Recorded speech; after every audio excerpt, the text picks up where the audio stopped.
What's up, Max? It has been a long time since you've been on here.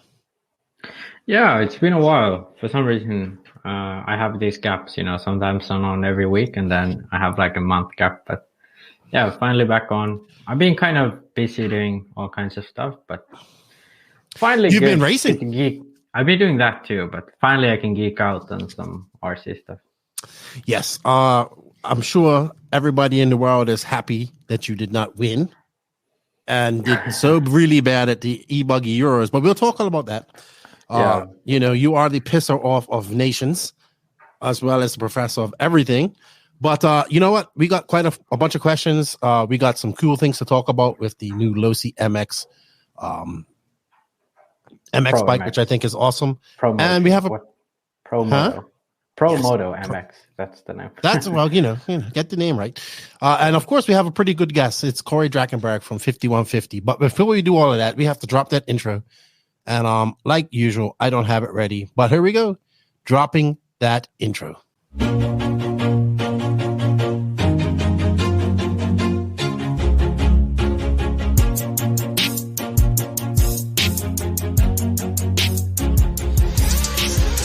Nitro is the glory, but e-buggy pays the bills. Welcome to the No Name RC podcast. Get ready for some serious bench racing. But be warned, we speak our minds, express our thoughts, and sometimes things can get a little rowdy. Hate, and he just was influenced by the hate coming from the left, the hate coming from the right. And let's get back to more club racing and less of this grabbing racing. It's hard not to be arrogant when you're always right. You know? See what I mean? That's exactly why people call you arrogant, Max. You may not agree with everything we say, but it's definitely worth a listen. And our pick, can you stop whatever you're doing? Join your host, Lefty the Great, with co-hosts and guests as they get together to chat RC. Hey, after that race that I watched this morning, I have to talk about it.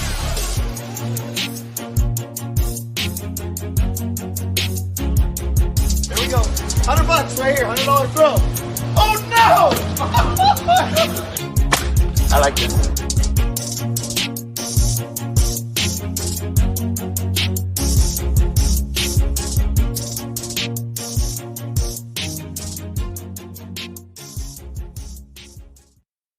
Yes, indeed. Nitro's the glory, but e-buggy pays the bills. What's going on, everybody? Welcome to episode number 242 of the No Name RC podcast. I'm your host, Keenan White, aka Lefty the Great, and to my virtual left, who hasn't been with us for quite some time, but he is back in his wooded area, chilling out after a midsummer break. Midsummer, is that how we say it? Midsummer, but that's Swedish. Okay. And in Finnish, it's just Juhannus. There we go. Anyway, joining us is the great one, the arrogant one, the professor of everything, and the pisser off of many people.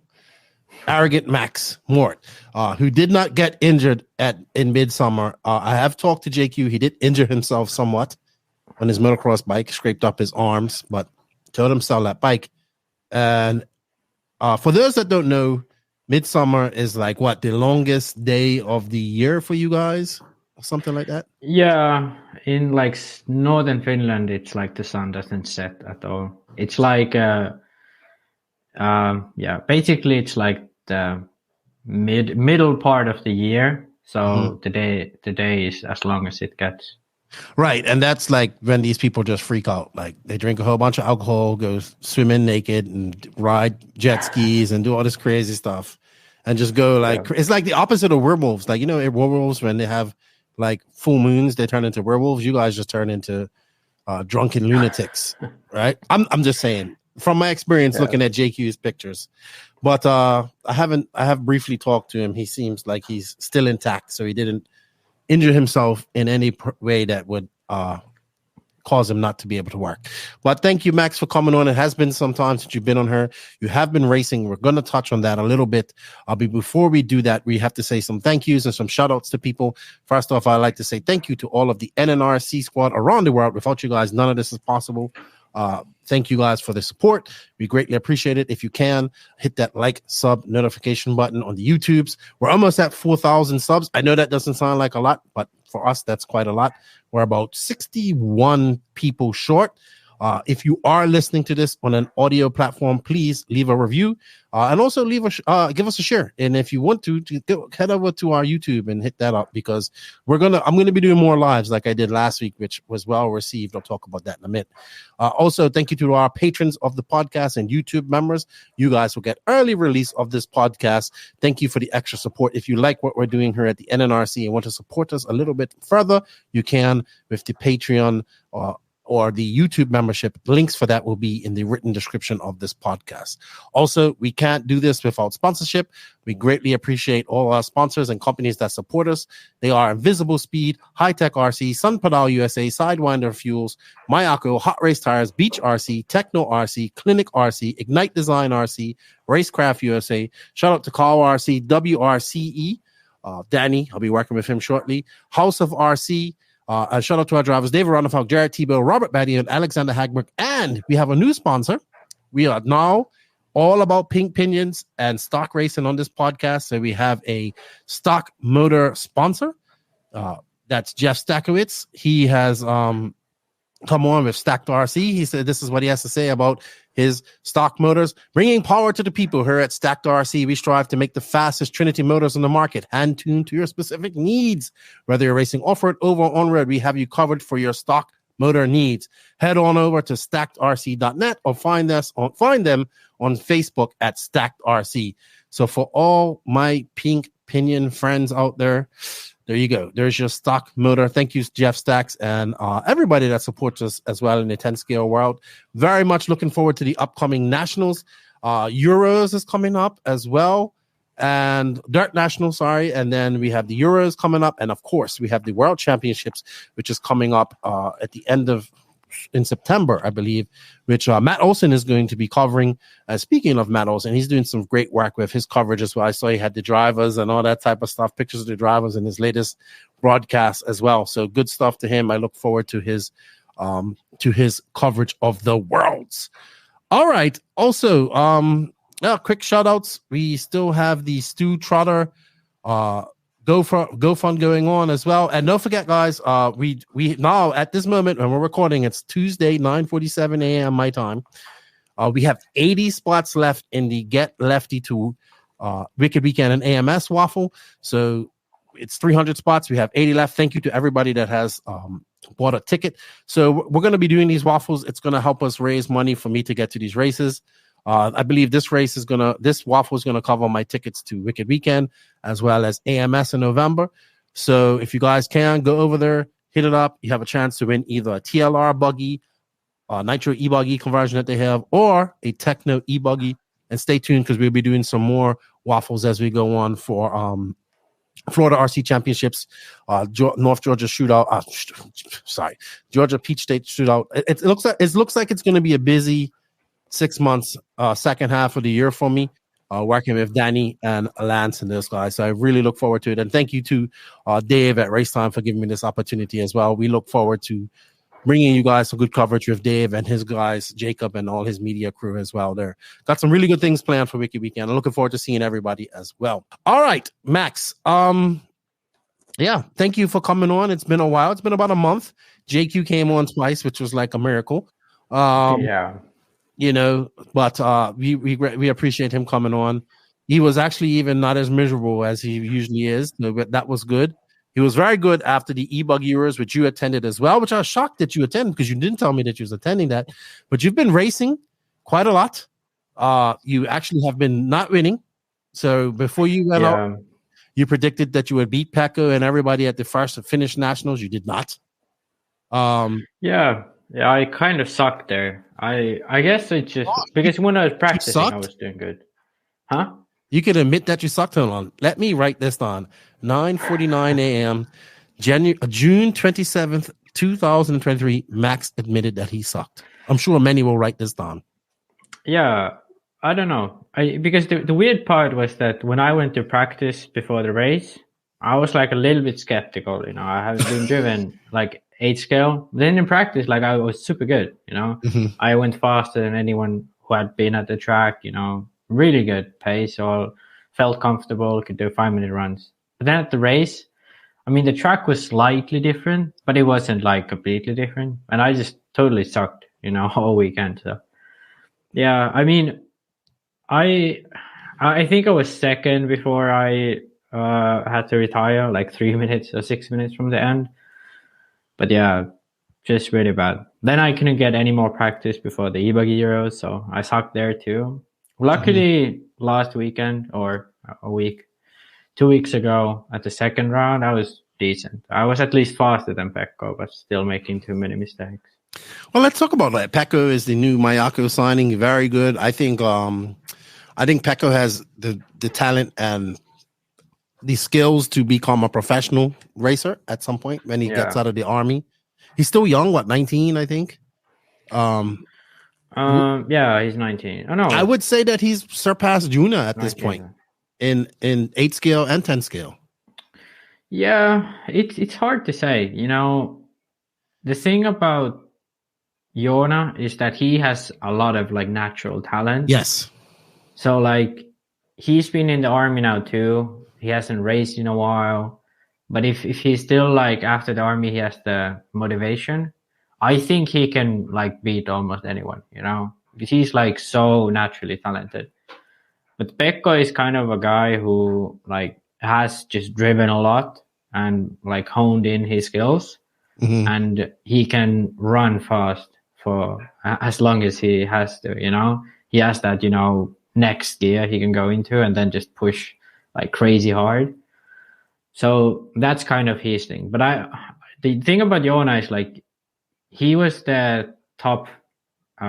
He topped practice at the last 10 scale worlds. So he's like Pekko never has had that peak yet. Right. I would agree there.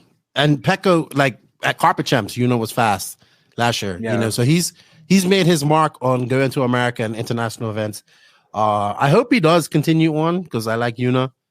Maybe he likes the army. Maybe he's going to stay and do that. I don't know. No, he looks like he could like the army. He has to stay there for a little bit longer because he's a 9-month service for him with the thing he got from the army. Pekko is already out, so he'll be focusing now just full on practice and race. Okay, good stuff. I know guys might be like, why are we always talking about these two Finnish guys? Well, they are exceptionally good, right? And I mean, Pekko was in the 8 scale Euros main last year. Jona is European Championship TQ, finished top 5 and podium. Previously at the 10 scale Euros, he's made the world's A main, and he's done that under the age of 18. So it's not like you can find many people like that in the world right now. Yeah, there are your Ongaros and there's Rivkin, like when he won his first worlds and stuff like that. But considering the racing scene right now, like young talent who can do exceptionally well, there aren't many of them. Like Kilic brothers, the Fullers, and not many others who have that level of challenging the best in the world. Jona has beaten, like straight up beaten, best drivers in Europe, best drivers in America. So. Yeah, I agree. E-buggy Euros. I did not know you was going. Tell us a little bit about that. We did geek out on that with JQ, so we don't have to go into too much detail. But not the best weekend for you. Actually, JQ beat you, I believe, right? Yeah, he beat me. I don't really know why I was struggling so bad, but just kind of never got into the rhythm with the track and with the car, and just kind of. This seemed like a track where you kind of had to go to the warm up. Oh, for sure, 100%. I think the track was. It was like the jumps were like. They were so weird compared to anything. Like there was no flow of the track. Joseph described it in a way where you kind of could forget at what part of the track you were because the flow was so bad. Like. The track was definitely very tricky. Parts of it were really nice, and all of the organization, all that was really nice. But just the layout was super technical, very tricky. Grip levels changed constantly due to different surfaces, and so on. So yeah, I mean, I had again decent speed, but just couldn't put like 5 minutes together. I just kept making so many mistakes all the time. So. ended up struggling quite a bit. But yeah, I think just lack of practice, really. I haven't practiced a lot this summer, but yeah, I just need to get more track time. How about that? Also, that's your first like leaving Finland for quite some time to go race. Last time you went to the warm-ups and world warm-ups and you got sick, right? Yeah, but I didn't even drive there. I was just wrenching for David and Joseph. Okay. So yeah.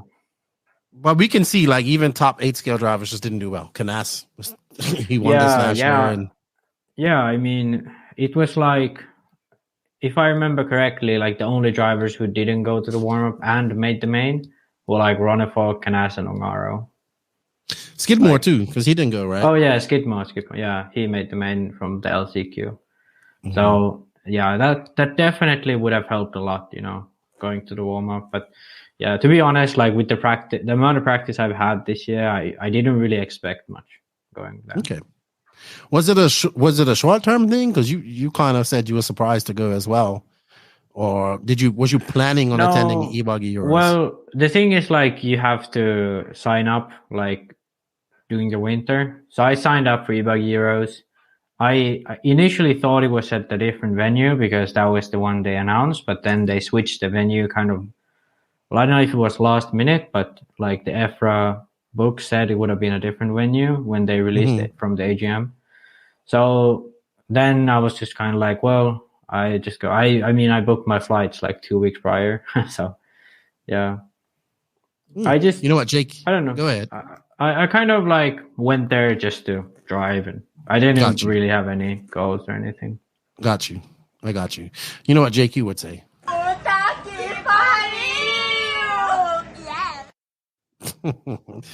All right. Finnish nationals. Busy with that. On-road too? Or something? No. Okay. I'm just doing off-road and yeah. But there's a few drivers doing on-road nationals actually. This is quite surprisingly become quite big.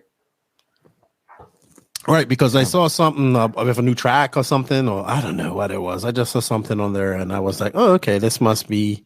I thought you was involved with that as well. I guess not. Yeah, no, but yeah, it's been kind of a difficult year. We've been kind of revamping everything, making the schedule more suitable because it's a 1-day race. So we kind of wanted to skip the semis and so on, because in the end, it's going to be mostly the same guys in the main, considering we only have about 30 entries per class. So having semis, it's not really, there's no point really. So yeah, we have revamped the format. I've been trying to do all kinds of media stuff for the series, improving that side. And then there's also been some issues with clubs because, after COVID, things have been much harder.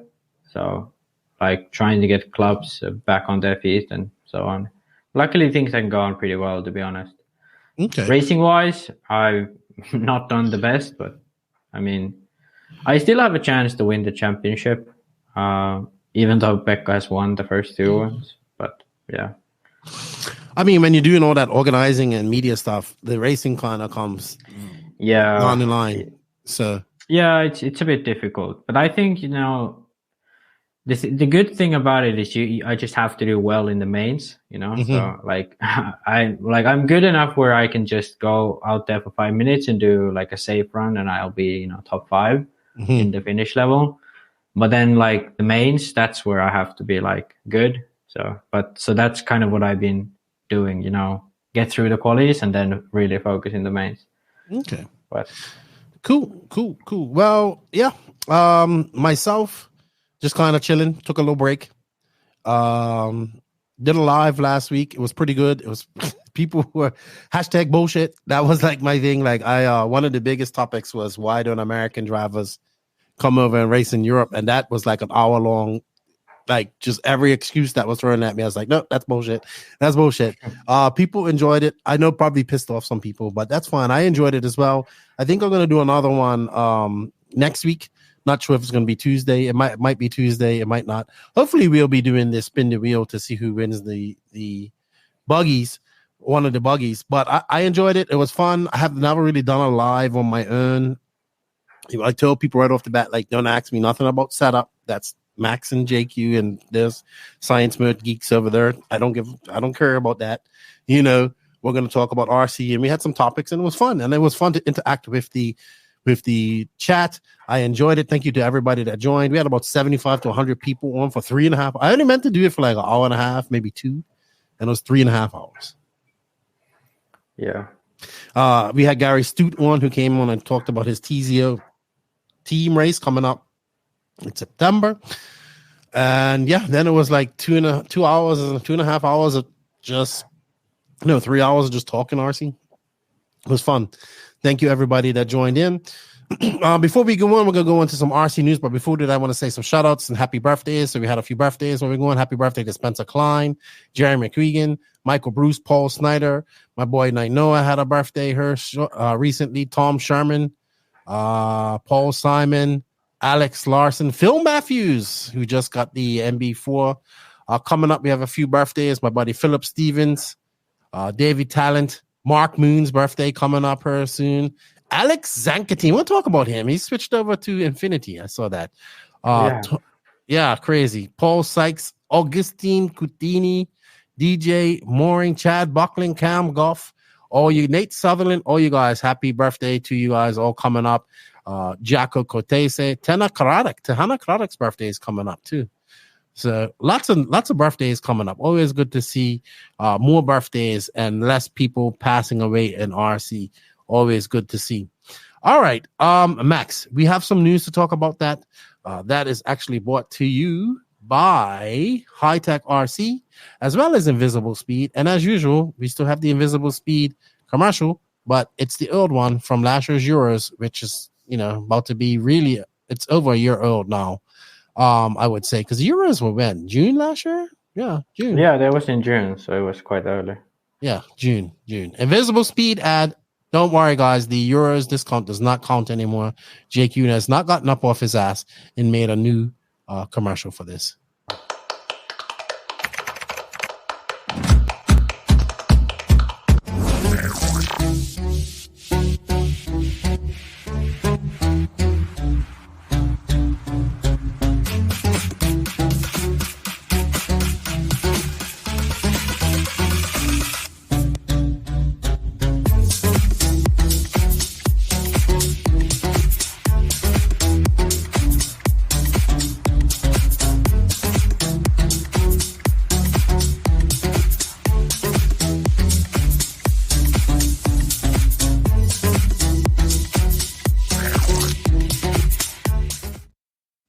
Also, thank you to Invisible Speed. I greatly appreciate it. I haven't been on there recently, so I don't know what's going on. I haven't talked to JQ.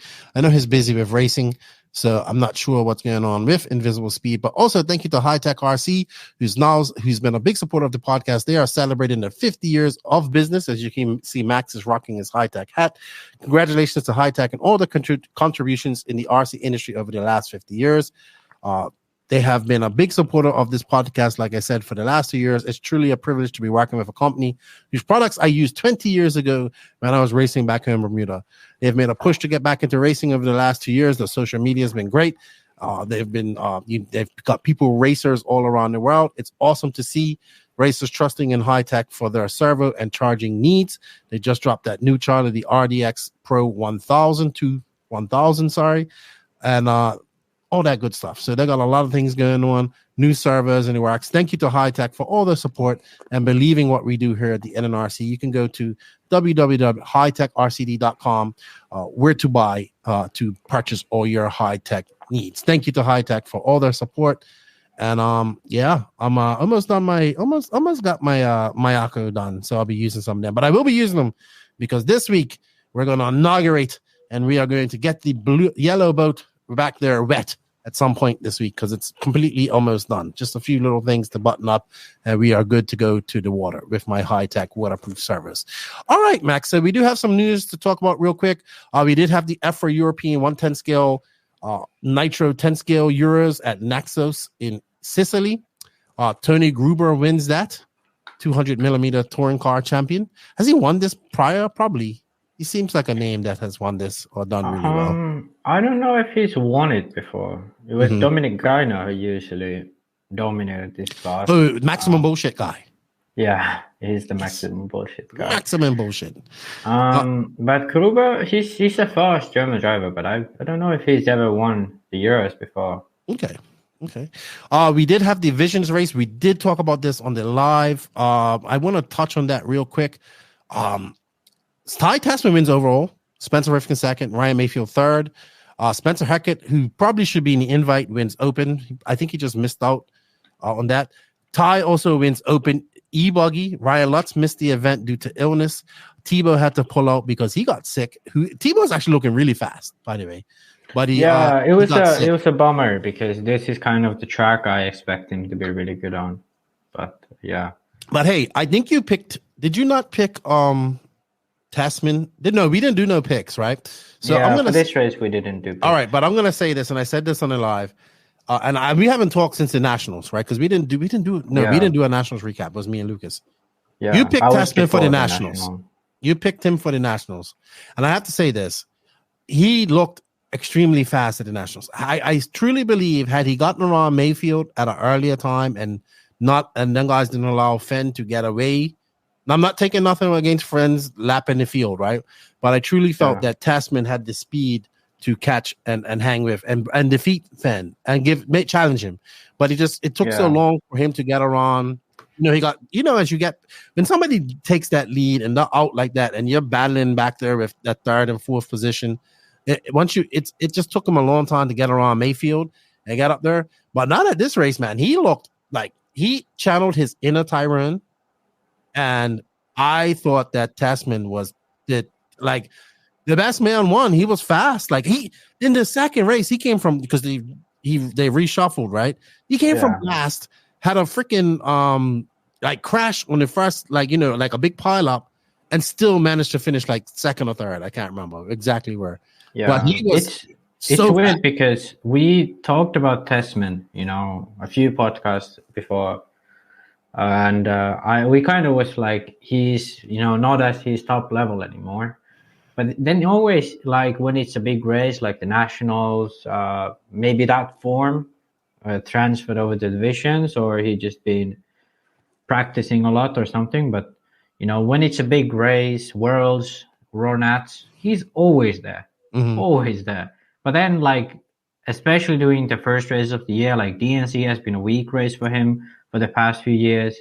This year he did better than he's done in the past few, but yeah, maybe, it's just that during the winter he can't get that much practice. Like, is that really it? Maybe he needs warm up. Yeah, maybe he needs to come to, the South for maybe January and then, practice. Because to me, it looks like he always warms up to the end of the year. This was the case when Mayfield was dominating as well in 2021, I believe. Because you remember Mayfield winning all of the races in the first part of the year. And then it was actually Tasman. Yeah, he won PMB. But then through the end of the year, he ended up winning a lot of races where top guys attended. Yeah, he won the last what was that race called? The US Open at SDRC. I just wanted to touch on that because he is the only driver besides Dakota Fenn and Mayfield he's the only driver to break up the Dakota Fenn Mayfield domination that we've seen for the last two and a half years, right? Yeah. Like I said, he won PMB. He won this race and Dakota Fenn was there, but he wasn't there. He was there, but he didn't show up. In my opinion, I think he finished second or third, but come on. I have to say Rivkin's still looking very impressive. I think Associated has found something with that new car. He looked good at the Nationals too. Another person who I thought that he had a very shitty quarter of the Nationals. And then that first quarter, and then he was but he had the speed, right? He was fast all weekend. So I think this definitely boosts Ty's confidence. It's going to be interesting to see. I hope he goes to Wicked Weekend, but I don't think he does. I don't think he does. I don't think he does PMB, which would be unfortunate because I really like to see him come to Wicked Weekend and race her. I know he has to go to the Dirt Nationals. I'm not expecting too much in 10 scale from him at that race, but definitely a positive step forward for Ty. He probably needed a big win like this. Yes, all the top guys are there. Yes, it was a different type of format. But that last A3 when he was battling with Rivkin was so epic. It was like he was just flying. Like you can see him, he is throwing that car up into those 180s, getting it sideways, trying to get on the inside there. And then he tried. I still think the loop fucked up somewhere because, like, if you look at the line on the where they have to come across, he went across that line first because they crashed, and then unless they gave him a penalty, they might have gave him a penalty at the end. I don't know, but even on the scoring, it showed that Spencer Rivkin came across first. So that makes me think that they either tripped the loop somewhere, and that I don't know. But man, what a great last A3. The Visions race looked pretty good. I talked about this, like we still ain't seeing the spectators there. But I thought that the video coverage was great. I thought that having Ken Stout there was great again. Also having Mike Garrison along as his column man was good. The only thing I complain about is Scotty was down there doing great interviews, but his mic was just like sometimes they had audio issues, right? Sometimes the mic would be on, sometimes it'd be off, and then it was clipping a lot. But I'm sure they'll fix that for the next time. I think they did a really good job on the actual production of it. So I liked it. I enjoyed it. And I didn't watch it live. I watched it after the fact because I kind of chilled out that weekend. So the only thing I'd like them to do, I was saying, because I noticed this year I wasn't able to, follow it too much because I was doing other stuff. But, when I went to YouTube, there's only that long live, there's like a live, like no way I'm taking my phone out and scrolling through it, try to find it, so like when it's like a full-on really high-end media production, like have a different live. So basically you cut the live, start a new one from the the mains, for the mains, because then it's like easy, it stays there. You can just like, hey, there's actually, and you can do like schedule all of it, so people get the notification that, hey, main number 1 is on, and then you can click it and go on there. It would be so much easier for people who, especially for us, the mains were at night. So, next morning you only have to like do that. So, well, somebody in the comments actually gave us timestamps. So I use that's them. Good. Yeah, that's good. But it's always like, I don't know. It shouldn't have to be someone in the comments telling the timestamp. All right. But that's not the only live RC issue, like every other. Yeah. Like RC Racing TV, they should do that too, in my opinion. Okay. But congratulations to Ty. I look forward to his next 8-scale race. And we'll see what the future holds for the Visions race. If I know that it still didn't get the interest that it needed. I think a lot of that has to do with the cost of the event, like a $200 bracelet and all that stuff. So we shall see.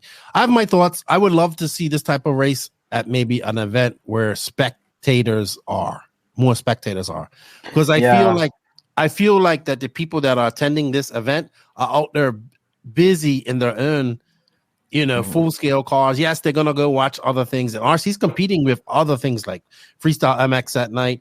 You had rally cars there with Travis Pastrana, all that type of stuff. So it's very hard to compete. Yeah, that's kind of the issue. Like, I feel is that if you pay $200 for the bracelet and you go there, are you gonna be like, hey, there's a cool RC race going on that I didn't know about? Or are you gonna be like, hey, Travis Pastrana is here, I'm coming to watch him, all day. Yeah. Or drive around in my own full scale side by side, or 4x4 rock. So that's kind of like it would be better if it was a huge event that was free of access, so you could come there to look at stuff for free. But then, like, maybe if you wanted to do some, like, certain areas would be, that would cost money. Because the issue is, like, now you have to pay money to get into area, and you're competing with everything inside the area, Also, I think it's very spread out, right? It's a big place, so it's kind of has to be concentrated. That's why I always feel that these type of exhibitions or these type of races have to be at like somewhere where it's like going to be thousands of spectators that come to watch another event. Exactly. Yeah. And they can just, oh wow, this cool RC race is going on here in between. So that's my thoughts on that. There's nothing that they can do about that because that's just the event. I'm not saying that it isn't good. I'm just saying that, I think we it's still an need to amazing get event. spectators there. Yeah, I think it's an amazing event, but just like there's still some, ironing out, like getting things to work. And I think, people should go over there who, especially live at that area, because I bet it's an amazing event. The track. Yeah, but it's $200 just to get in. Yeah, but I think it might be even worth it, because it's like, I don't know how they do the schedule, but if they did the schedule like quite loosely, you could easily, get the night off, go watch, this freestyle, and then go watch rallycross, whatever there is, Yeah, but it's super expensive because I heard like even RV hookups are like $1,000 for the week. So it's just. I was talking to some drivers that went at the nationals. They were just telling me how it's super expensive. So it's very hard for just to go. Spectate. You know what I mean? Yeah, it's very hard. All right. So that was good. Congratulations to Ty. Congratulations to Live RC for their coverage. It was good. We hope to see this again next year. A couple other things in the news. J Concepts NCTS Round 2 at the Northwest Carpet Nationals. Brock Champlin wins that. He runs 2-wheel drive and 4-wheel drive. I don't really think anybody really of top class. I didn't pay attention to this. I know it's this past weekend. Robert Bukowski, he wins 17.5 2-wheel drive. Sammy Moran, who's a top stock driver, wins 13.5 4-wheel drive. We had the French e-buggy Nats. Theo Lemire, he beats all these French guys. He wins. Savoya in second, Majubi in third. And something else in the news here that's happened. We know that Tyler Jones left Agama, which I was shocked about. But now he's running, I think, so he's running for Vision Race Products. And looks like he's running those Nova engines as well. So Vision Race makes those pistons. There's pistons, there's special pistons. So I think he's open chassis. He can run whatever he wants or whatever they buy for him. So he started out with a Mugen. I know he raced it for the first time this past weekend at the VRV something RC race track. I'm sorry if I got that wrong, but I know it was a memorial race for Michael Furby that they had, which I heard raised quite a lot of money. Lauren Lutz went there and Jones there. Lutz won, I think, both classes. So it's going to be interesting to see what Tyler Jones does. But I like Jones. I've hyped him up quite a lot, but I'm gonna say this: he has not lived up to the hype from winning that PMB when he ran Lucy back in 2019. The year you was there, I think he won it, right? Yeah. It's crazy how he just won that race quite dominantly, actually, and like everyone was there too. And since then, he's been really quiet. Not like a few good qualifying positions with Techno, but that's about it. Well, I think he did pretty good with the Agama for that 1 year he ran it prior to going to Techno, but he just hasn't repeated that performance. I know after that performance, a lot of hype, a lot of pressure was put on him that we thought he was going to be the next big thing. And I think now he's kind of like, well, I know for the last year or so, he's been like part-time. He's working in part-time race. I think that continues. But as he does this, right, this is the thing. As he does this, there's these other young guys that are just coming up, right? Yeah. And he just hasn't, he used to beat Mason Fuller and all these guys and all that guys, and now they're beating him like on a regular. So I hope, and people will be like, well, you're being hard on him. No, I'm being truthful. I'm being direct about it. And we have seen many, many, many guys like that. He's 17, 18, 19, their peak years of this, they're doing well. Then they get 20, 21. They start realizing that, okay, I'm not going to, it isn't financially worth to do this as a job full time. I need to have a real job and do this on the side. And then that distractions happen, right? You have to work, you have to live real life. And then RC kind of comes second. So he's not alone in that category where that's happened. That's happened quite a few times. I know there's still hope for him, but in my opinion, you're starting to run out of time and you're getting 22, 23.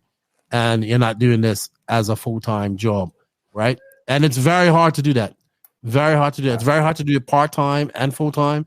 The only successful person that I know that does it is Neil Craig, but he's extremely talented, right? And I don't know if Tyler Jones is as talented as a Neil Craig. So I think it's a good opportunity for him, though. You know. Yeah, he can still continue. Yeah, and I think one issue with him for like a big issue with these drivers, kind of at this, like these type of drivers who do well, but not well enough to land like a solid pro deal for multiple years. You know, the issue is like they can go pro if they go to a lesser known brand or not an established brand. Kind of like Brandon Rose, like he said like, yeah, I had a good deal with Agama, everything was well, but I was the only one there. You have to do everything yourself. Now he's at S-Works, probably not even much better deal, probably similar support, but the thing is like he has other drivers around him where he can learn and take the setup, and that alone makes you improve much faster. I would agree. So I think that is a big issue for drivers like this in general. You land on brands that are not that established. You kind of have to second guess every decision you make with setup, or like, is this actually fast? Like, is it the car? Is it me? Should I focus on my driving now? Is the car good enough? So I think now when he gets to run a Mugen, if he just like drives and focuses on that, I think he can maybe find that lost peak level he used to have. Right.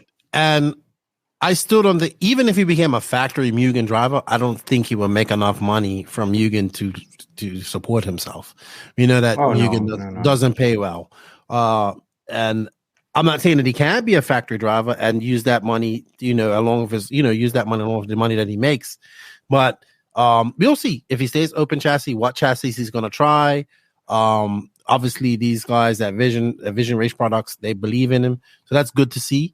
And I hope that he does do well, because he doesn't also want to just be a guy that's jumping chassis to chassis, like halfway through the year, finish with a Gamma. Don't know the details, what happened there. I heard it might be something to do with this. Like Division's guys not being able to run his pistons. I just heard that. I don't know how true that is, so I'm just saying I heard that. I'm just assuming at the moment. So who knows? But I wish him all the best. I like him. I like his dad, and I would like to see him, get to where he was supposed to get. It's gonna be a lot harder now, though. A lot harder, very much harder. It's just harder, right? So many other fast guys out there. All right. Before we go into the Pro Moto MX, let's talk about the Italian race that happened this past weekend. It happened at the Ospi team track in Gusago. I had the privilege of attending to this track for RCGP last year. Maurizio from Mile Graphic puts in one. He was trying to get me out there, but things just didn't work out. I thought there were going to be a little bit more top guy. I thought the Killix was supposed to go, but I guess they didn't. But it had probably the top drivers in Italy. I think Burak posted that he had some school stuff, final exams or something. Oh, yeah, Berkham. But yeah, that's why they had to miss it. And Burak actually raced the Truggy Nationals. Yeah. Germany. So there we have it, people. We have a popular Truggy class, and Germany is into Truggy, apparently. Yeah. There you go, Charlie Mack. There is hope. And he actually won the e-buggy version of that. And I think... Yeah, he won both, I think. Because they raced Nitro and e-buggy Truggy now. Okay. All right, so the Italian race was held at this track, Gusago. It was covered by modellismo.rc.net, which is, I believe, an Italian company, which I thought was pretty good. They did a good job of that. Ongaro was TQ. He was TQ of everything. He was fast right off the bat here. But in the semis, he wasn't as fast. Boots was fast too. Boots TQ'd around. This is Boots' home track, right? Yeah. I believe. And it's he was fast. 5 miles from the Reds factory. Oh, okay. He was very fast at this race at RCGP last year. But what's funny is that JQ and I were just talking about Boots and how we think he's not focused. And then he goes out and he wins this race. And it has a little asterisk because it is his home track, but yeah, it's still a good win, to be honest. He won. Him and Polito got out to the lead. You told me because I missed it, but he flamed out. So actually, Polito was looking quite solid. He had like a 3-4 second lead for Boots led for the first tank. Then, you know, he made a little mistake after the pit and Polito got by. And until like halfway through, Polito was leading quite comfortably until he flamed out in the pits. And then Boots took the lead, Polito settled for second. And from then on, it was quite a boring race until like the last tank where Ongaro and Polito were fighting. And then Ongaro got by, Polito kind of fell back a bit. Ongaro made a mistake. Polito came back in and they both came to the pitch same time and both flamed out. Yeah. And they were like right next to each other. Yeah, they were next to each other, both flamed out. And then Ongaro is faster to get out. And so he went and finished second. And Polito got out of the pitch, but behind Ongaro. So that was funny because the commentator, I don't know what he was saying because it was Italian, but he went nuts at that point when like first Ongaro flamed out and he was like, oh, Ongaro, and then the other guy Polito flamed out and then like double flame out. Yeah, and Figueiredo actually got up there in the mix early out but made some mistakes. He finished fourth. Great result. Y'all, man, y'all solid. Like y'all's putting in these solid performances. I will say this: there wasn't all the best guys in Europe. There was no Runafalk. There was no Killix, stuff like that. But still a good performance. Barufalo was there, but apparently his transponder stopped counting. It failed early on, but he was also really slow. You know, that was actually one of the issues Ongaro had because he started behind Barufalo. And for the first like 5 minutes, he tried to get by and they got tangled a few times. Then Yaw got through him. Yaw got through Barufalo, and then Ongaro and Barufalo were still battling. And then when Ongaro got by Barufalo, he was already like 15 seconds behind Boots in the lead. So yeah, he got a bit screwed by that in the beginning. But to be honest, both Polito and Boots looked really solid. Without Polito's flameouts, he probably wouldn't have been fighting for the win with Boots. He made more mistakes than Boots, but you know, he looked pretty good in the beginning. So Polito's solid, man. He's solid. He's Polito and Boots look really good at this race for sure. I mean, I know we've mentioned his name quite a lot, but this is a young Italian guy who's very fast. Like he was fast at the 20. We keep going back to 2019 Euros when he's running Kyosho. S-Wax is definitely onto something. I don't care what you say, Max. Tim Lime told me to tell you that they are not running an HB rear end because you listen to the podcast. They are running their own rear end. He says, get your facts straight. But S-Wax is definitely onto something in Europe. I didn't say that they raced it. I asked if they raced.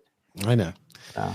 And but let's talk about Ongaro a little bit. Oh man, he must be a little bit frustrated. And I have to say this. His car looked absolutely awful at the end of the main. I don't know if something was broken, if his tires went slick, but he was like, one time he grip rolled driving almost straight, you know. He grip rolled just driving straight and braking, and he grip rolled. That was like, I was like, oh, what's going on? And then somehow he got by Polito, and when he was ahead of Polito, he just like every time he went a little bit wide, he just had to like completely stop the car to get it back into control. Like even in the back one lap, he went under the dust and he just was sliding all around the track and couldn't just stop the sliding. And yeah, he looked totally awful. The rear end looked so slippery on that car. So and Polito and him on the Matrix tires. Yeah, I mean that's the thing, like because I was thinking, it might be the tires, but then Polito is running the same tires. Maybe they were different compounds, different threads. Could be the case. But yeah, Ongaro definitely didn't look too solid in the main. But this is the second big race of the year where he hasn't won. Did he win Montpellier? Was he at Montpellier? He won Montpellier. He dominated Montpellier. Montpellier was a solid one. But then after that, he really hasn't won anywhere apart from Italy. Chinks in the armor. I will say this. This track frustrated him last year too. Him and Canas got at it. Canas beat him, I believe. This track, I saw him make uncharacteristic mistakes at this track. So maybe this track is his kryptonite.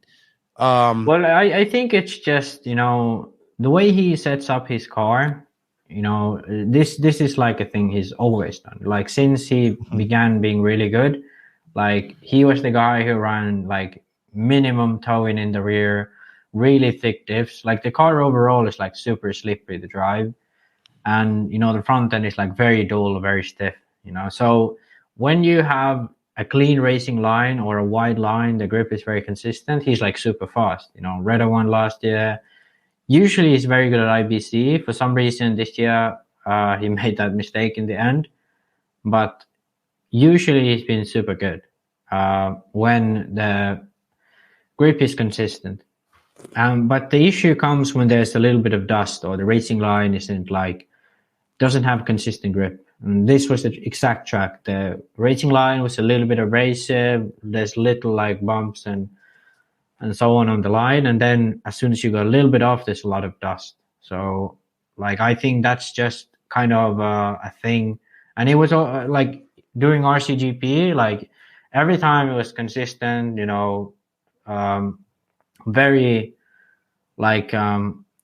very clean, polished surface. He's like super good. Montpellier was the same, to be honest, So I think, he's able to drive that car on the edge so well that when there isn't any surprise on the track, he can take advantage of it. But when there's like a dust, bumps, the line isn't consistent, and, drivers like Ronefok, maybe, to some extent Canas too, they can take advantage because they drive a bit more loosely. They don't drive just at the edge of the grip, really. So right. I know what you're saying. And IBC this year had an extreme amount of grip, unlike before, right? Yeah. And to be honest, like it felt like Ongaro was a little bit nervous, like not himself, but the way his car handled at IBC, it looked a little bit nervous. Canas is crazy because I even discussed this with Joseph, and he said like the track had so much grip, but Canas just like full locked steering everywhere and like pushed the car like so much. And so it's interesting how he sets up his car that way where he can make it work for him, like he still has enough steering, Canas, but like he can push the car so much. So that's almost like exactly the opposite of Ongaro, where Ongaro is like super precise with his driving. Yeah, it's gonna be interesting. I see that Matrix has released a new soft compound as well. I saw they announced it today, so it's gonna be interesting to see what happens with that. Sorry, I just responded to somebody that sent me a message. I don't know about Matrix. What about Boots? Does this boost his confidence? I think he needed a big win like this. Maybe not the biggest win, but a good performance for him. Even though this is his home track, still a very good performance for Boots. But didn't he do well at the UK Nats too? Yes. Yeah, so I think this year maybe he's got a little bit of a boost. I would say so. I'm hearing rumors that maybe not with S-Works at the end of the year. Who knows? That's really? The rumors I'm hearing. Yeah, that's what I heard.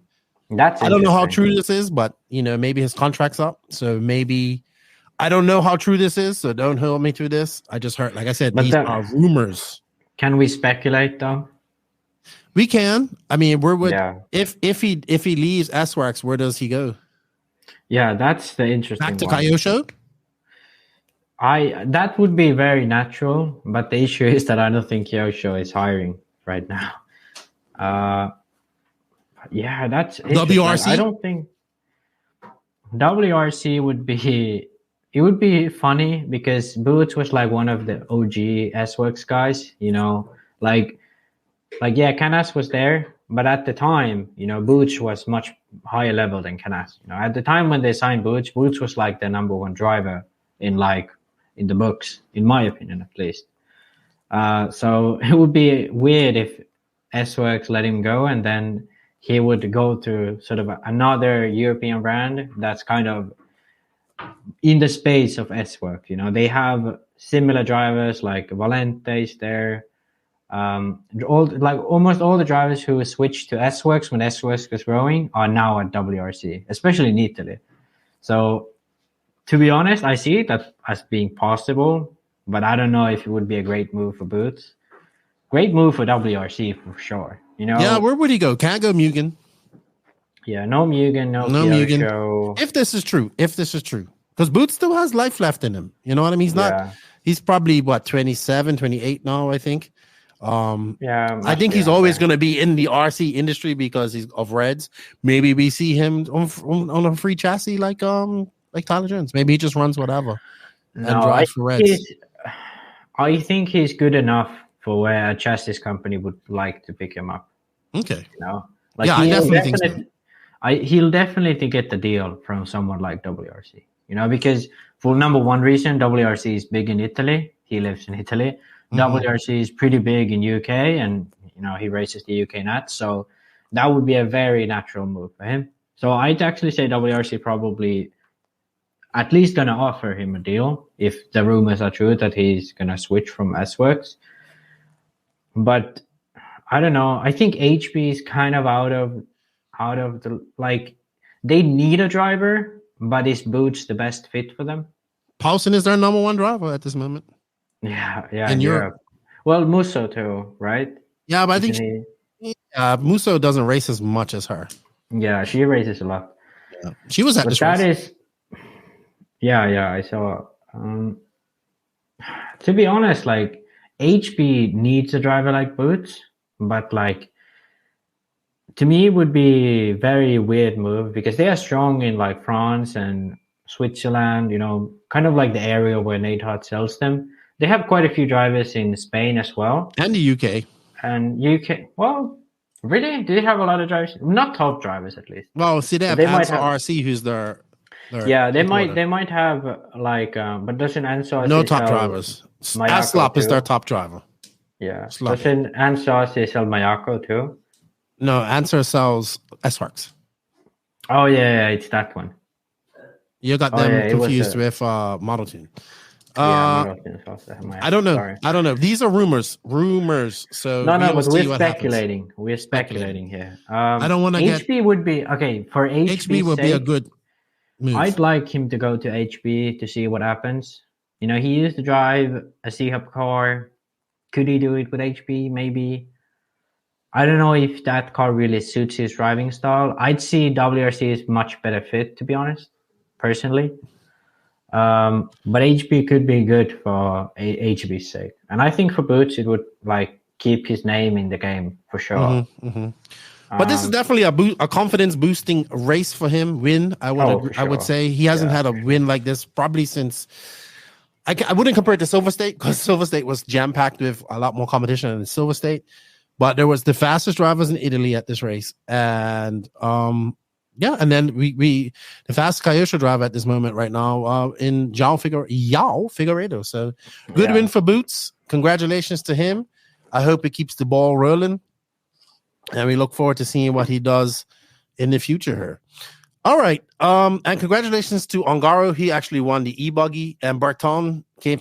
Well, let's talk about something else. Zankatine thought he was retired. Now he's running Infinity. But yeah, last year kind of went to shit when he broke his leg and couldn't really practice or do anything. And then don't really know what ended up happening. But after the Worlds, he was just disheartened. I think he was just like, that's it. I'm done after the Worlds. That's when he said he's retiring. And then you know how this is. It's like Tom Brady. Yeah. They're going to retire. But then Infinity probably said, hey, you can come race with us and we're going to give you everything free or whatever. And the thing is I'm pretty sure because the Infinity operation is pretty much exclusively in Italy right now for the 8-scale off-road.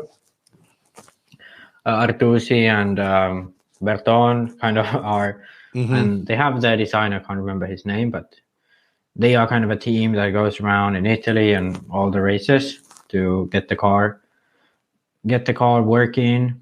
And I think, I'm not quite sure, but I'm pretty sure Zancatin lives in the area, at least close enough where he can, be an additional help in testing and racing the car. And to be honest, he was in 6th before he had to retire, so he was doing decent. Yeah, but he's in 6th versus these Italian guys that he used to beat, right? So yeah, but to be honest, he's been kind of, since he left Techno, he's been kind of out of the game. You know, like he hasn't practiced a lot.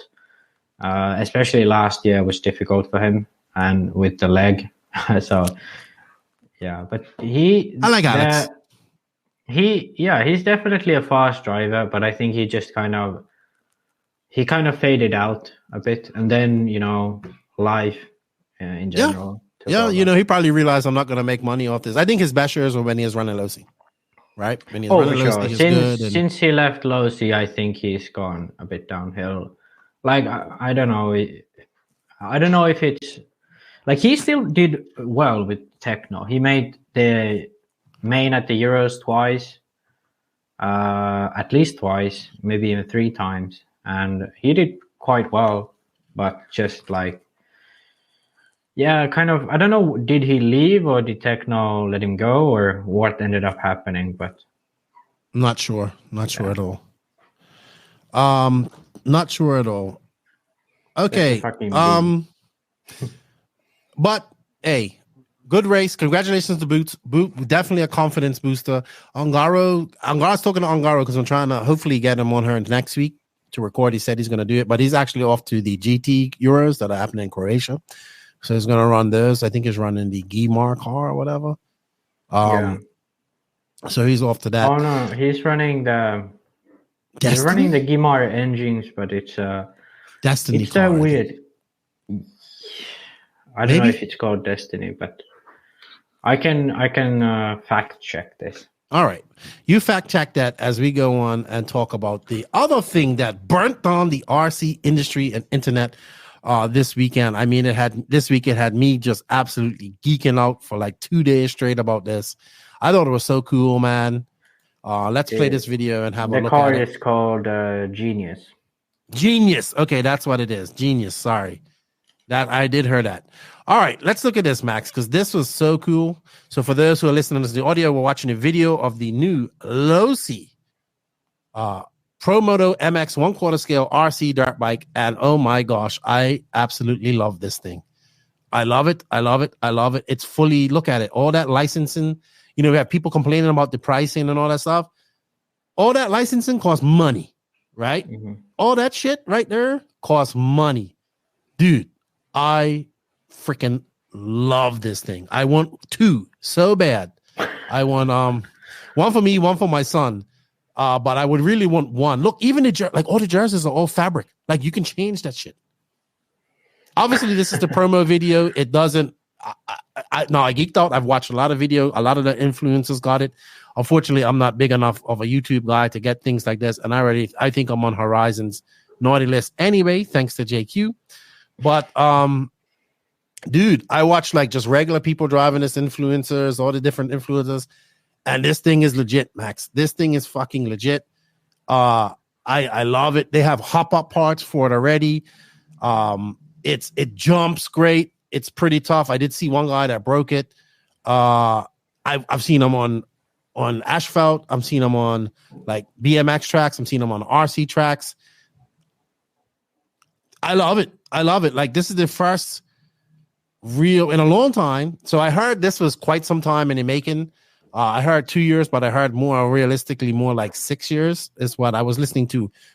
Radio Impalm podcast this past weekend with Jason Rona and Gotti, and Jason said that's probably been about 6 years in development. I don't know how, he would know way more than me, but I think that this freaking thing is going to be a hit. I think they're going to sell hundreds of thousands of them, right? And I think we're going to see a new class come out of this for RC racing. I do think they're going to be better on asphalt and supermoto because that's by the way, the Proline already has supermoto tires out for them. You can put different color hubs on them, aluminum swing arms, front brakes. I love it. I love it. So here's what I'm thinking. all right, give me your opinion on this and what you think. I actually think this is something that JQ would even buy, even though he doesn't like to play with cars. He thinks about it seriously, racing. But I think he would get one of these. Yeah, I don't really know. I'm kind of like split on it because when you like look at the thing, it looks amazing. That's the thing that's impresses me the most, because usually RC bikes are always like really ugly. So this one's like really cool looking. But then it's like it seems really huge in size and it's quite expensive. And I don't see it, really working on a like dirt track that well, because it doesn't turn really well. Like that's what I gathered from it. And they have like a gyro, the 6-axis gyro, whatever they call it. It's difficult to say. I'd have to try it before making like. I agree. But I have my worries of it like being more than a washer type of thing, because to me, if I got to choose, would I take like an Arma or like an Arma, Outcast, or this for bashing? I'd obviously choose the Outcast because it's so much more fun for bashing, So if I would buy one of these, I would want to have like a track, some kind of track. It doesn't have to be an RC track per se, but like some form of a track that you can go around, or some friends you can race these things with. So that's one concern. But to be honest, it looks amazing.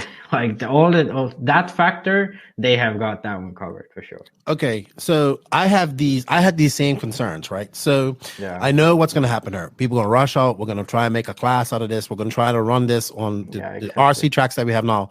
To be honest, I don't foresee that being a big thing. I think they'll try. Yeah. Right. I think this. They race bikes. They race on-road bikes, right? They do nitro bikes and electric bikes, especially in Europe.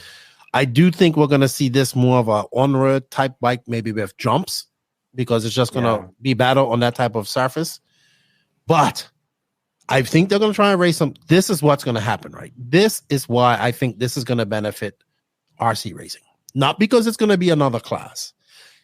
So many people are going to geek out over this and buy this. No matter that it costs $600, because we hear all the RC racers complaining about the price, right?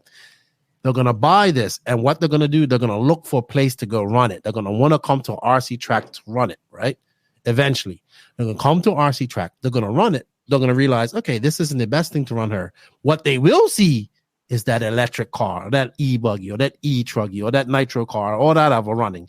And then they're going to say, all right, this is what I want. This is fun. Yeah. But this is what I want. This is a gateway drug to real racing. Gateway drug to real racing, in my opinion. And 100%. That's exactly what I love about this. Because my thought on this. So everybody that's complaining, I think they will make a class out of it, right? I think they will. Mm-hmm. I don't know how successful it will be, because I also believe that the tracks have to be catered to these type of vehicles as well, and then even turn marshalling, all that type of stuff. But what will happen is that people that never have been to an RC track in their life will get one of these, find out where a track is, go there, have fun, and then say, "Oh, but that's so much better." Like, you know what I mean? I love it. Like this is where we have to open our brains and open our minds, right? Obviously, a lot of racers complaining, this is why we can't get a new 10 scale 2-wheel drive buggy. They will sell so many more of these to probably millions of people around the world, right? Mm-hmm. Millions of people around the world compared to the 6, 7, maybe 10,000 people we have into racing around the world. And out of all we need is 5% of this, millions of people to go to an RC track and get into racing and be so much better. I think, that's the best thing about this, because this opens up a new way to market RC, because we've done this before with motocross drivers. Like yeah, we'll paint the RC car into your colors. You know, it's gonna be at the track. You're gonna show it off. People are like, oh, that's so cool. And then you tell like, oh, it costs this much. There's tracks here and here, and they're like, oh, that's cool. But this bike is the type of thing where if you are like a family who likes motocross and you have like a 10-year-old kid, you're gonna buy this for Christmas instead of, you know, a Traxxas or something. So they get this, they drive it around the motocross paddock. Then other people see it. Oh, that's so cool. I got to buy it. Then they end up racing them at the motocross track. Some end up going to the RC track. They're going to meet new people. Their crowds are going to mesh. And then you get the new hobbyists. So for both sides, some maybe get interested in motocross. Some maybe get interested in RC. But it's going to be more towards RC because it's cheaper. It's more accessible. Everyone can do RC. So 100%, this is exactly what's going to happen, in my opinion. As soon as I saw this, that's where my brain went. Yes, Yeah. I think we're going to have we're going to see it legitimate. I think what's going to happen is the aftermarket people are going to go crazy, right? Now they have to be. So this is the thing. Horizon's smart, right? So all they need like all their software and all that shit to drive these. So, and to be honest, these things don't need to be any faster. They need to be exactly what they're like. Run them in Spectrum radios, all this type of stuff. I think we're going to see that. I think we're going to see that part take off, but I think that's eventually going to die because people are sorry, I shouldn't say not going to die. I think we're going to see it go to where it's not going to be as popular as a class per se. Yeah. But those people are going to say, well, I want to scrub and I want to whip and I want to do all that stuff. And I can do that with that truggy, or I can do that with that buggy. And I think that is where we need, like you, I'm glad you caught on because not everybody catches on to that. And I think that's where, once again, we see these companies with RTR stuff. Hopefully, we're hoping that this happens. Well, we're seeing these RTR companies or stuff like this doing more for RC racing eventually than actual RC racing is. So I bet you right now, Traxxas is like, spit out their beer. Like, what the hell? Yeah. And they're like, okay, hold my beer. So next, hopefully Traxxas comes out. Hopefully they keep it quarter scale. It's the same size. It's the same thing, but we're going to see some competition from Traxxas eventually. Yeah, I think the quarter scale is kind of like a thing that, like, they would have made it smaller, but the issue is that you can't fit a motor in there. It's two motors. It's like 2 motors in there. Yeah, there's a flywheel.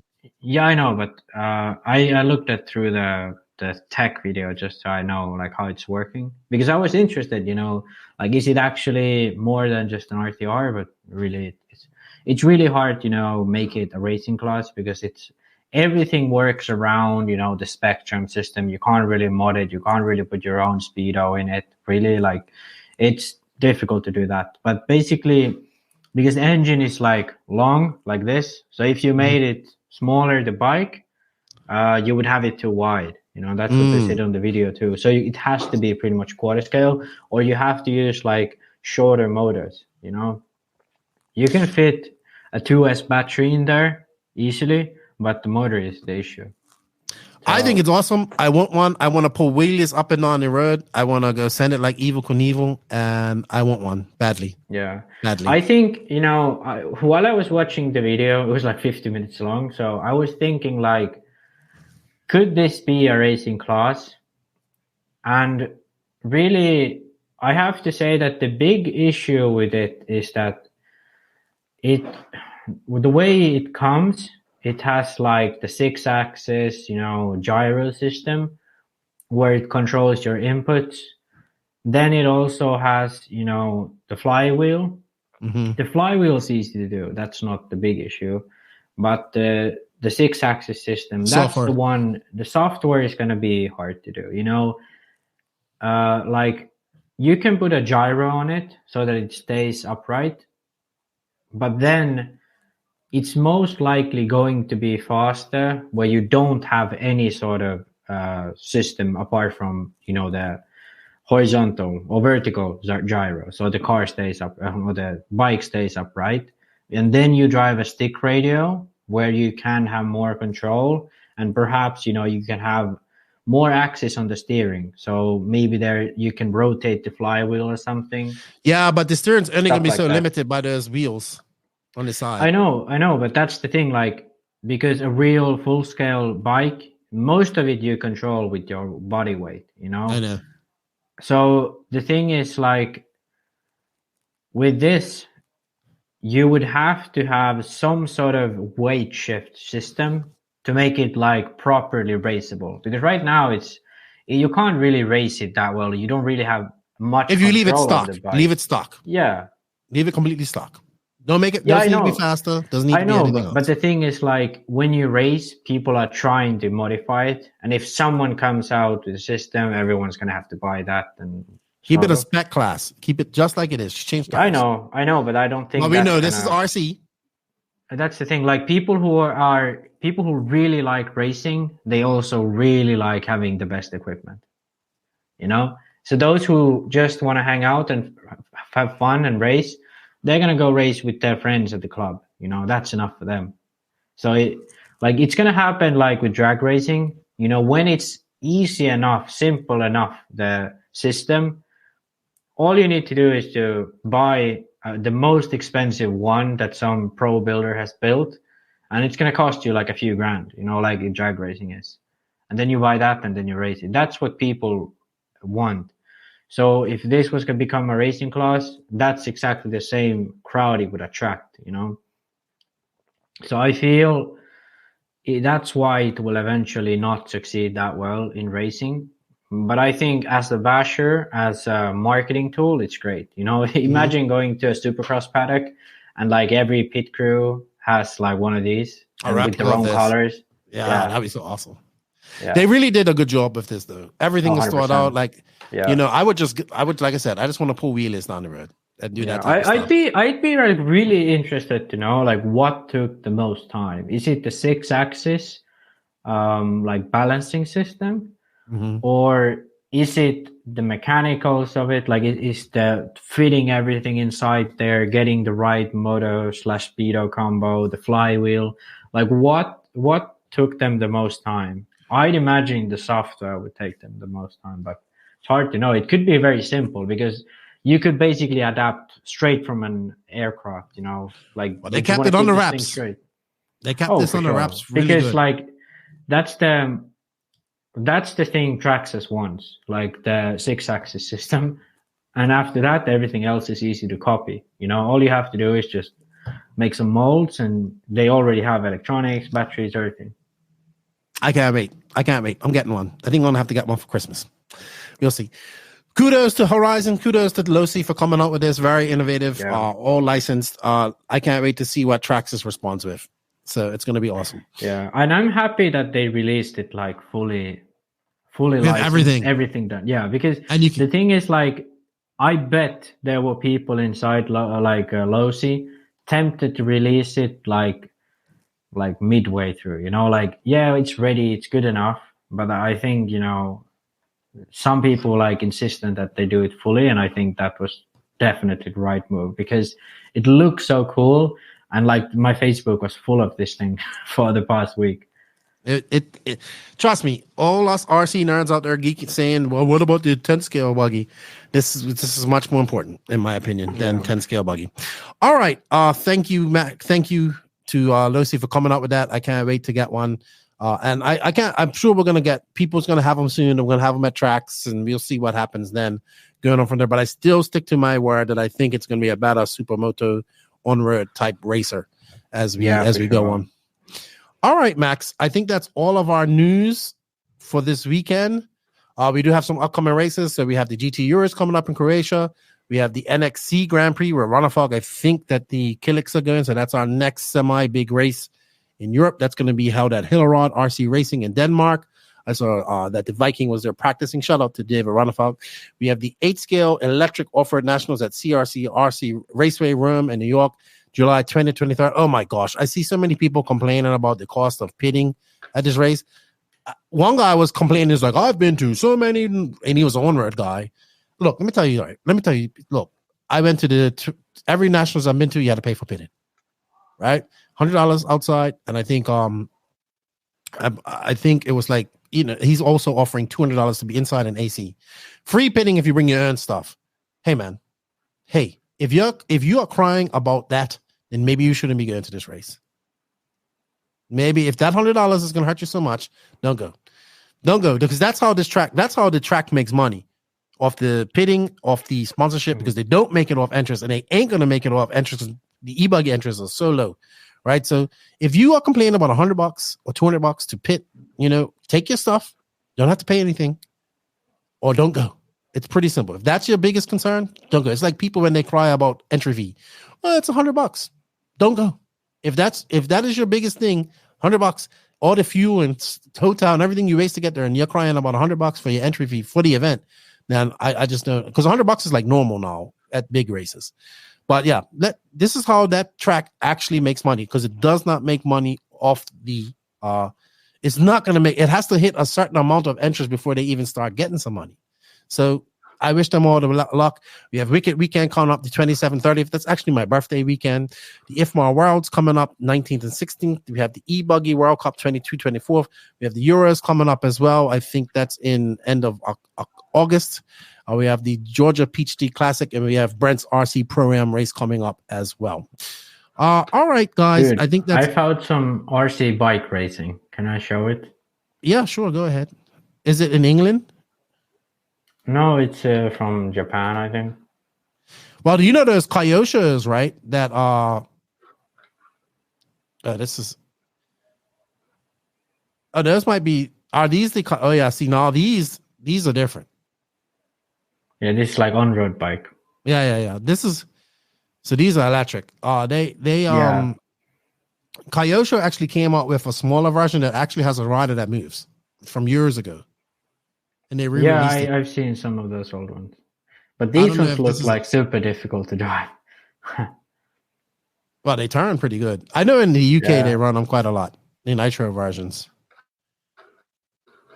You see how this track is. It has to be kind of. Yeah, that's cool. That's where I think this is super. And put some jumps on that. I think we're gonna have a good class on that type of track.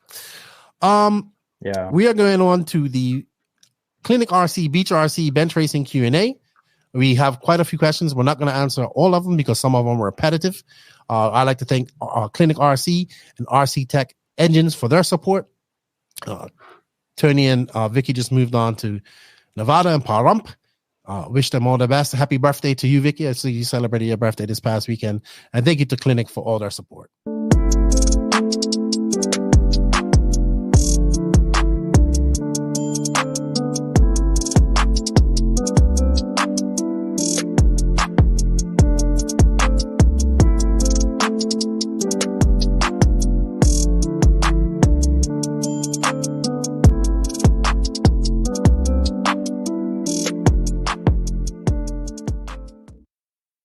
Also, thank you to Beach RC for their continued support. Brent has his RC Pro-Am race coming up in August. Indoor race, team race as well. Pretty cool concepts. I believe he will talk more about this on his podcast, Wheel and Trick, or has talked about it. If you guys want to find out any information, hit up Brent Dansford. Also, we have an affiliate link for Beach RC. If you guys can use that, it definitely helps us out a lot. That is done in the written description of this podcast. Thank you to Beach RC for all their continued support. BeachRC.com, the racers' one-stop online hobby shop. Choose from all the popular brands and variety in stock with super fast shipping and great customer service. BeachRC.com still has the local hobby shop feel with all the benefits of the internet. BeachRC.com is the exclusive distributor for Ultimate Racing, JQ Racing, Pro Circuit Racing Tires, Nitro Lux Fuels, and Assault RC Performance products. So fill up your cart and check out at BeachRC.com today. Thank you to Beach RC, Lucas, and Tony, and Vicky at Clinic RC for all their support. If you guys do purchase anything from Clinic, just let them know you heard about it on the No Name RC podcast. So we do have some questions. First one on from Taylor RC. Thoughts on Nemo Racing, a Gamma brand in the future of the United States? Lost Lutz a while ago, and now Jones has left. They also lost Brandon Rose. Well, I think that this brand, even with this new car, which I think is very innovative and whatnot, I was hoping that Jones would stay on, and he looked pretty good and pretty promising at PNB. I know that there's a very small amount of Nemo Agama guys in the USA that are loyal to Billy and what he's doing. I know how hard it is to do something like this. Then you got cars like that Sparko car coming out here soon, which I know is going to be a big push in America for this as well. I mean, I know at one point Joseph said that you don't need pro guys to sell cars, but I mean, you kind of do. You kind of need this car out there competing with these guys on these levels. I'm not saying it's necessarily that's gonna sell cars, but having that pro guy there adds legitimacy to it. In the UK and in some parts of Europe, and I'm sure over in Thailand and Asia, this car is popular. So maybe I know John Hazelwood and Mark Rumble and them guys put in a lot of work in the UK and whatnot. It just doesn't seem to have been. It's very hard to replicate that in America. You know, Billy's over there is working hard. He's kind of on his own doing this. I don't know what the future holds for them. Maybe I don't know. For me, I think the issue might be that they kind of botched the first attempt. You know, when Agama came to America, was it like 2010, something around there? Like, it was popular. They had a lot of courts. Greg, they put a lot of money into it. You know, they had courts and they had. But I don't think Hazelwood was in charge of it back then, though, either. No. But like, there was a big effort to do it, and back then, the car wasn't that good. The branding, Agama is like a weak brand in my opinion. It's kind of like, it doesn't really have anything. Nemo Racing in America. Agama. Yeah. Nemo Racing is much stronger brand. You know, as a brand, you know, Nemo. You know, that's okay. That looks cool. They have something. They have a soul. You know, Agama is kind of to a lot of people. It's like, at least to me, it's like, it's like they even their name is not in capital. It's in the lowercase letters, all of it. So it's like, I think the brand itself is not interesting. So that's one issue. Yeah, but this new car is very interesting. Yeah, but that's where I'm coming next. So the brand itself hasn't been interesting for a while. And the new car, it might be like too different, you know? It's like too different where people think, you know, it's not going to work in bumps. They're too hesitant to buy it. I think that's going to be a big factor, you know? And on top of that, they don't really offer, like, because prior to this new car, they didn't really offer anything special, you know? They didn't offer any different experience to other brands. Like Losi, if you ran Losi or if you ran Agama, previously there was really no difference. Like, it was a similar car. Team support wasn't much different. It was very similar, and you much rather choose Losi because they have better availability, they're a bigger brand, and you know they also have top drivers. And so there really isn't a reason to choose Agama or Nemo Racing in America for sure. Like in the UK, yeah, obviously there's lots of drivers there. There's a big, you know, community of Nemo racers. They even have their own track. They organize a lot of stuff. It's a big thing there. And to be honest, like in Europe, it isn't doing quite well either. It's like France is quite okay. There's quite a few Agama drivers. I don't know if there's a few more in Italy now that Mao has done some collaboration with them. But apart from that, like no Agamas in Northern Europe, as far as I can see. Don't really know if they have anything in Germany. In Southern Europe, they had a few drivers beforehand, but all of them have left. So they kind of have the same issue as Techno, whereas they don't have a car that's like super good or like really suited to the, like the car doesn't have when you buy a Mugen, you know you're gonna get a good car, you know. That has been their selling point since forever. Kyosho kind of used to be like that, but recently, like, people don't think of it as much. But yeah, Agama and Techno kind of both suffer that same thing in Europe, where people don't really think it's that great of a car. On top of that, Agama doesn't really have anything they could advertise it on. You know, like, for example, I think JQ, as well as it did well because it had a lot of character. In a way of another, people either supported Joseph or they believed in the car, or they had a really tight-knit community, or found similar people from the JQ, you know, JQ racing, you know, community, whatever that was for them. Same with S-Works to some extent. Yes, they have pushed a lot of money, put a lot of money into it, pushed a lot of things, but they kind of have found people who can build a tight community around the car. That's why they, in my opinion, are doing really well. But Agama, really, apart from the UK, I've never seen that really be a thing. And yeah, they don't really have any selling point. The new car, that's the one they're trying to do now. Like, they have a brand new strategy.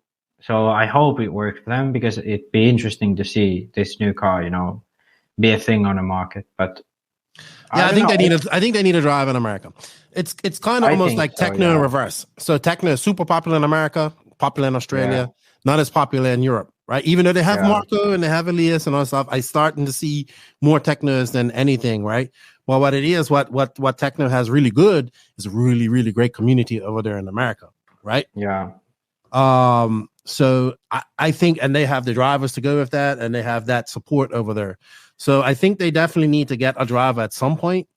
Yeah, but they have the budget for that, though. The issue is, like, they can't afford a top level driver like Mayfield, where they can assure themselves they're going to get good results. And drivers like Tyler Jones can't really offer them much, because he's like, drivers like that are kind of in a slump on their own. And then also the car is new to them. It's a different type of car. Very little people to bump ideas off of, all that stuff. Same thing we talked about earlier.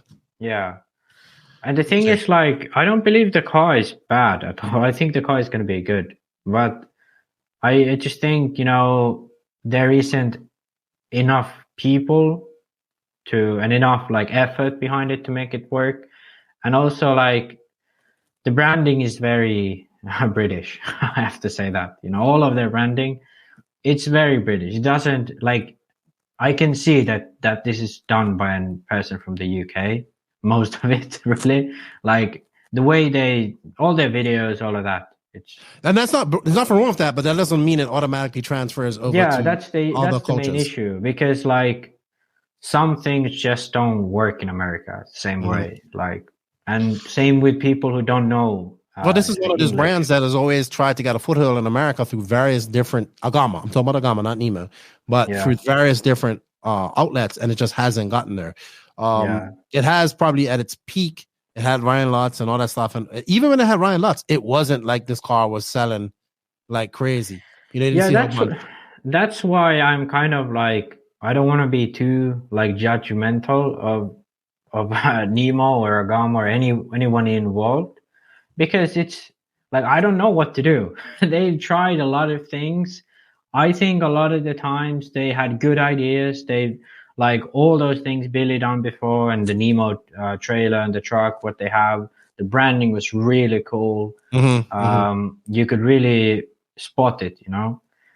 But just, like, I don't know why it doesn't attract people. Like, because when Lutz was racing with them, he was doing actually quite well, you know. So it's weird to me, like, why it just doesn't catch up. But for sure they lack some sort of factor why people want to stay there. Yeah, I would agree. All right, next question, and we're not going to go all super science mode on this, because we kind of touched on this with the super motorbike. But Joe Zaire of Ran Out of Talent wants to know, why is Horizon TLR effing their 10 scale guys? I guess they're talking about, so basically saying, instead of coming up with a new car, they're coming up with new parts for the 12-year-old platform. If it's working, it's working, right? Yeah, the only good argument I saw was that they don't have a fast, you know, switch diff for the tool drive.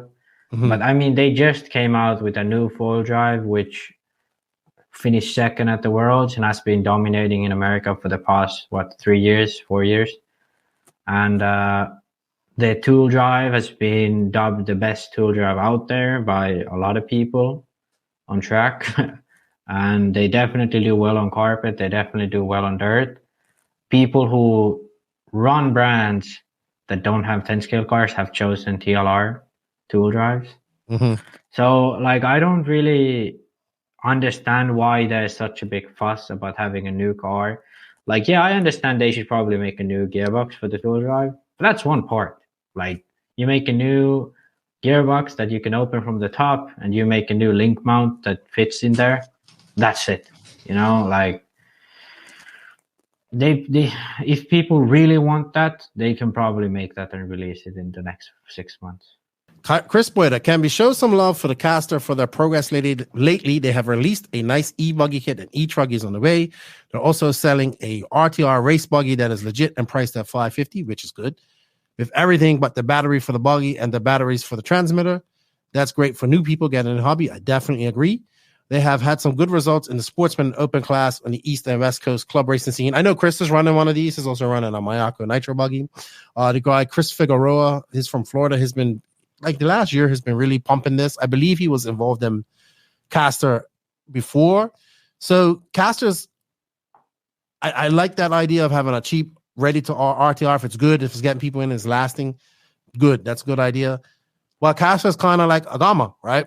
It's been through so many iterations of different owners. I remember the first time ever hearing of Caster, I think, was when Binky, or I think his name Luther, bought him in. We've seen it change hands through various different people. Or people. I know Tony Noonan was involved in it at some point. So it's kind of one of those brands who's always struggled to get a foothold in the American market. I don't know how it is over in Europe, but it kind of falls into like almost to like what we was talking about with Nemo Agama, right?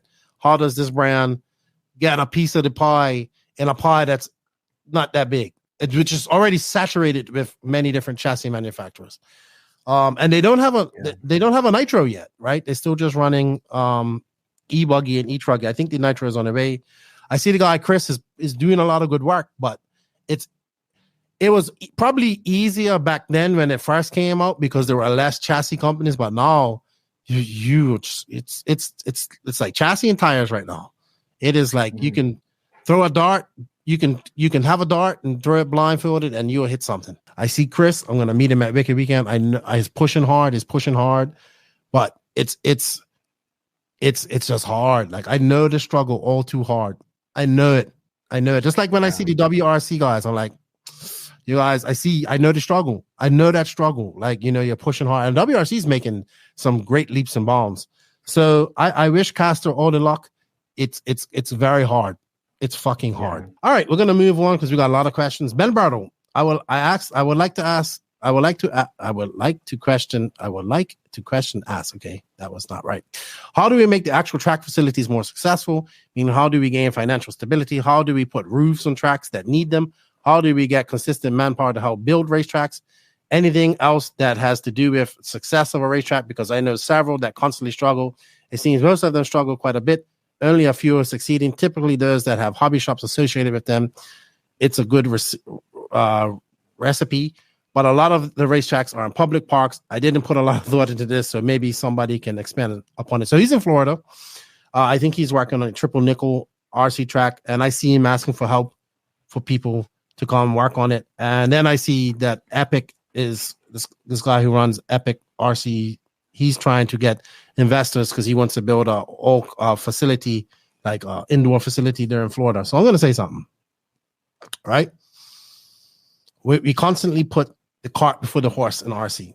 We want all these tracks, but there's no thought in getting new people into racing these tracks, right? Not every track. Look, you want a track to be successful and have a roof over its head, then there has to be another business that isn't RC related attached to it. It's that simple. It's just that simple. There is not enough money in RC to support this. There isn't. There is not. Yeah. I had this rant last week on the podcast where it's the same as people thinking that Mugen and these companies are selling hundreds of thousands of units per quarter. There is not enough money in RC to support this.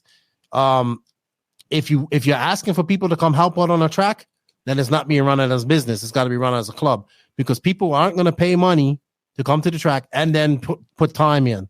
So something has to give. You can't have money and ask people to put time in. That's why you see a lot of these tracks that are privately owned. All the work's done by the person that, maybe has one or two people that help them, or a crew that they pay. But it's difficult, man. And then you don't have enough people. Like Florida is saturated with tracks. The Southeast is saturated with tracks, and you're dealing with in Florida where you got you have many outdoor tracks. I know Florida, it rains, so that's why they're talking about a roof. I know why this Epic company wants to build like a warehouse type of area and all that stuff. But that all costs money. It costs money to do it. It costs money to sustain it, and it costs money to just make it be profitable. Like we're not even talking about being profitable. We're talking about sustaining it.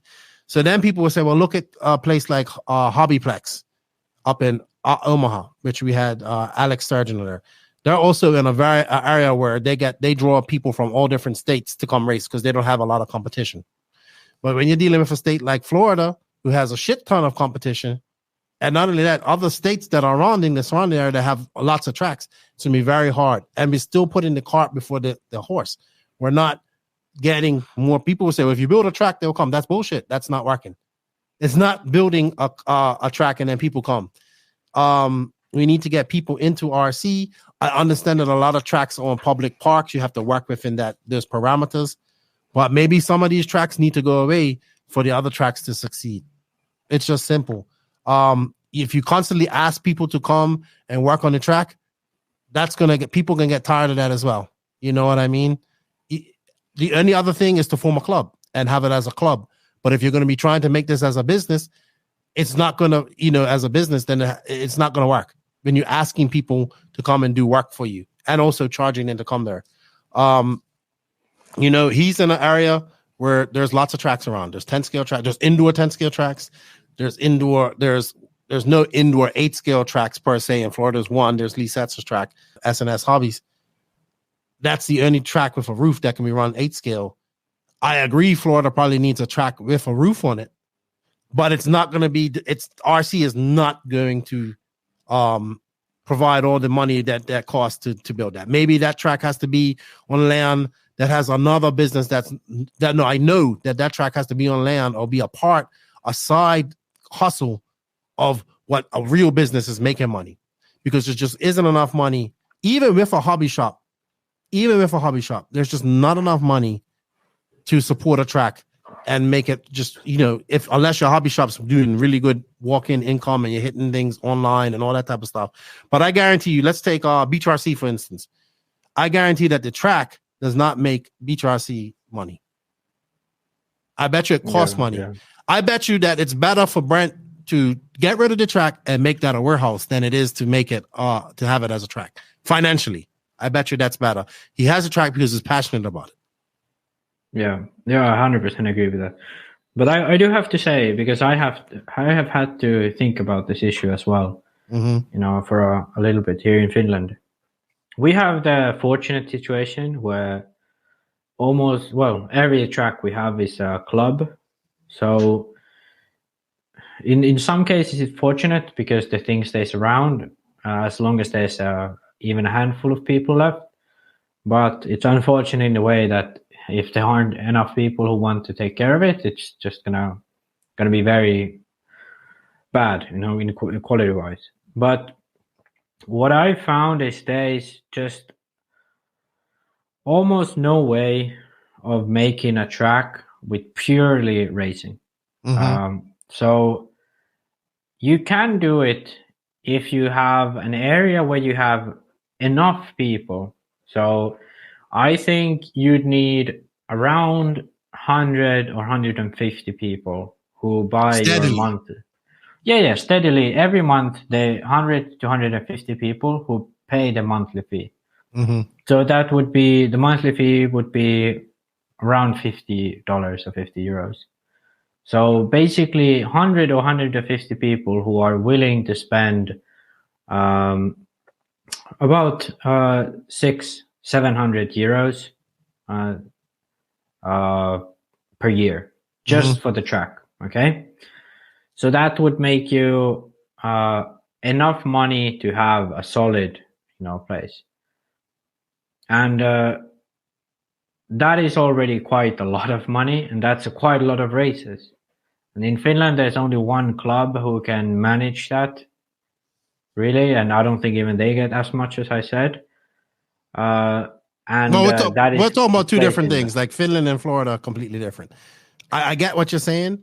No, but but the whole RC community is not big enough. It's just not big enough. No, but I'm saying like it's like you can only pretty much do it if you have a lot of active races, a lot of them.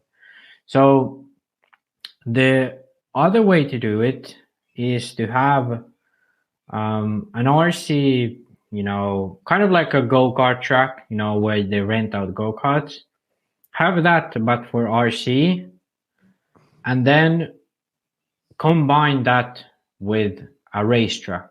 Okay, so I'm pretty sure that's how most full-scale tracks make money. They have like all kinds of smaller events that they hold that they make money. So basically, you would need to have two tracks, one for all kinds of, bashers, people who might want to come there, rent a car, birthday events, company, events, just like, hey, you guys want to have this sort of company night out and you can race RC cars or stuff like that. That's the way that in Finland, a lot of clubs have made a fair bit of money. Essentially, you have like 5 to 10 like RTR slashes or Arma 4x4. Yeah, but that's all peanuts. That's peanuts. That's peanuts, Max. They're talking about putting roofs on over tracks. That's fucking millions of dollars. That's millions of dollars. That's not going to make it. That's not. Yes, it is to put a roof in Florida. Expensive. You know what they need?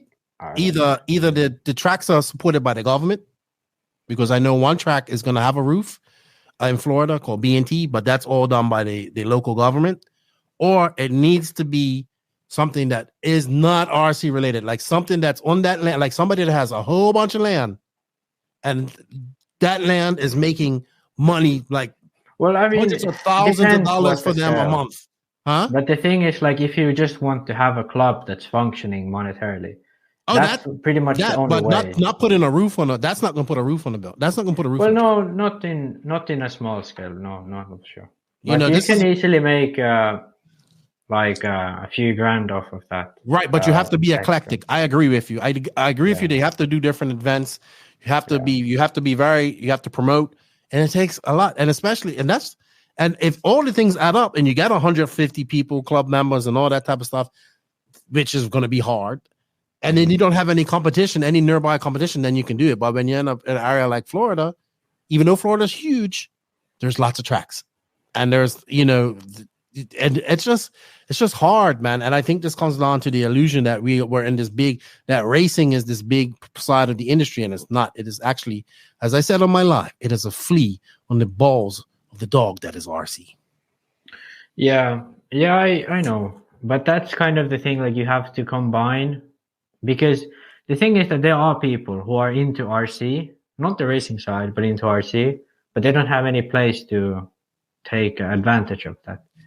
So, like, actively organizing that, you can get that money supply and then put it towards. So hold on, the whole comment. We'll all come back to the same thing. We're still putting the cart before the horse. We have to grow RC racing, so we need more people. Yeah, but I think, like, I don't think we're ever gonna get RC. Like, if you think of motocross, I don't think so either. Racing, I don't think so either. Big. There's most likely not many more motocross racers around. Yeah, but many people have motocross bikes. Yeah, many millions of people as RC. Millions have RC cars, but only a few thousand race them. I agree. That's the thing. Like, so we need to tap into that market. We need to tap into that market somehow. That's why I like what MSN's doing. But I think like the issue is kind of a never ending. No matter what you compare, like mountain. I had this biking, argument. for I had this example. rant on my live last week. Yeah. I had this rant on my live. But like last mountain biking as well, like mountain biking racing, that's a fucking drop in a bucket compared to the biking market, you know? But guess what? Guess what? If we had 10% of the people that race mountain bikes into RC racing right now, it would fucking be great. Yeah, but if you had 10% of the people who race mountain bikes, that would be nothing, you know? It would be more than what we have in RC. I what do don't you mean? think so. What racing? Race? Yeah, okay, sorry, racing. Yeah, that's the thing. That's the issue. Like anything. Right. Think of how many competitive skiers there's in the world. Like Sorry. I misconstrued you. Yeah.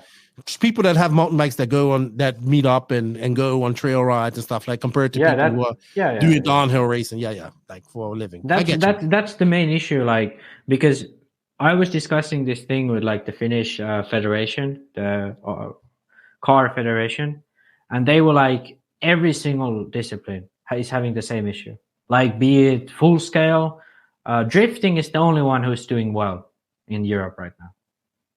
Everyone else is struggling. Rallying is doing okay, but that's because, you know, rallying is always doing okay. But like pretty much every single hobby is having the same issue. Like the amount of people isn't getting bigger, but the amount of things to do is. You know, there's video games, there's more the things to do. So much competition for your time out there. Yeah, like there's too much things to do for the amount of time and people we have. That's that's just how it is. But just to reiterate on this, and then we're going to go into the next question because we have quite a few. We're not trying to spend 10 minutes on this one. It's very difficult, Ben. Just like the growing the chassis thing, it's very difficult because of the limited numbers. Now, if your track was the only track within 4 or 5 hours of most people or whatever, you know what I mean, and your nearest track was 8 hours away, then it would be it'd be easier. But when you're having a track in a place like Florida where there's quite a few tracks, and just in that area of the Southeast where it's inundated with just so many tracks, it's always going to be difficult. It's just always going to be difficult. You have to then make your track better than everybody else's to get people there. So, and that takes money, that takes time, that takes having, you know, all that type of stuff. But to have a track with a roof and all that type of stuff, I do not see it being foreseeable to profit off of that just from RC. It has to be attached to some other business that is passively making income for you, right? Or making great income for you. Next question. We touched on this quite a lot. We're not going to go too deep in it, but Eric Quatermos wants to know, what would be the best way to get new drivers into the hobby, both 10 scale, 8 scale level? Should there be a box stock spec class? Yes, I agree. Like Lucy had with the XXX spec truck buggy. Yes. Should manufacturers build an entryway gate level car for people to get in and then move? Yes, that's what I agree with. I think we should have a completely box stock setup. All these companies that make them, I see some other company just came up with like Yokomo or somebody came up with a stock car here recently, like a spec car. Everybody fits a spec, same motor, same rules. Car has to cost under a certain amount of money, and then make a spec class for that. I think that is a great way to get people into racing cheap. But first, we need to get people there. So we need to work on the promoting side. Do you have anything to add to that, Max? I think we both agree with that. Yeah, like I think even H-scale companies should release more like fully built kits, you know, like ready to race, but ready to race, not ready to run. I agree with you. Which could be e-buggies, in my opinion. Joe Johnson, with battery technology constantly evolving, when might we see longer electric mains? # nitrous to glory. I don't think we will, because everyone will run smaller batteries. Right. There we go. And also the electronics can't keep up with the heat. And let's be honest. Why is nitro so great? Because we have fucking pit stops. Yeah. And cars can flame out when you come in pit stops, and people can run out of fuel. That's why it's great. I honestly think if we do go up at maybe 15 minutes, but I think that the two double main e-buggy or triple main e-buggy is the best way to go. I don't think we need longer mains. Because I think double main is actually better than triple main. I have to be honest. Because Like, you I have to think- race both, and they both count. Yeah, extent, because right? to me, triple main, there's so much more, like, oh, I have to win? I don't have to win. I'm just holding here second. And like the e-buggy Euros where Olos can kill each hit, like, yeah, it might not have been deliberate, but if it had been deliberate, like, Orlowski just knew that that's all he needed to do. I'm not saying he did it on purpose, but, in a situation like that, you could just purposefully take someone out and that'd be fine. Like you can't do anything about it. So I 100% think that double 10-minute mains is much better for e-buggy. I think it's probably the best 10 minutes of racing you can see because it ain't no pit stops. You ain't got to worry about that. It's out there. That's what makes Nitro better. Pit stops, going a long time, going a longer race. Mm-hmm. All that type of stuff. So I don't think it can make a difference, to be honest. 15 minutes at the most. I think your attention span goes after that, to be honest, because there's no noise. It's just like, yeah, I think I'm watching e-buggy racing. It's not the most exciting thing out there when it's pretty I have simple. To be honest. Yeah, it's pretty simple. To be honest, I don't think it's better. Like if it was longer, like semis are only interesting because there's 6 drivers who bump. Mm-hmm. The 45-minute main is because there's so much happening. But then, like when it's 10 to 15, like doesn't really make a difference.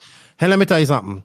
The 10-minute e-buggy finals I saw at IBC were probably 3 of the most exciting e-buggy finals I'm watching all the time. Yeah. And I don't think they should have been longer than that. I think the most likely thing is that we're gonna get e-buggy pit stops. It's still not exciting. It's still not exciting. It's not like, for me, it's not exciting. Really? It is not exciting because there's no chance of you flaming out. Really, that's what makes it for you. I don't know. Look, man, look. Listen. It's just like I know e-buggy guys got pissed off at me last week. It's just like this. Nothing is gonna get your blood going like smoke and noise and ring and all that type of stuff compared to but through video, it's not much different. Most people watch it through video. And they like that. And you know what? People like coming in for them fast pit stops and go. Where there is a possibility that your pit stop might not be fast enough or you didn't get it full up enough like that. Yeah, basically, but that's how it be for e-buggy too. No, there's going to be who can get that battery in there fast enough. That's all that's going to be. There's not going to be no danger of it not being charged. There's not going to be the danger of of not getting it connected properly, all that type of stuff. So that takes away. All right, moving on. Xavier Suarez wants to know about tire frames. I'm heard once the tire frames get wet, they are garbage. I also heard that's false. Would love to hear your take on it. Reason I'm asking is I'm currently seeing tire wash stations pop up and just checking. The tire wash stations have been going on for a long time. I think when firms get completely wet, like soaking wet, they might degrade a bit, but these tire wash stations or people washing the tires, they're kind of scrubbing and I don't think it does that much damage. It definitely changes it a bit, but it's not like it will be fully fucked up. It will definitely be less bouncy when it gets wet. Okay. Depending on if you're on like 10 scale, what you call them, like the full foam, that one, I don't think it does anything really. But the closed cell, those ones get a little bit less bouncy. Okay. All right. RC Vitals, what's up, my buddy? How you doing? He has a few questions. We're going to answer them quick because we have a few more to go after this, Max. And I see your attention span starting to go. What brand of tires and wheels do you currently run, and Max, and why? The one that's best. But in Finland we have control tires. So. All right. This is so like the best. You don't have a tire sponsor. No, and I chose not to really. Okay. I was interested to run TZO because we run it in Finland, so I could, because I don't race much abroad, but they don't really have any thing going on in Europe. So I was like, yeah, whatever. I've been running no sponsor since 2019 because the thing is like, would you like to have a tire sponsor for one race in a year, which is pretty much the Euros, And then if that tire sponsor's tires don't happen to be the best ones there, you're gonna basically waste the whole lot there. So I chose like, I'm anyway running control tires in Finland, so why not just run anything at the Euros? All right. He says, I also saw side fins added to your body. What does it do, and did it work? Real quick. It does work, yeah. It basically makes the car go more straight. So if you go into a corner and you have the feeling where the rear end kicks out while you're braking, when you have the fins there, it doesn't kick out as much. It kicks out a bit, but then it kind of straightens itself out more. Yeah, but you're doing this for quite some time. You've been doing it. Yeah. The only thing is, like, apparently those were illegal. Carlos came to me after the race and said that's against the F rulebook. But yeah, they didn't know at the tech, so they were like, that's fine. So, but yeah, how do you Euros? I have to do something else. Leave it to Carlos, right? Yeah. How do you like running e-buggy? Give me a one-word answer. It's fun. I just need to. I went already over one. It's fun. That's it's all we fun. need to know. It's fun. Yeah, I need to be better with the throttle. I use too much always. Okay. Do you play with servo speed adjustment on a radio, for example, servo return speeds at all? On throttle, I use maximum return, but then I've decreased the speed up. So basically, if I'm feathering, I can feather far without it taking all the way that far, but then it always returns to zero very fast. So that's good. One thing, actually, it's good that this came up, because since I switched to the M17, I've been trying to find how the fuck I can tune brake speed. I can't find it. There's no way to adjust brake speed. I said this on one of my videos back in the day, 2 years ago, that I use slowed down brake speed. So basically, I would have it so that it's up to 90% or something. It's all the way to the slowest, but then the last 10% is fast. So basically, if I would tap the brakes, it would never engage the full brakes, but it will engage like 60% or whatever. But then if I had to fully brake, I could engage to 100%. Okay. So I can't find this option in M17 to slow down just the brake. I can slow down the throttle, which I always do, which I just explained. Steering, I never touch. It's always worse for me when I slow it down. Unless it's like super fast on the servo, which luckily not many servos are. But yeah, on the brakes, can't find the setting. So if someone knows how to tune brake speed, particularly just the brake speed on Sandva M17, please tell me. I'd like to know. And if someone knows the Sandva guys who make the software and they don't have that option, tell them to make one. All right. His last question is, do you use firm bands? Your opinion on them? Just to keep the firm from swelling up. Oh, no. With J Concepts, I used to glue the tire to the wheel. Foam to the wheel. To the foam. Yeah, foam to the wheel. Because the carcass of some of the J Concepts tires was really, really thin. So they swell up really easily.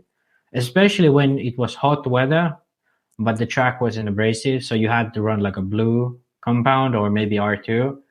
Those two had that issue a lot, where it would just swell up or the balloon up the tire a lot.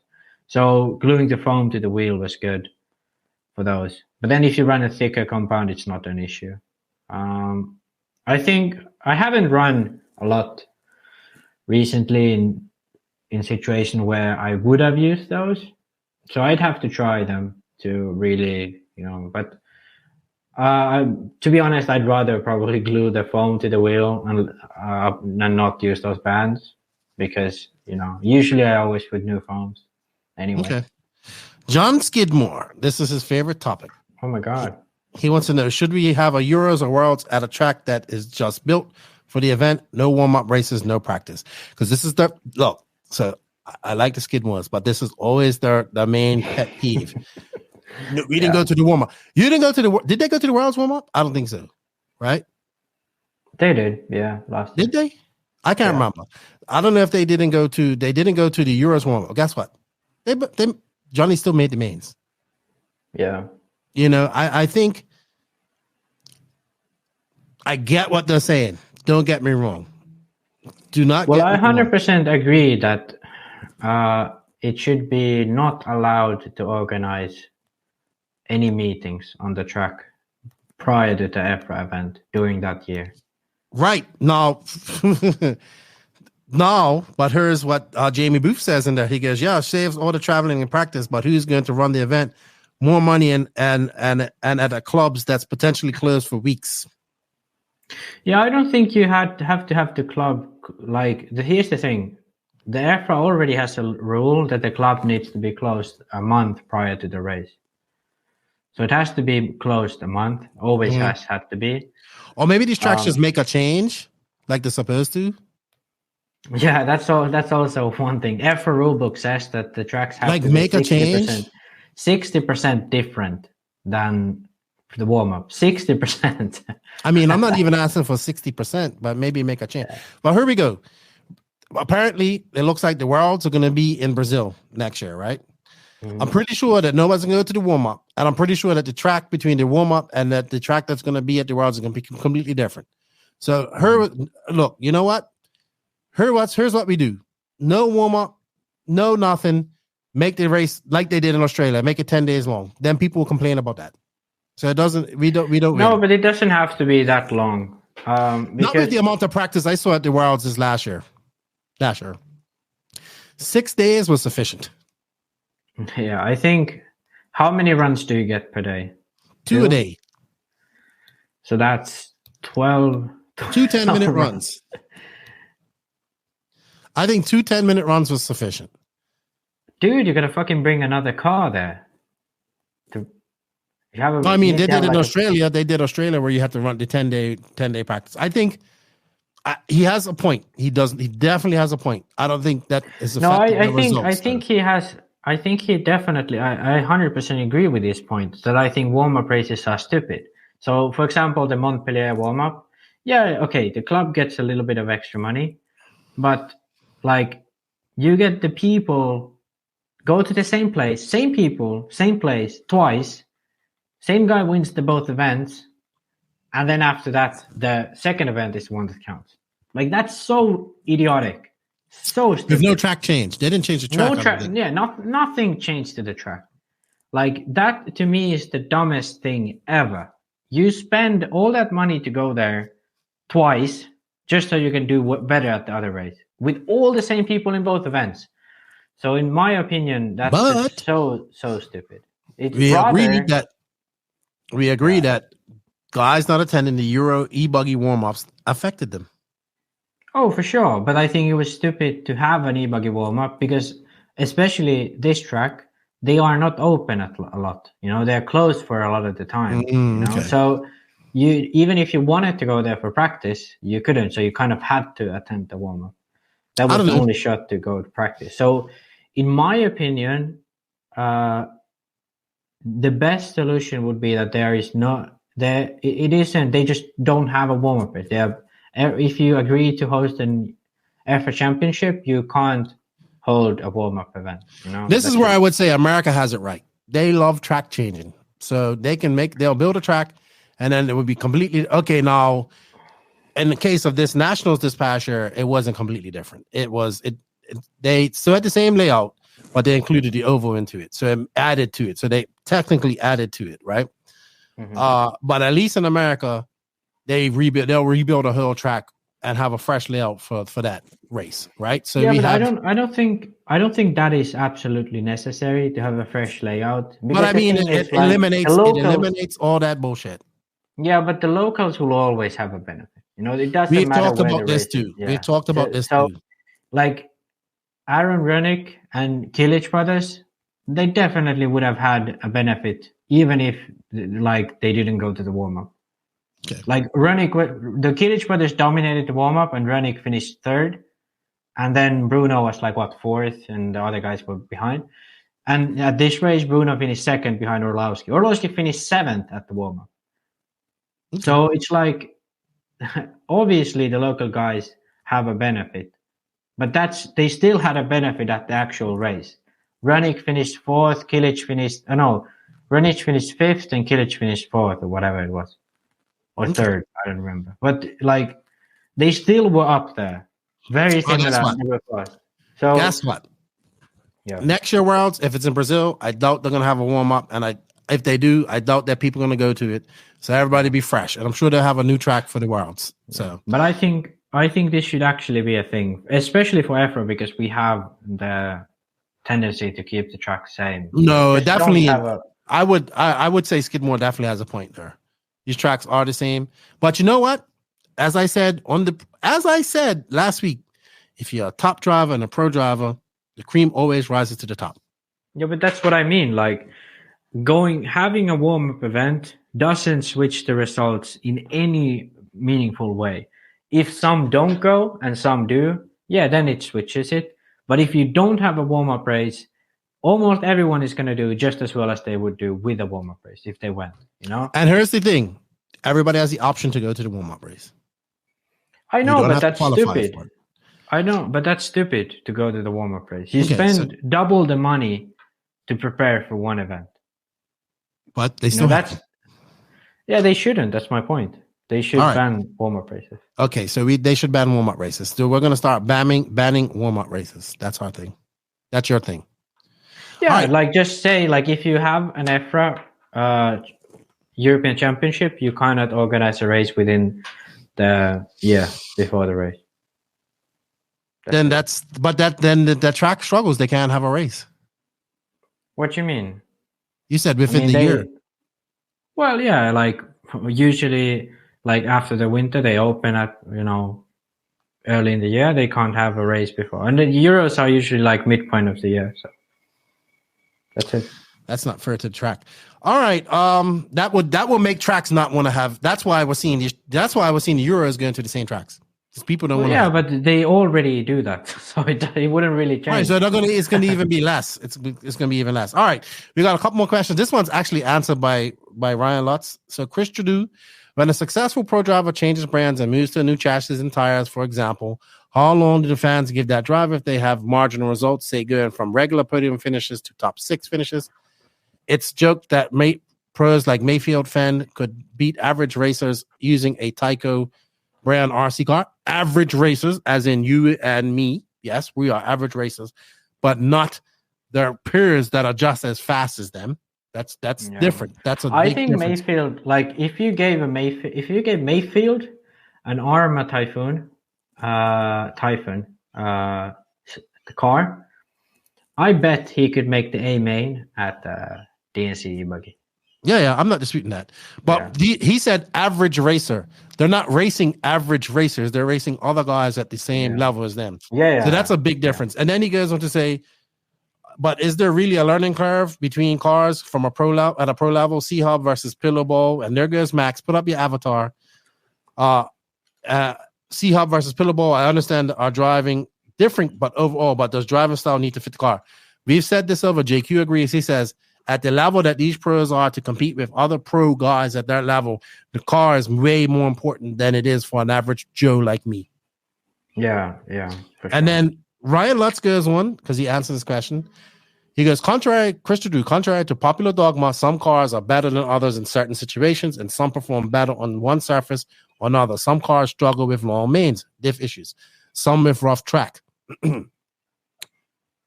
Some with rough track, some with high grip, etc., etc. At the tippy top, you not only need a good platform, but having the experience with it as a track we frequent helps out a lot too.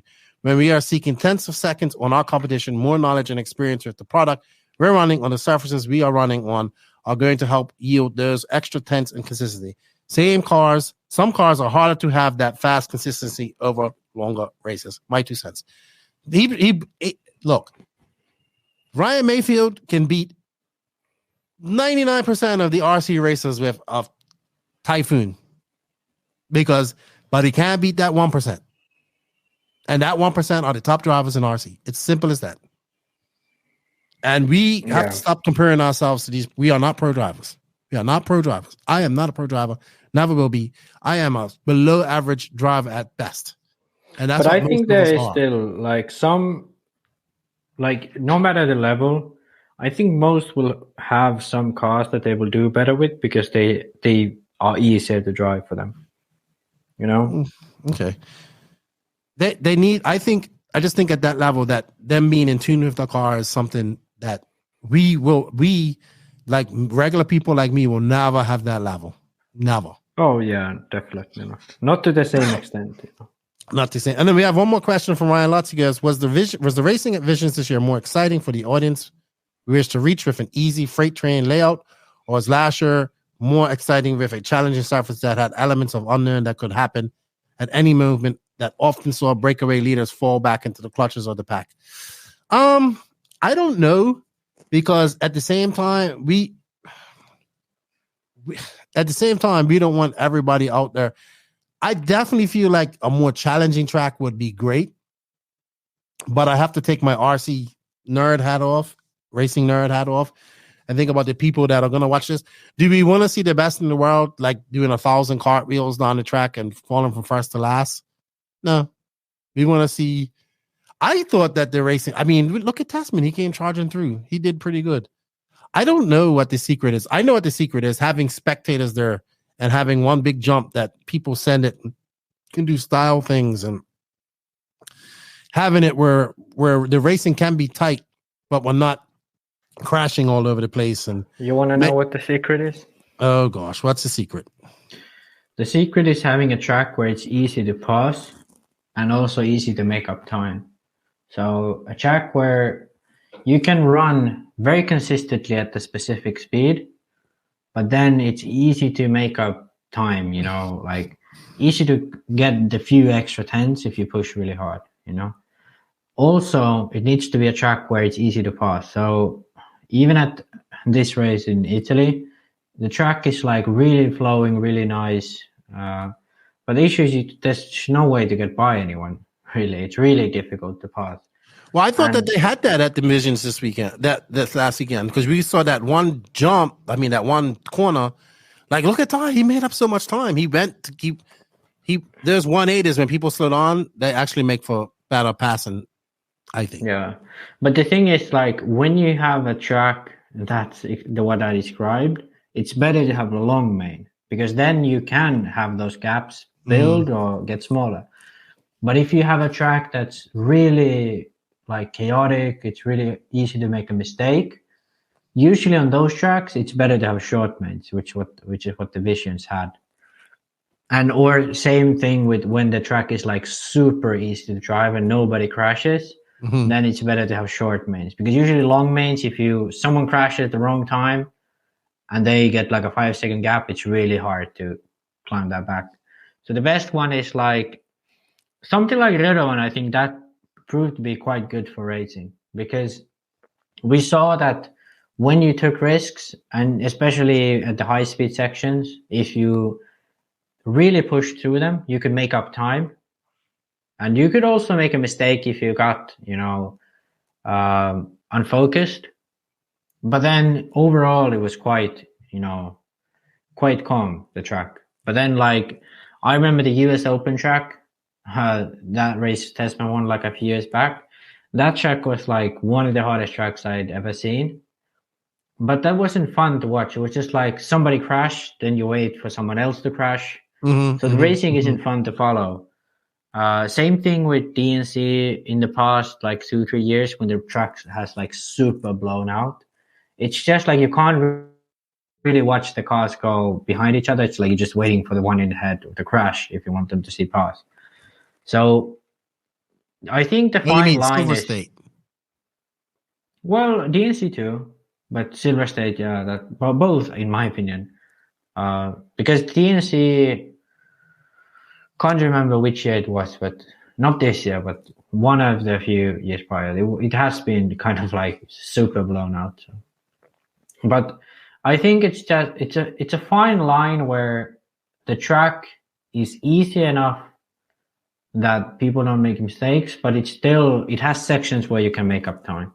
I think that's That's the most important part. Okay.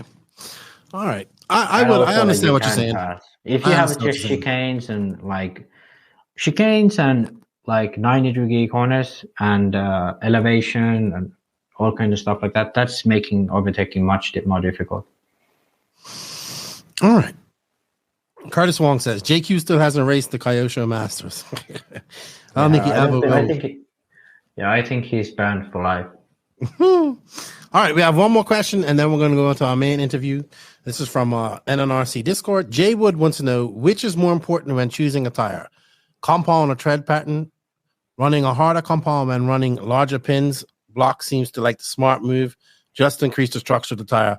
But is this actually the case? So what was the initial question?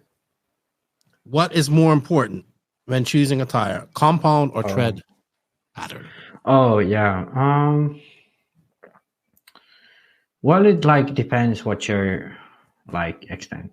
You know, if you're running on a track, indoor track, you know, something like OCRC, yeah, running a pin tire probably ain't gonna work.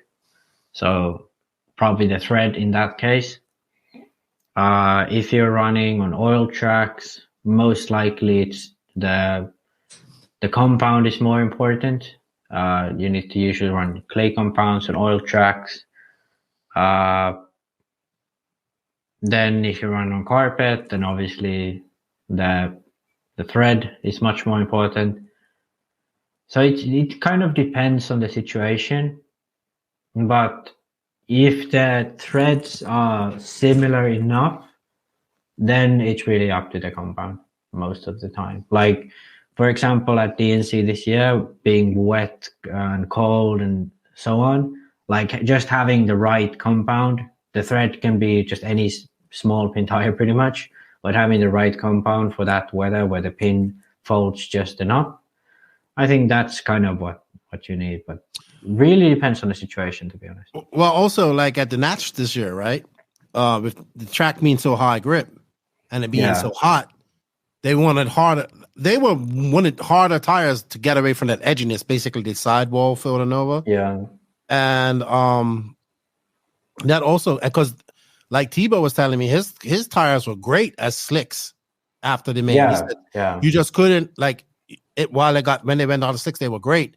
So the tread pattern didn't really matter until you got out into the obviously because they were great in the line, and the harder compound was great because that didn't fill it over. But once you got off the line, obviously it was different. So I will tell you this: like I'm no pro, but when I had our glue tracker, I used to like running hard city blocks. Right. Yeah. Because when the top pin wears out, it's really right. And it used to be such high traction, right? That those top pins used to let it slide a little bit. Used to give a little bit. Yeah. Even on the high traction part, and then when it wore on to like that medium pin, that's when the tire was at its best. Yeah. Right. And by that time, you had gotten a lot more oil, a lot more gunk on the track. So. Yeah, that's pretty much the same as all the J Concepts drivers seem to run. I think it was Rehab or Relapse, one of those tires at the Nats. So that's exactly the same. It has the one top layer and then the bottom layer. And when it wears down to the bottom layer, it's like really forgiving. It's nice and easy to drive. Cool. Lots of good questions this week. Thank you, everybody, for your questions. If we missed you, we apologize. We went pretty long on that. Max always goes long on the questions. Thank you to Beach RC and Clinic RC for their continued support. We're now going to go on to our main interview. Our main interview is with Cory Drachenberg of 5150 Productions. He's made such great of the Come Drive With Us documentaries on YouTube.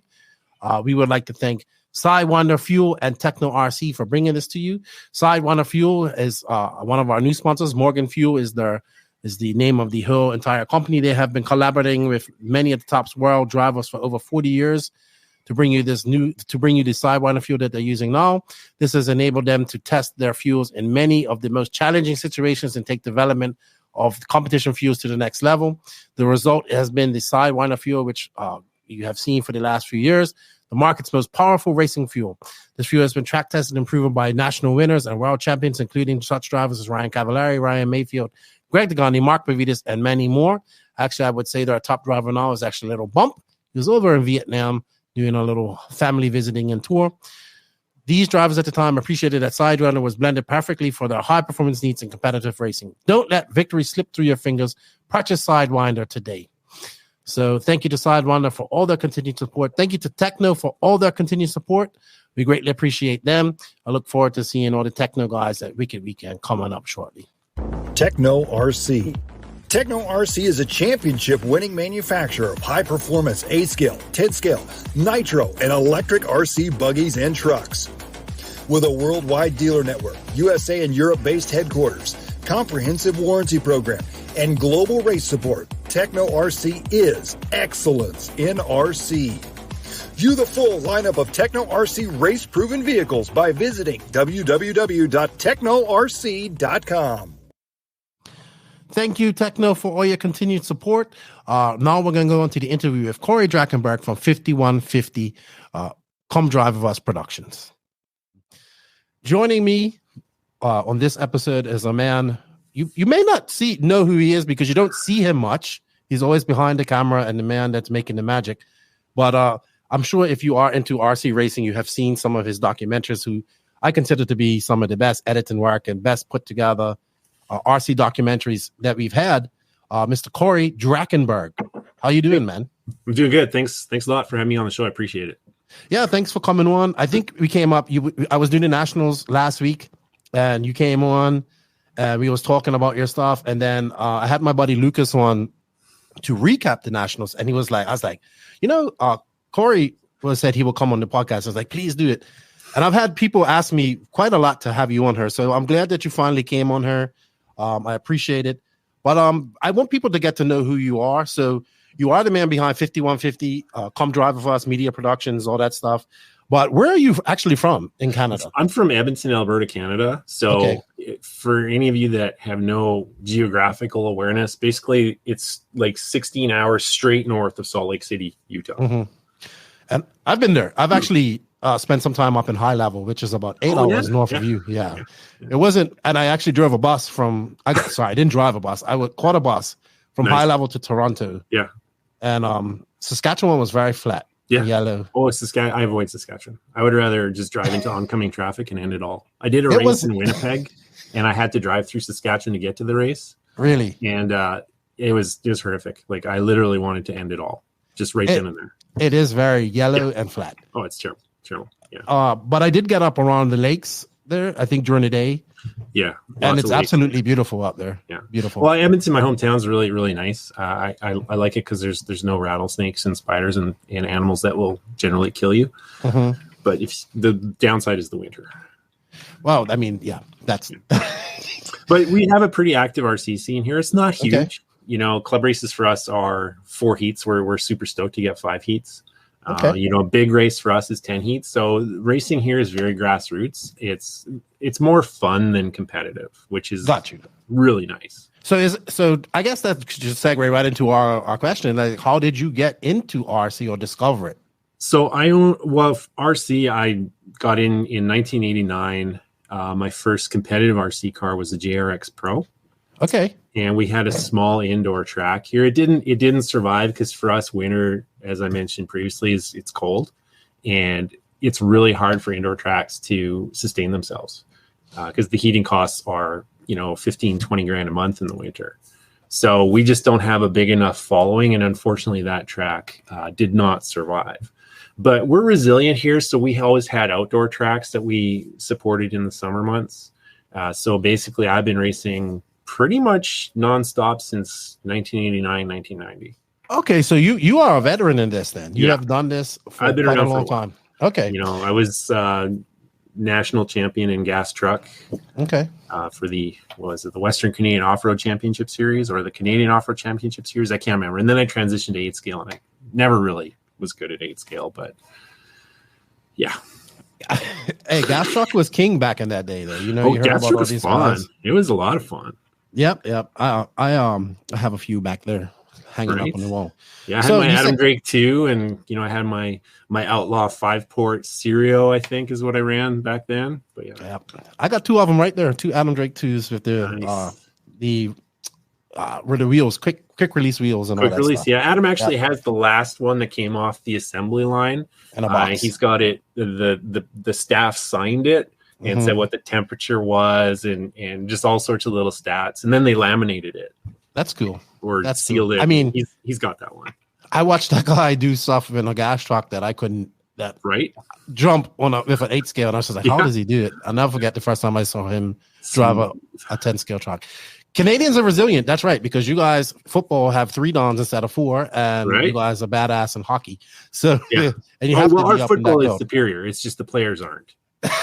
see, we're gonna start a war with the Americans already. I love it. Yeah.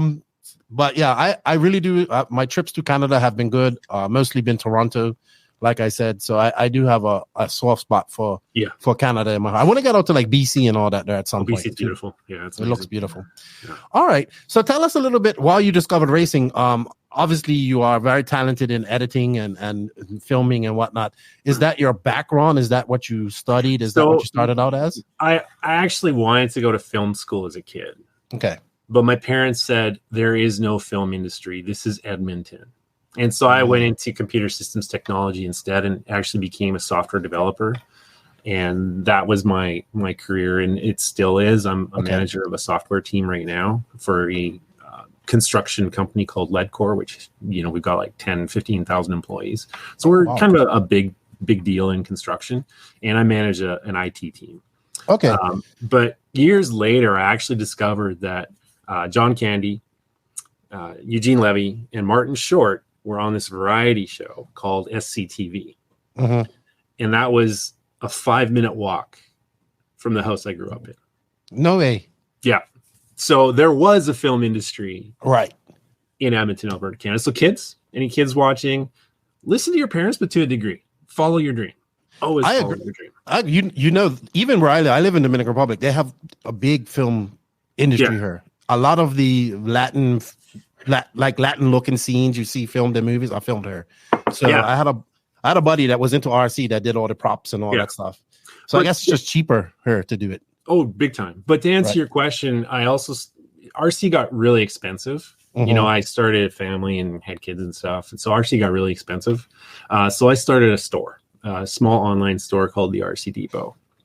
And to market it, I started doing like little videos. I would basically, at the big races, I would follow my customers around. I sponsored a couple team drivers. And so I would kind of highlight my customers, my team drivers in the videos. And the videos just got kind of better and better and better. And I went to the 2013 Cactus Classic. I had a business trip for my day job in San Diego, and I just kind of did a big loop. I flew to Scottsdale and then did my work the week after the race. And I did a little video at that race, and it was really good. I was kind of a nobody, just shooting on a little flip cam, and it turned out super good. And I branded it with my store and etc. Okay, so I guess so I just want to retract a little bit because you got me piqued my interest about racing in Canada. Yeah. So at this time when you was racing in Canada, was you traveling in Canada to go to different races? Just Canada. Okay. I didn't do a lot of US races. There was a small group of racers. Will Mandugiano was one of the guys.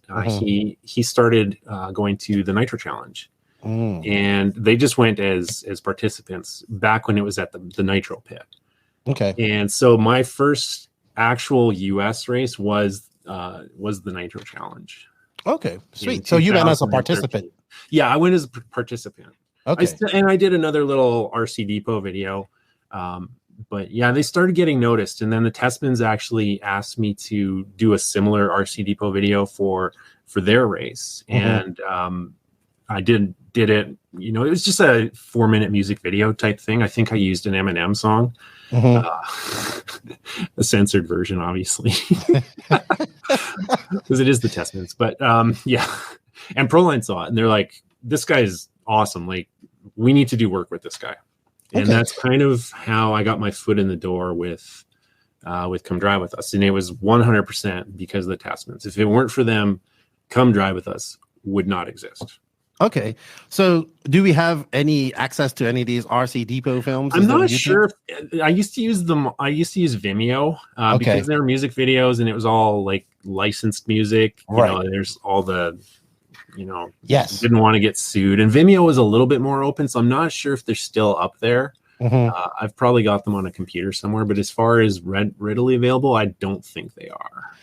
And I would assume that you was just self-taught about all of this, like you was learning. Was there now at this time? Was there like YouTube tutorials and all this stuff that you can watch? No, there was nothing. In fact, I was sort of freaking out because I just got off the phone with Todd Matson, and we basically had a verbal agreement. He was the owner of Proline at the time.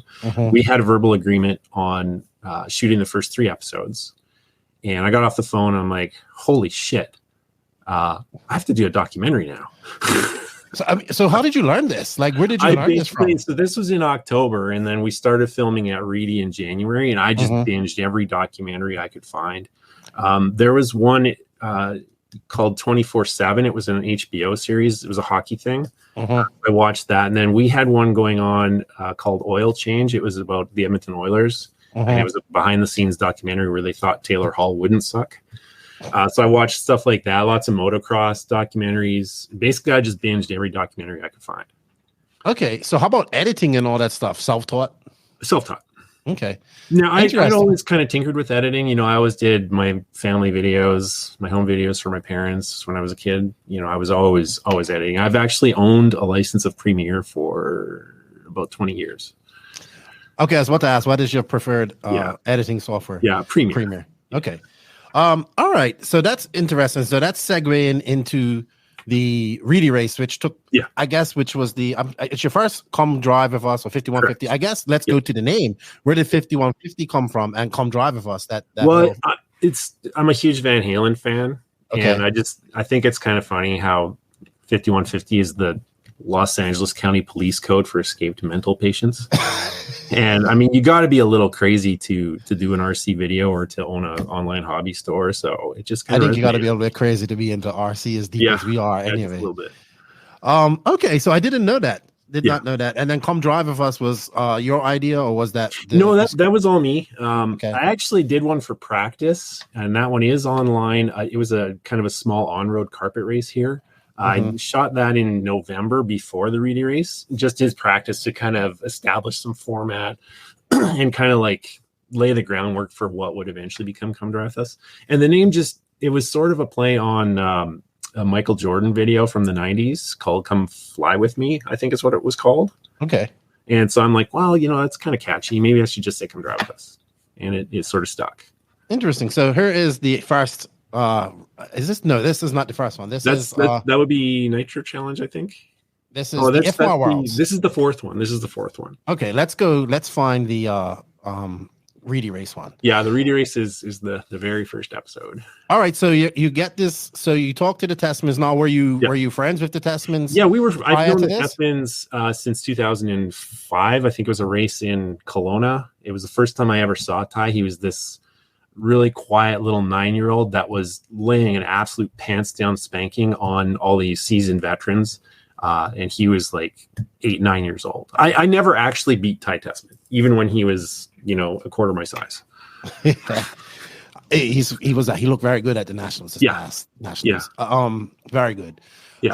We gave him a nickname. He's now known as Tyrone. All right, so this is actually pretty cool. So you get this contract to do this. You talk to Proline. What do you freak out and go buy some new cameras or what? I did, because I was literally using a Canon Vixia. They still exist. They're like this tiny little flip camera, and I'm like, I can't show up to a race like that. So I actually leased a Sony FS700. It's like a $10,000 camera. So I went from a $200 flip cam to a $10,000 full-on production camera that's Netflix certified and ready to go. So I guess when you went into this, you're learning how to do this as well as you go. Your first event. So how did you script it? Did you have an idea what you want to do? So in proper documentary making, you do write the script as best you can before you go. But because it's event based, there's not a lot I can do. So in season 1, Mr. Matson, the former owner of Proline, he had 2 mandates. First of all, if they win, they're in. Don't make this just about Proline. And he said, secondly, try to focus on the family teams. So we had Ty and Gord, we had the Fenn family, we had at that time Paul and Cody King, and then I think there was Cody and Ted Smith were another family team that I followed. So yeah, we tried to make it a little, family oriented. Try to tell the stories of these father and son teams. The problem I had at Reedy was like I was really starstruck because I've been a fan of RC kind of my whole life. I used to have the guy I mentioned before, Will, one of the locals. He used to arrange these watch parties for the IFMAR Worlds. So when I saw Ryan Mayfield, I was like starstruck, and I was like so shy around him and really intimidated by him, by Cavalieri, by Jared. So Reedy isn't my favorite episode because I wish I would have included those guys a little bit more, especially Ryan Cavalieri, because Ryan Cavalieri, I mean, he owned the Reedy race. He owned it. So I really wish I would have included him more. And a lot of people complained and said, oh, it's a Proline documentary. Well, it's because I was shy. Proline never told me who to film and who not to film. There was never a do not film list. There was never Proline edits. That was all on me. I was just kind of shy. And the other thing is I was doing this as a hobby. Like season 1, I basically didn't make a lot of money, basically barely got my expenses covered. So for me, it was really a hobby, a labor of love. These guys are doing it as a job. So I didn't want to be disruptive and stick a camera in Jared Tebow's face or Ryan Mayfield's face and piss them off. That was the last thing I wanted to do. So and at that time, they weren't used to that. It was they were not used to that. Yeah, they were used to like the live RC method. You run and then they pull you aside, you do a quick interview, and then you're done. Me, I've got them wrenching. I've got them working on with prototype parts. So it was all kind of new to them as well. Okay. But no, what year was this? If I could redo one race, it would be that first Reedy race. Okay, because did you read my notes? No. Because that's actually what I was going to ask you. Okay, so what year was the 2013? Was it? Okay, no, I started in 2014, January 2014. Okay. So I understand you being shy because I'll be honest with you, I still get a little nervous around Ryan Mayfield myself, right? I do wait till he's kind of not busy and he's got time, but we just go up and ask him. And these guys at this time back in 2014, they weren't really used to having cameras in their faces. No, I think RC period wasn't. Live RC had been around since 2008. But like you said, it was just a little bit different. Look at that. And was he rambling on a Hot Wheels just now? I'm not sure what it was. I think it's a Wild Dagger or something. This is their hobby store. They used to own a hobby store, the Testmans, and this was family video that they submitted to me for the use in Come Drive With Us. Okay, cool. I should have watched this because I haven't watched this one for quite a long time. This is 9 years ago. This when it was up on YouTube. Right. So you're at Reedy Race. You're starstruck. How did you get over that? You had to get over it somewhat? You had to go talk to some of these people. It was more just the drivers helped. Okay. They started in 2015. I was recognizable. Even when I went to the IFMAR Worlds, I'd already released some stuff. And they really liked it, and they saw what I was trying to do. Because initially, Jared didn't understand why a Proline video guy was asking him questions. Okay, he just couldn't wrap his head around that, and so Jared and I didn't really have a great relationship for the first 3 episodes. But by the time they released and people saw what it was about and saw that it wasn't just a Proline puff piece, for the most part, they really were more involved in the process and were more open to the process. Yeah, so I didn't really. Go ahead. I didn't really do anything. It was really the drivers, and then Mayfield's mom gave me some. She busted my balls because I spelt his name wrong the entire first season. Oh my gosh! So yeah. The funny thing is that I think that Tebow is one of the best at when you give interviews. He's very open. He's very candid. Yeah. And, I think Tebow, Mayfield, really they're all very open, and Cavalieri, if he's got a little bit of booze in him, he's great. Oh, I know. He's a little bit. Cav can be a little awkward, and you are right. When he does have a few beers in him, he opens up pretty good, and he talks a lot better. Talks a lot clearer. Yeah. I was watching the Neo race, and I was like, yeah, he's a little awkward when talking, and that's fine. Not everybody can talk when a camera's in front of them, right? It's tough. Yeah.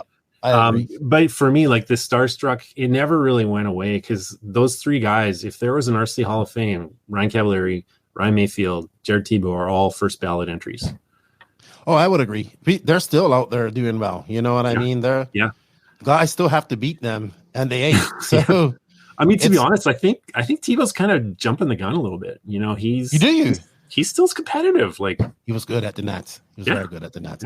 I think it's more he doesn't want the pressure of doing it. You know, I think talking to him, like, especially when MX kind of left, right? Because a lot of people don't realize that MX was a very big contributor to a lot of these guys' paycheck and travel. Yeah. When I say that, I mean Cavallari, Mayfield, Tebow, Spencer Rivkin. So when they kind of left, it put a big dent in those guys' travel and whatnot. So I kind of understand where that comes from. Yeah. Trying to have sponsorship every year and stuff, and maybe he wants to spend time with his family, right? Because he does have 3 kids. Yeah. And he's done this for 23 years. License too, so that's probably a more profitable career choice, anyways. Yeah, I mean, I know he wants to do JTP, and I really want to see these guys like him, like a Mayfield, like a Cavallari, who have put so much time into the industry. Yeah. And so much of their time and whatnot. And it's been good to them, but they should be able to have a life in the industry after that. So I hope it does work out for him. I mean, Drake he's the master at that. Yes. You know, he's branded his name from now till as long as he wants to do it for. Pretty much. I like now that Drake is also saying things that maybe he couldn't have said 5 years ago. You know what I mean? Like referees. You know, I think that I told him at the Worlds, I said, hey, you know, you have like the biggest voice in RC. And I understand that you have bills to pay, but I mean, when you say things, people listen, right? So yeah, it's true.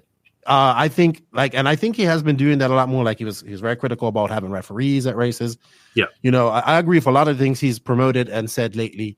So I think our relationship has gotten better because I know it wasn't the best, obviously with my affiliation with JQ and the podcast and whatnot. But I think my relationship with JQ wasn't best either. But nobody's relationship with JQ is great. That's I was at the 2015 DNC race, and I was there as a participant. But I just downloaded some new picture profiles, and I wanted to try some new stuff. Basically, I was practicing. And so I was on the track filming, and he was throwing quarters at me. And one bounced off my $10,000 camera. And I'm like, what? Why would he do that? Dude, why? Well, he was drunk. That was the year that Dave Wheeler slapped him in the face. Oh, that's when he slammed him on the ground. I heard that story. Yeah. So that was like my third interaction with JQ ever in my life. And he's throwing money at my camera. And then he'll be like, I don't know why people don't like me. I know, right? That's JQ, right? I just have learned that that's him. But we're fine now. Like his invisible speed stuff is awesome, and he purchased a bunch of footage for that to use in the actual course. Okay, so we worked together on that, and that's good. That's good. I think he really means well. He just has a very obviously. JQ would have been like the powerhouse in RC if he just stayed in a closet and developed the car. Yeah, and not somebody else as his marketing person, and not do Facebook like he did. I 100% agree with you. That's why I have all this gray hair on my beard now, because I met JQ. Because he's brilliant. He's brilliant. Like, to do what he did when the car came out, it's like, who is this? Wow! Like, I was just completely blown away by it. He is brilliant, but he is the dumbest smart person I've ever met. I say that to him all the time. All right, so Reedy Race comes out. You do this video. What is the response you get after this? Wow. Okay. Like, people, it got 10,000 views in no time. And for YouTube videos, that's a joke. But for RC YouTube videos, that was huge. Especially something that was, let's see, how long was it? It was hour plus. Yeah, it was an hour. Yeah. So, you know, when you see these videos that have millions of views, they're like 5 minutes, you know, at the most, because 20 seconds. So that is like a documentary, 50 minutes. Yeah. How long did that take you to do, to edit all up? That one was it was about 200 or 300 hours of editing time. So that was the first long RC video that anybody had ever tried to put out. And Proline was dead set against long RC videos. And I really had to sell it because they wanted it to be 10 minutes long. And I'm like, okay, Todd, there's no way. And I only worked with Todd at Proline. He and I were the only ones working on it. The team gave him input, but really it was just Todd and I. And I really had to sell the long documentary format to him really hard. I said, this story can't be told in 10 minutes. And I said, trust me, In 3 years, you're going to totally understand. People are going to be asking for a 2-hour come drive with us. Trust me on this one. I actually agree with you. I had the same argument with RCGP when they first came up with Driven. I was like, it's too short. It needs to be longer. And they did make them a little bit longer. But I would ask, how many hours did you film to make this? I can't remember the Reedy. So the Reedy wasn't too bad because it goes by how long the events are. Mm-hmm. So a typical IFMAR event on the Nitro side is like a 7-day event. I would have, 8,000 individual clips. Yeah. And so I have to catalog them and tag them so that I can find them again. Mm-hmm. I fortunately have a really good visual memory. So I can remember shots kind of when they happened, who said what. So I've got a really good memory, but I still spend a lot of time tagging. So kind of like the first 2 weeks are dedicated just to watching every single shot and cataloging it somehow. Reedy, if I recall, had 3,000 or 4,000 individual shots. And I think the final production you end up with typically around 500 are used. Wow. I can't even remember what I said in the last podcast. Those times, right? So my memory in that sense is really bad, but that's a lot of footage, right? Yeah, because I had a lot of shots at the factory, Proline's factory. They were kind of toying with the idea of revealing it. That stuff all ended up on the cutting room floor, along with a very oppressive NDA. Non-disclosure agreement. Yeah, you must have got some secret stuff while you was there. Well, they let me film every ounce, every square inch of the factory. Okay. And that would have been pretty profitable to sell in the black market. So yeah, they locked that shit down. I'm sure they did. But there's a lot of behind the scenes stuff, practicing at IERC the week before or a few days before the race. So there's a lot of the pre-prep. And of that stuff, I think I only used 5 or 6 shots, but probably still filmed, 100 or 2 on just that stuff. Now, are you doing your full-time job as well on the side while you're doing this? Yeah. Okay. Yeah. I get a lot of vacation time. So like when I was a developer, I couldn't take a lot of vacation time. And then I transitioned to management and still couldn't take a lot of vacation time. And so I had like 90 days of banked vacation. Okay. Which I started using when I started Come Drive With Us. Okay. So we're going to stick with Reedy. So I know you now, when you went into this with the script, do you do a second script for the actual narration of it? I just have like high level notes.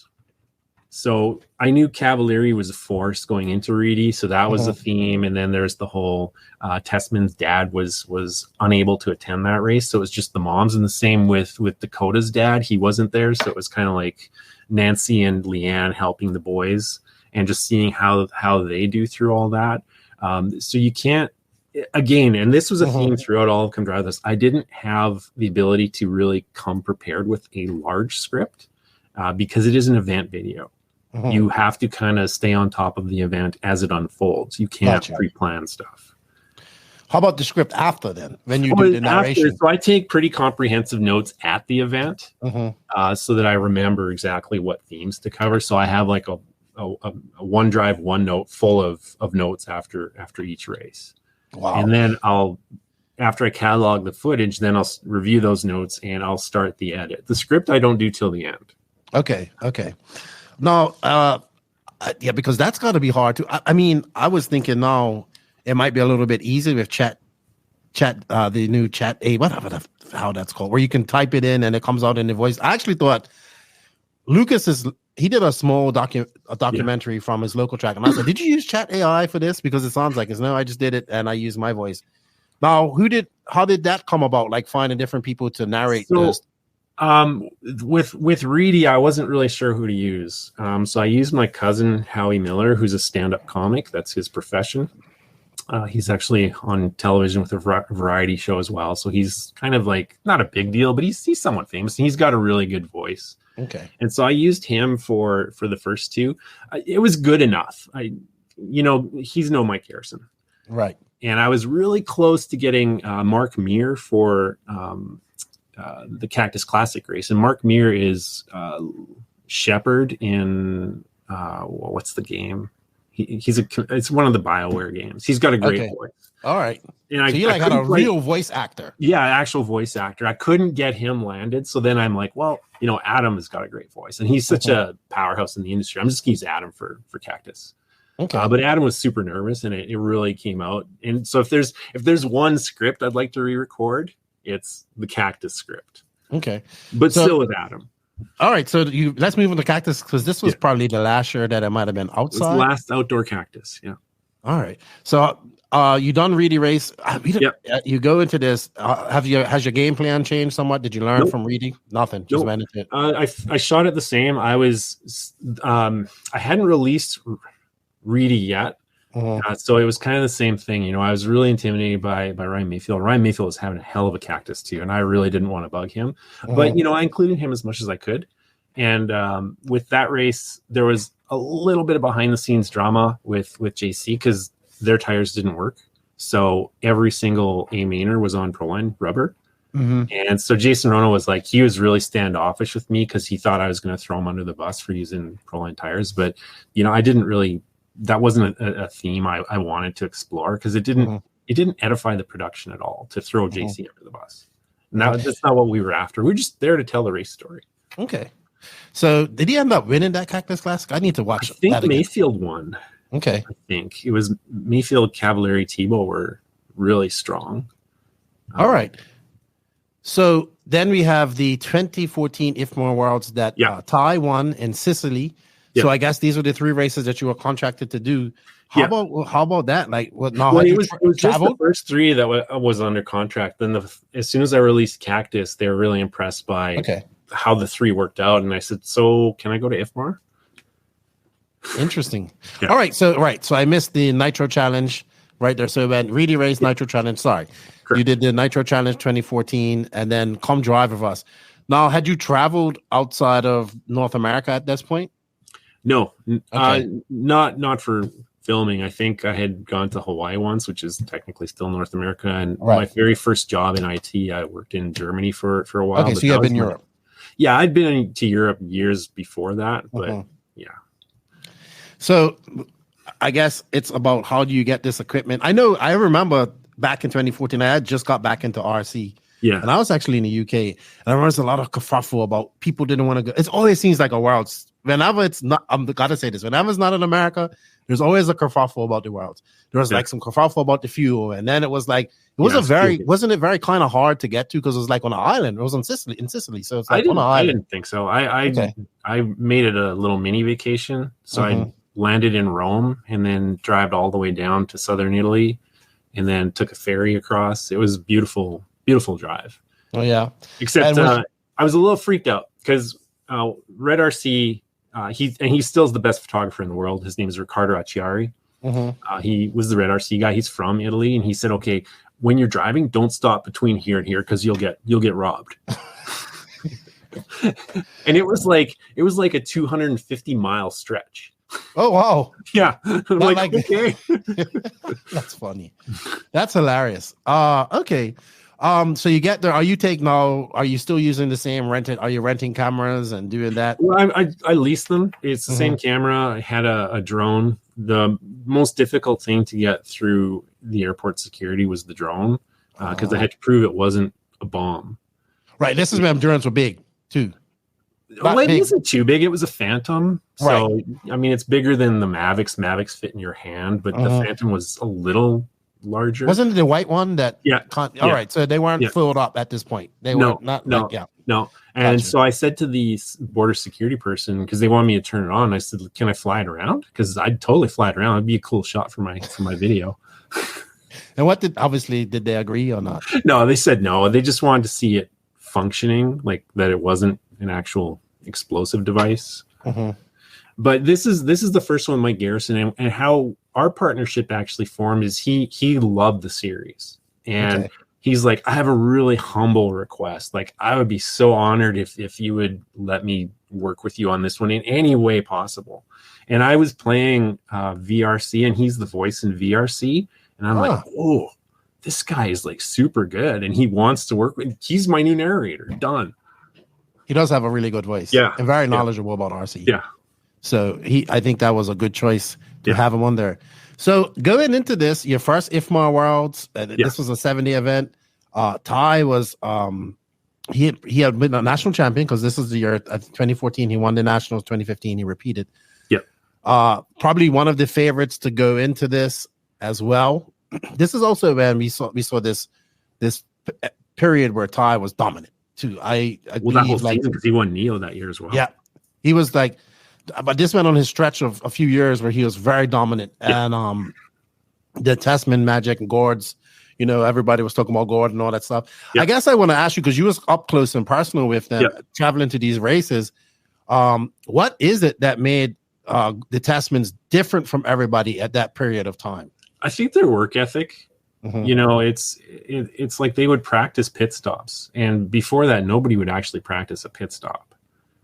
You know, and they were instrumental in developing the fuel gun, or the fuel stick rather. So it's just the little things like that, and just the amount of practice. And I think the HB car really suited his driving style absolutely perfectly. Whereas other drivers, they were kind of getting into their chassis, and yeah, like Testament was a smooth track, high grip guru. Like when I got there, JQ actually said we don't need to be here. They just need to give this trophy to Testament, and we can all go home. he never threw a word. That was on practice day. Really? Yeah. Wow. I never talked to JQ about this race, to be honest. This is one world we've never talked to. I don't know why. But I remember just like he had, and also you come back to him being comfortable with a chassis. He had been on HB for quite some time at this point.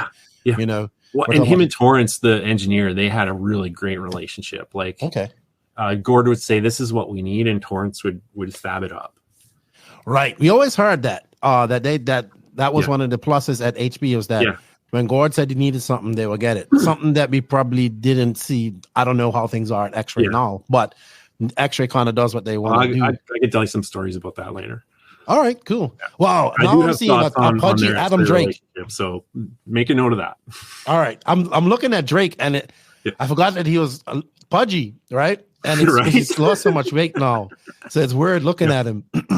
What other, besides Ty winning this, what other memories did you have from this first time going to IFMAR I told race? you I used to go to IFMAR watch parties. So I was like a huge IFMAR fan. You know, we stayed up till 4 a.m. watching Cody King win in Thailand. You know, I stayed up till midnight watching Battier win in Argentina. So I was a huge IFMAR fan. Okay. So for me, like, I get goosebumps just thinking about the moment I stepped onto that track and I saw the IFMAR banners and all the country flags. I'm like, I can't believe somebody's paying me to be here. This is insane. This is the coolest thing that's ever happened to me ever.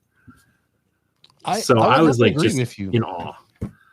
I went to my first Worlds last year, and I think when they did the Saturday, I think it was, whenever they did the drivers, the country intro or whatever. Yeah. And all those people were lined up. And then on Saturday, I was like, I love that. I was like, that's so cool. And then I think it was the Saturday of it. There were so many spectators, and it was like just packed. And I'm just like, wow, you don't get this until you go to one of these and it's like this, because I think that the Balders did a really good job there right around. And people like my buddy flew from California to come there because just for the last couple of days to watch it. People came from Sweden to watch it because they felt like something big was going to happen. I mean, it did. We saw our first back-to-back champion. But I don't think until you go to one of these events and experience it, you can't fathom. It's different. It has a different atmosphere. It's almost like a full scale. Like you get into a full scale race. Like it's like a big deal, in my opinion. Oh, it's huge, especially Italy, because they're nuts about racing. I talked about this in this very documentary. They're absolutely nuts about racing, and the mayor was actually telling people to go see this race. The mayor of whatever the town, Nachos. I can't remember what it's called. Nachos. I'm such a hillbilly. So he was telling people to go there, and they had I think it was 6 or 7 fairly large bleachers that were full of people. And now you go to a race, the bleachers are full, but they're, racers' families, they're the pit guys, they're the racers who didn't make it to the show, whatever. But back at that race, it was spectators. People who knew nothing about this sport were there for hours and hours and hours every day watching this race. That's good. That's what I would love to see now. Yeah. I've been talking about this because we have divisions race as we're recording this, because this probably won't be released till next week.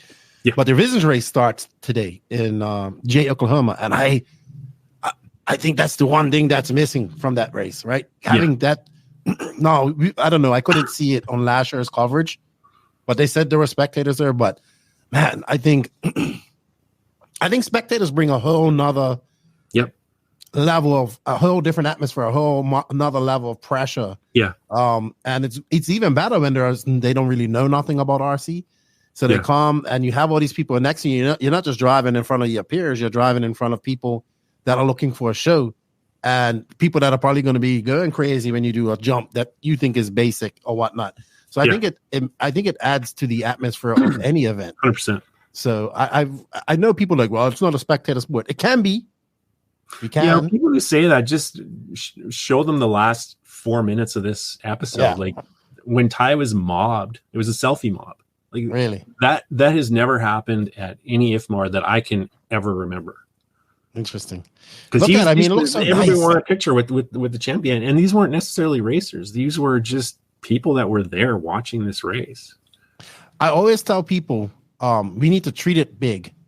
People don't understand that it isn't big. Treat it big. Like treat these guys like they are like top. Well, they are. They're the top drivers in our sport, right? 100%. Yeah. So we need to treat it a little bit bigger than what it was. Yeah. Yeah. So Ty wins this, and he gets mobbed by the mobbed by the crowd. How do you feel about this as a Canadian? Well, your fellow Canadian, I'm stoked. Like it's a little known fact. So at the Olympics in Salt Lake City, the guy who made the ice for the hockey, he's Canadian. So he buried our $1 coin in center ice. And so what I did when I got to that race is I actually buried a $1 coin in the track for good luck. No way. You put a loonie in there? I put a loonie in. And Ty, in his house, he's got like a little display of that car, and he's got the little loonie there too. So okay. But I'm stoked because I'm Canadian, so a Canadian won. I've known Ty for many years prior to this, so I was super stoked to be able to be there to capture that. I'm sure. And he was he was still young. Was he even in his 20s at this point? No, he was 19, I believe. Okay. Or 19. But he's such a veteran because I think he was like 10. Well, he went pro when he was 14. Okay. But at the at the 2008 Worlds, was he a pro at that time? Yeah, he was 100%er. He finished 7th in that one. Had a crappy showing in Thailand. Had some problems. I think he finished 18th in that one, and then finished 2nd in Argentina, 1st in this one, 3rd in Vegas, 2nd in. He's got a good podium record. Yeah. He's made quite a few podiums, quite a lot. All right, so I guess after this IFMAR Worlds, things ramp up for you. Yes, I would say. Yes. So what happens after this? First thing I did is I have a meeting with Todd. I said, "Okay, Todd, it's a fact. The world champion usually bounces back with a super crappy year. What do I do if your team just completely dies and starts really doing badly?" He's like, "Show our struggles." He said, "Don't shy away from showing us struggle." Okay. And so we all know how 2015 went down. Yeah, he didn't. I was watching he won the Nationals. So he went back to back. Yeah. But he didn't, I think that was the year that actually Cavallari had a really, really good year. Correct. Yeah. He had a very good year. And I think he left about 2 years after that.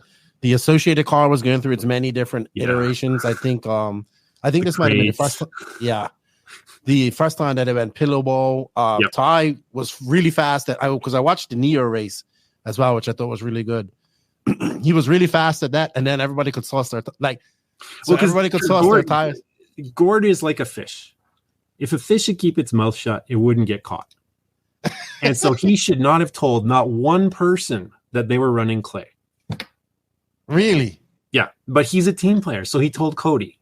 And then Cody told everybody, and then by a few days later, everybody had clay tires. And then they were saucing at the end. Well, and that's the thing. Like, Phil's probably going to hate me for this, but he wanted a race. He said, "I don't want somebody to win with a 2-lap margin of victory, so I'm going to let everybody sauce because I don't want Tessman to walk away with this one." He said, "It's nothing against Tessman. I just don't want this race to be one of those A races walkaway. that is a walkaway. Yeah. Right. Because did he win it? No, you would have a bad memory. Did he win it the year before? Yes, he won it in 2014, and they did the same thing. They ran the clay tires, but didn't tell a soul. That's how you win races, right? Correct. Don't tell nobody that. Yeah. That was actually a very good documentary. How was it working with Phil and Phil's over there awesome. in the UK? Okay. Love Phil. He's great. He's very creative, so I guess he can appreciate the creative process as well. But he was super accommodating. He gave me food vouchers. He paid for that race is like one of the best races to go for the racers, for the participants, because it's in a university which is empty for spring break, and so we basically just stay in the dorms, and it's like, I don't know, 100 feet away from the track. Yeah, and so Phil was super accommodating. He was awesome. Yeah, unfortunately, I think this year I was trying to go to this race. I signed up. I was working in London, but then I got laid off, so I came back here to the DR, and I was ready to go. Unfortunately, that's one race that I wish I would have attended as a participant. Yeah. And it's never coming back, people. So I know, it's so too bad, because the track builders, DXR, were just amazing track builders. Every single layout they had was so much fun. It was a very unique track, and that type of clay I worked with it when I was in London. It was very dark. It used to get slimy when it was wet, really slimy. Yeah. I was like, this has got to be the same exact clay that they use. Yeah. Well, it's the manure. So the cars come off smelling like shit. That's what the whole place smells like poo. Cow shit, but the cow shit is a good. I actually don't mind cow shit smell too much for some reason. Well, and that was initially why he wasn't allowed additive, because they do use that aggregate for agricultural stuff. Gotcha. So he was told not to use the additive. So I was really surprised that he was turning a blind eye to it that year. Then he had one year where he had like a guy going around sniffing. Yeah, he had a sniffer the year before, and the year before, and the year before, and then all of a sudden it's legal. So it really ruined a bunch of people's chances. Obviously, it screwed Testament, because he used WD-40, and WD-40 does not work on Proline clay. Makes them worse. Yeah, so they said that in the documentary.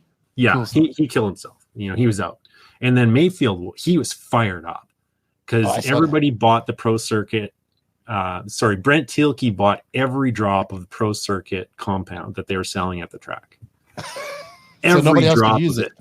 And he just put it in his pit box, gave his team guys just enough, and then tossed the rest after the race. No, but that was, I guess, but that was Cavallari won to have. Yeah, and Cavallari won on the end. In the end, yeah, when he's running Associated. Yep. That's cool, because I would never know this type of stuff without talking to you about it, and that brings up a lot of good things, because as a cameraman, even you're like a fly on the wall to an extent with a camera. Sometimes, yeah. But you get to see and hear lots of things. Sometimes. Okay, so you did see people packing up stuff when you came around, or because I know when I come around at races, things get hidden, right? Yeah. And that's fine, because they know unless they say it's off the record, it's going on the record. Yeah. I got a bunch of stuff which we can talk about later at the 2018 Worlds.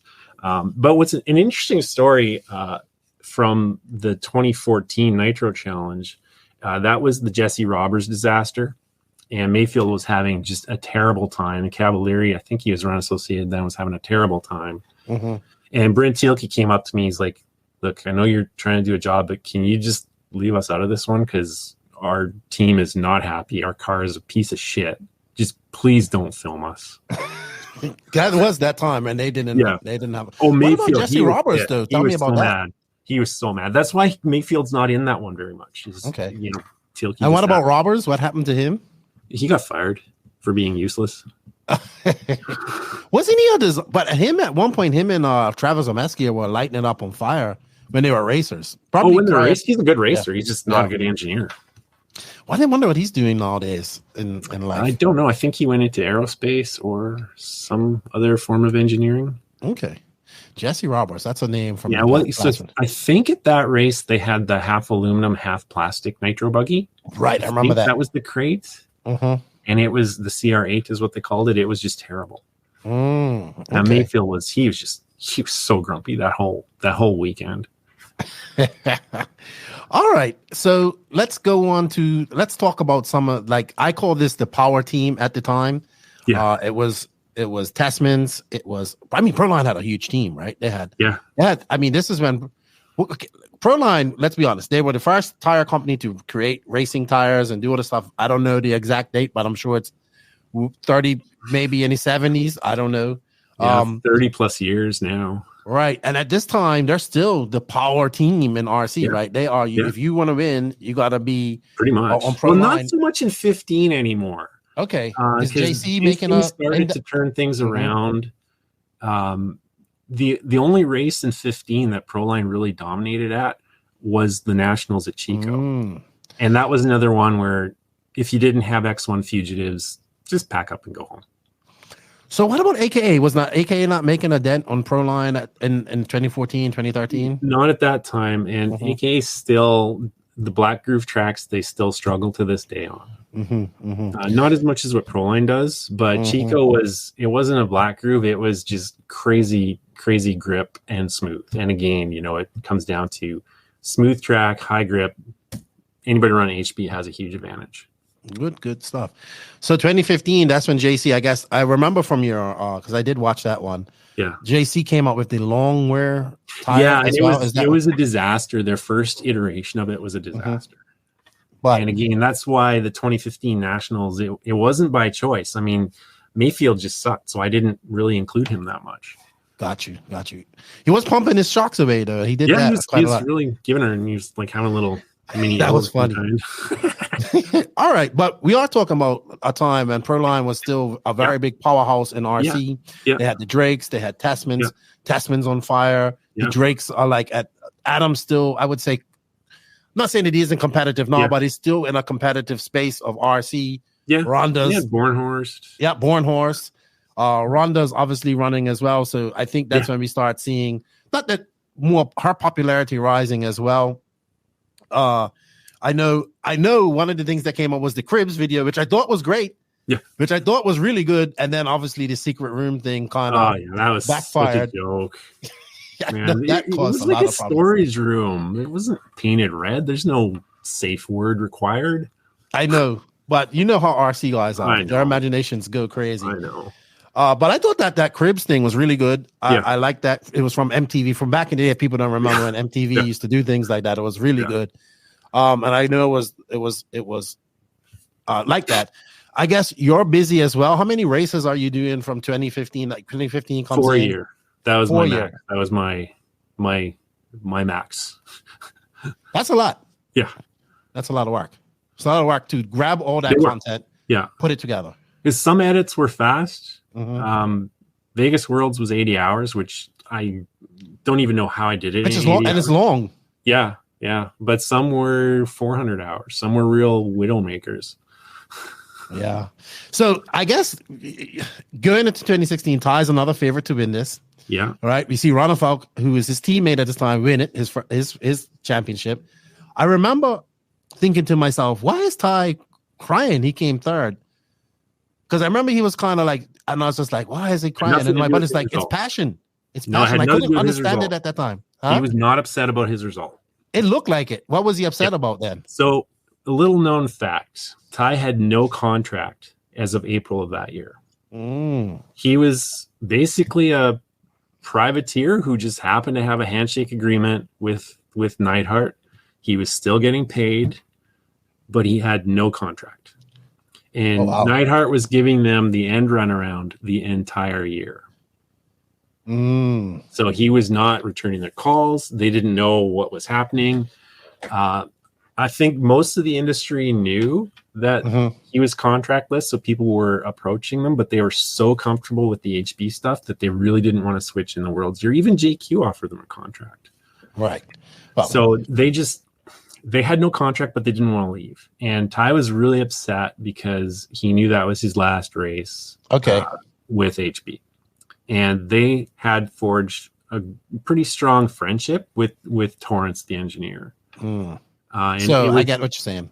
Yeah, it was just the end of an era. Like he wasn't really upset about losing the Worlds. I think at the end of the day, Proline's dominance was over that year. Like they got their butts kicked at Thornhill at the Nationals when Spencer won it that year. They had no chance of winning on many surfaces, and that included the Vegas dirt. Yeah, because Ronald was running AKA at that point. Yes, I believe. Yes, so, and then Battier was on Matrix tires. No, Pro Circuit. Pro Circuit, yeah. And they were really good tires. Pro Circuit was actually, Gord said that's the tire to have it on this dirt. Yeah. And then we saw Davide, a pudgy young Davide Alvaro finishing like 6th. Nobody knew who he was. Yeah. So that was pretty incredible. Yeah. So I guess I think he bumped up. Or he might have. Did he bump from into the semifinal and then did really good in the semis? He could have. I don't know. I wasn't really paying attention to him at that point. Either. You know? So it was pretty interesting. I always thought that Ty was upset about not winning, but that makes sense. Leaving people that you had such a good relationship with for so many years. And I guess what was it that was falling off on Proline side in 2016? Was it just JC getting falling better? off? It's just everybody else caught up. Okay, especially on the Black Groove, those slippery tracks like the JC. I think it was maybe the Aqua or one of their long wears. It was just like they're cheater tires.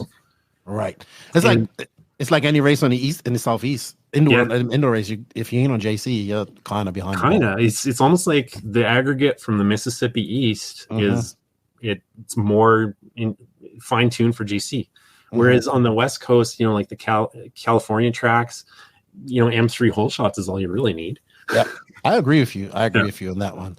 That was when JC really stepped up their game that year, and they really had a good tire. All right, so going into 2017, ties on X-Ray. That shocked a lot of people, I would think. I think he came out. He did pretty well in the first. I can't remember. It's been so long. Had some growing pains with the batteries, because at that Nitro Challenge, because that was an interesting Nitro Challenge in 2017, because we had Ty on a new chassis and Mayfield on a new chassis, because Mayfield had just gone to Mugen, right? And Mayfield just destroyed everybody. He crushed that race. He swept and then all 3 classes. Testament was the adverse. He basically DNF'd in Truggy, DNF'd in Buggy. And I think it was both battery issues both times. And he struggled with that battery issue that entire season.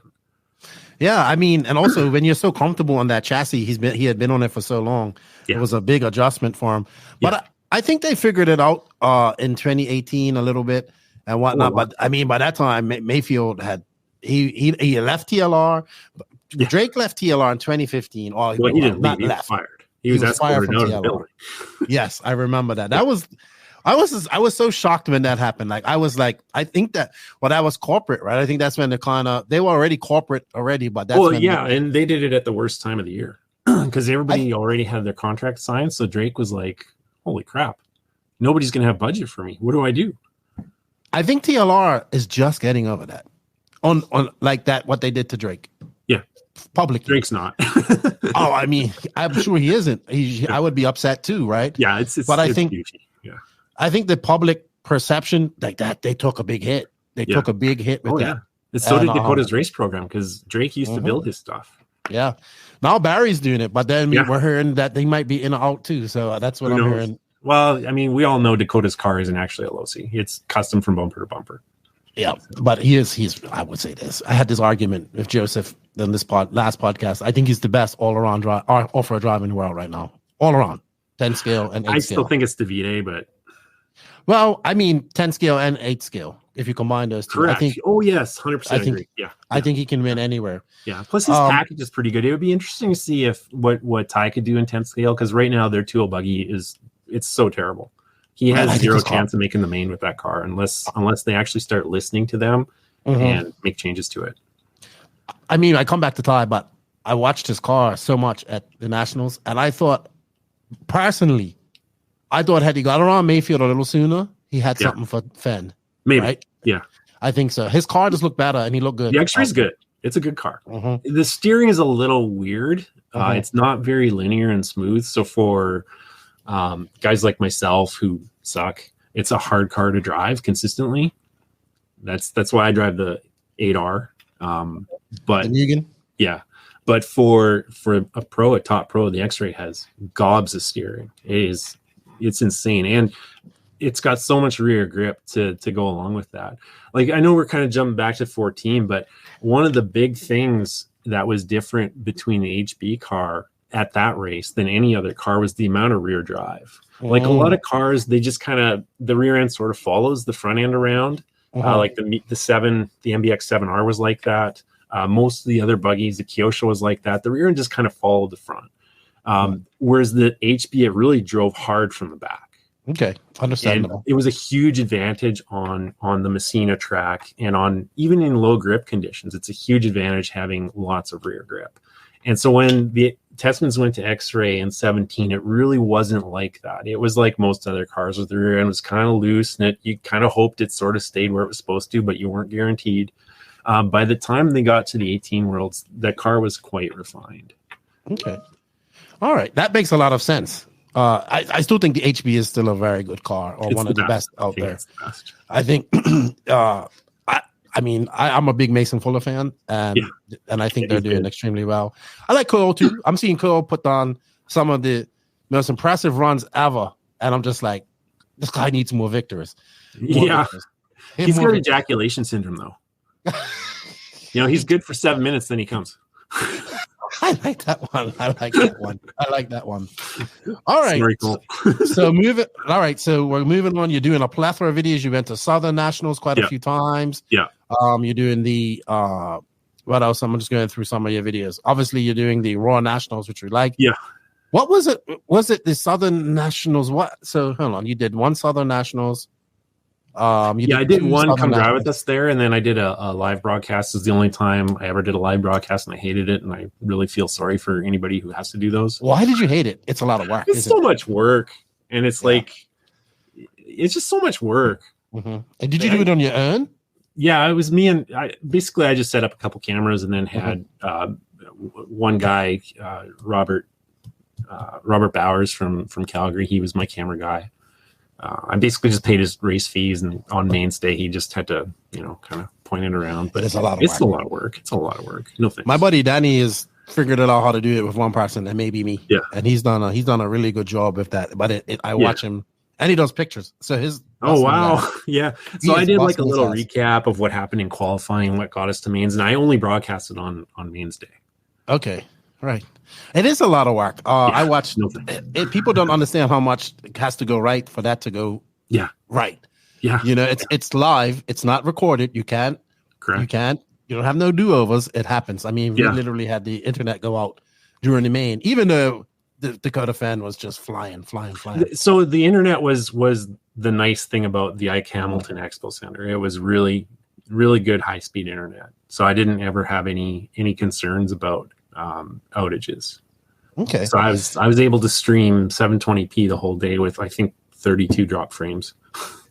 Yeah. See, that's, people just don't understand how blessed that was to have that. Yeah. That good internet and have that going. All right. So I'm just going through some of your videos. I see you went through you did Sick Cross too. I forgot all about that. Yeah, that was a fun one. I really liked that one. Levi, what was his Levi name? Jackson. Yeah. Levi Jackson, another very good track builder. Yeah. I think he was at DNC, I believe. Yeah, he was Joey's right-hand guy for a couple of them, and Joey kind of sort of taught him how to build tracks, and then Levi went on his own, and he built some amazing tracks. Okay. I see you did a couple of what I like, Calgary Comic Cons. I need to watch that, actually. It's a good one. Yeah, that's my cousin Howie, who's the stand-up comic. He was one of the main characters, and I got to meet some cool people. Got to interview Garrett Wang from Star Trek. Well, that's good. Yeah. I'm not a Star Trek fan. I am a Star Wars fan. It's Star Wars, pew pew, right? Yeah. So let's segue into that. Love your Star Wars Easter eggs. Yeah. I'm a Star Wars fan. Like I'm looking at my behind. You can't see it, but it's just pure Star Wars Black Series up there. Nice. I've read all the books. Not all the books. I've read so many books. Yeah, how did you figure out? Yeah, look at him. So what was it like? I have to get some Easter eggs of Star Wars. How big of a fan? I don't even know why, but I had this wide shot in the Cactus Classic, and I just decided to put a Millennium Falcon in the background, just whooshing by. Because at the time I really wanted to get into film somehow. This is before This is going back before Come Drive With Us. And so I was actually thinking of doing a career switch and going into animation. And so I was doing a lot of fun little animations, just nothing that I published or showed like anybody, but I was just playing with it. And then Come Drive With Us came along, and that all got put on the back burner. And then I'm like, well, I should put just a little Millennium Falcon doing a flyby. That'd be kind of cool. Okay. So that's how it was born, and then it continued. Yeah, I noticed this little things. I love Star Wars, dude. I'm a big fan. A big fan. All right. So obviously at this time, your relationship with the Drakes is improving. You guys are all like, I know you guys are always together. Yeah. I saw you working at, I think it was was it the first DNC that we had at where it is now? And I'll never forget, dude. I was like, this guy is everywhere. He's just getting shots everywhere. He's busy. Yeah. And that's when I kind of had a little appreciation for what you do, right? And how much work went into it. And I guess that was also around the time, I think shortly after that we saw the buyout from Horizon of Proline. And so walk us through that. Like right at this point, Come Drive With Us is kind of a staple. We're getting these different documentaries every year. We're getting used to it. As impatient RC drivers, we want these edited and done in 2 days after the event. I know. Right? But it seems to be everything's going well. And then all of a sudden, Horizon's just bought out. And I knew once that happened that the lifeline on I didn't think that they would get rid of, or I don't know what happened with Tessman, but I knew that Drake probably wasn't going to be there as long because of what happened with Horizon and TLR. But walk us through that, and that also kind of was the reason you're not doing these anymore. Okay, so let's just talk about the sale first. I think it really comes down to, so a lot of people in my family own businesses, and they've got, multi-generations involved in the business. The first thing I noticed about Proline is Mr. Matson's children were not involved in the business in any way, shape, or form. I don't know why. Because for me, if you've got, a business that's that successful and that established, and no matter what isn't going anywhere, like I'm asking my dad, hey, what do I have to do to, work with you here? How do I get involved in this? The kids are never involved. So there was no legacy. And so I think that was one of the reasons why Todd decided to move on. Plus, California isn't the best place to run a business because there's a lot of regulations, a lot of taxes. It's a really bad place to run a business. Yeah, it's expensive. It's super expensive. And then COVID had also hit. So I think it was just like a snowball effect. No legacy.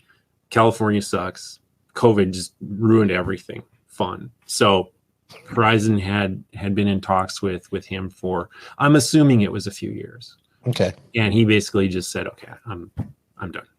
I'm out. Just got tired. Nobody to take over that legacy, right? Yeah. Now he actually works for Horizon. He's the VP of Surface, I believe. Okay.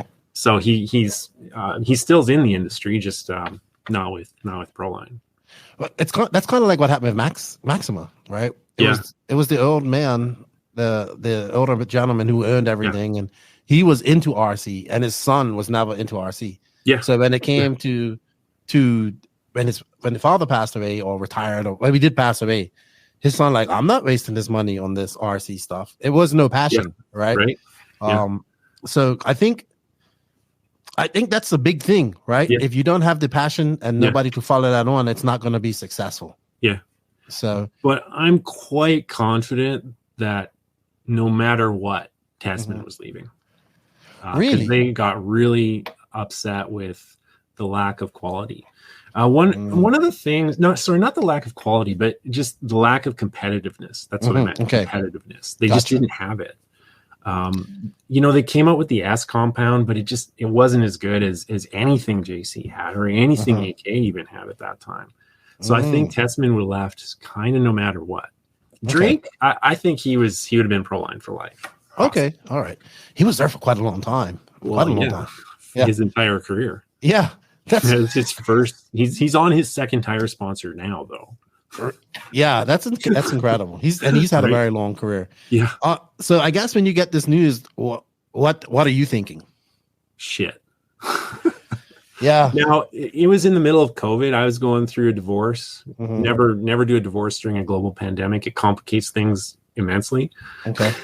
So my life was not in a place where I had no desire to go out and film.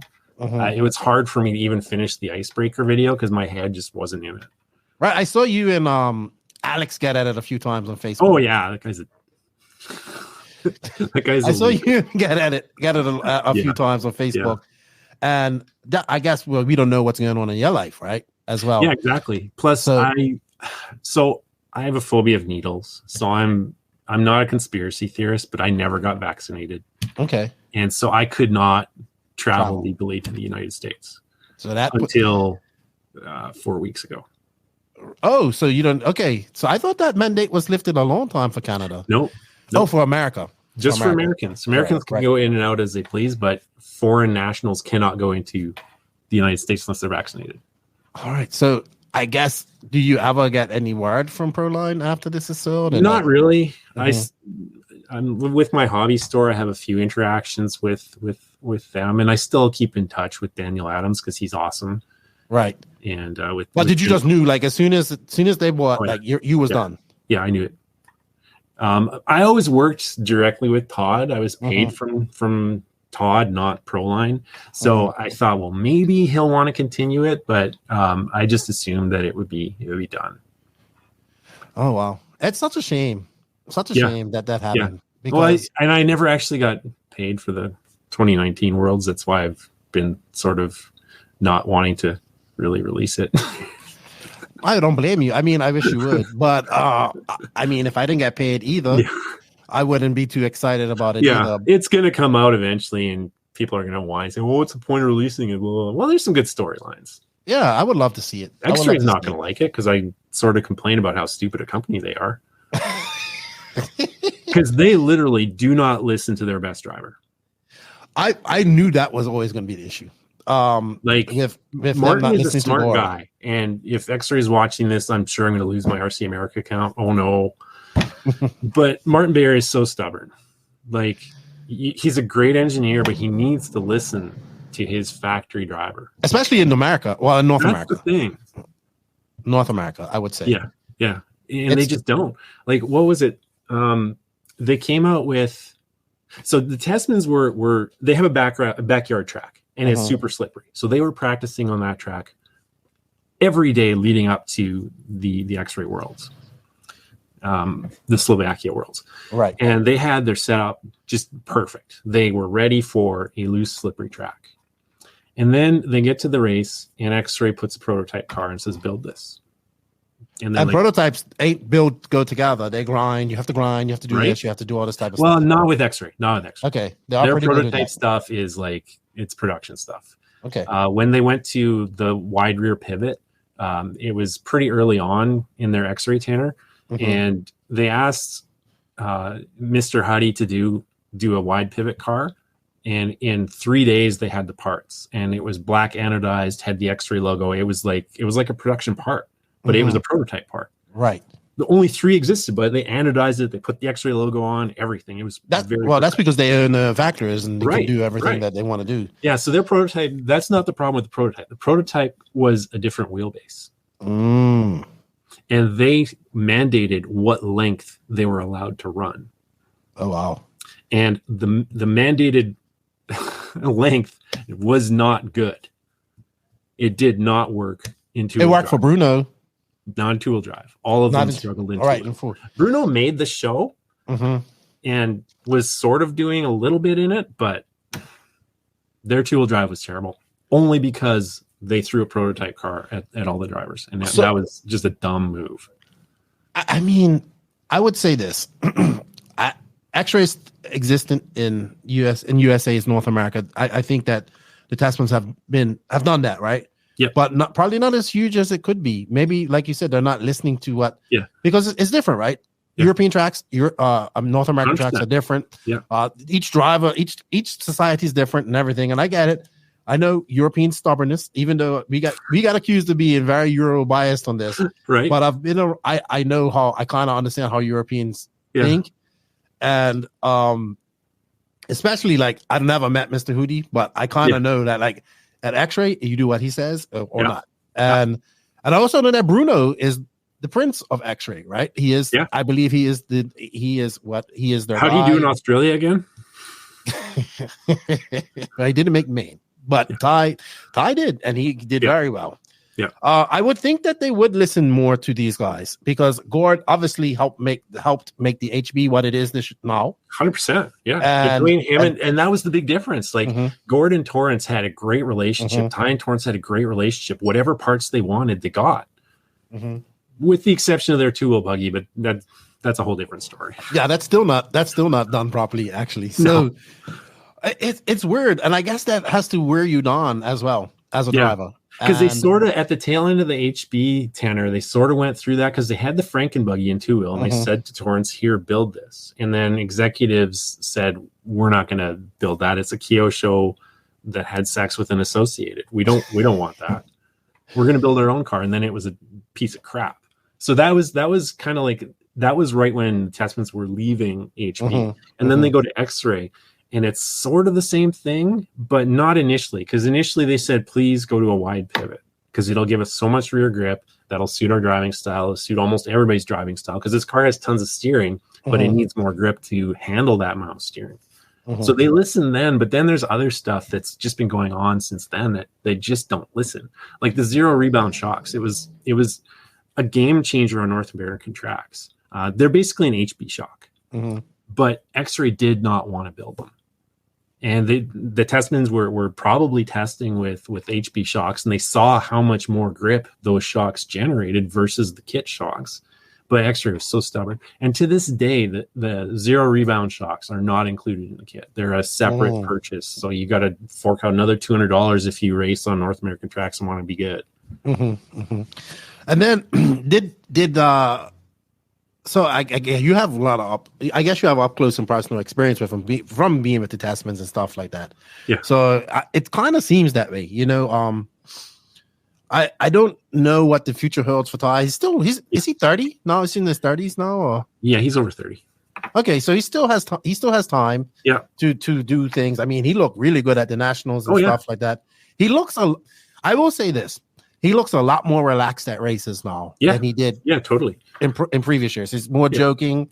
You know, he's a very good talker like too. That. You know, he's always been like that. It's just people don't really know him.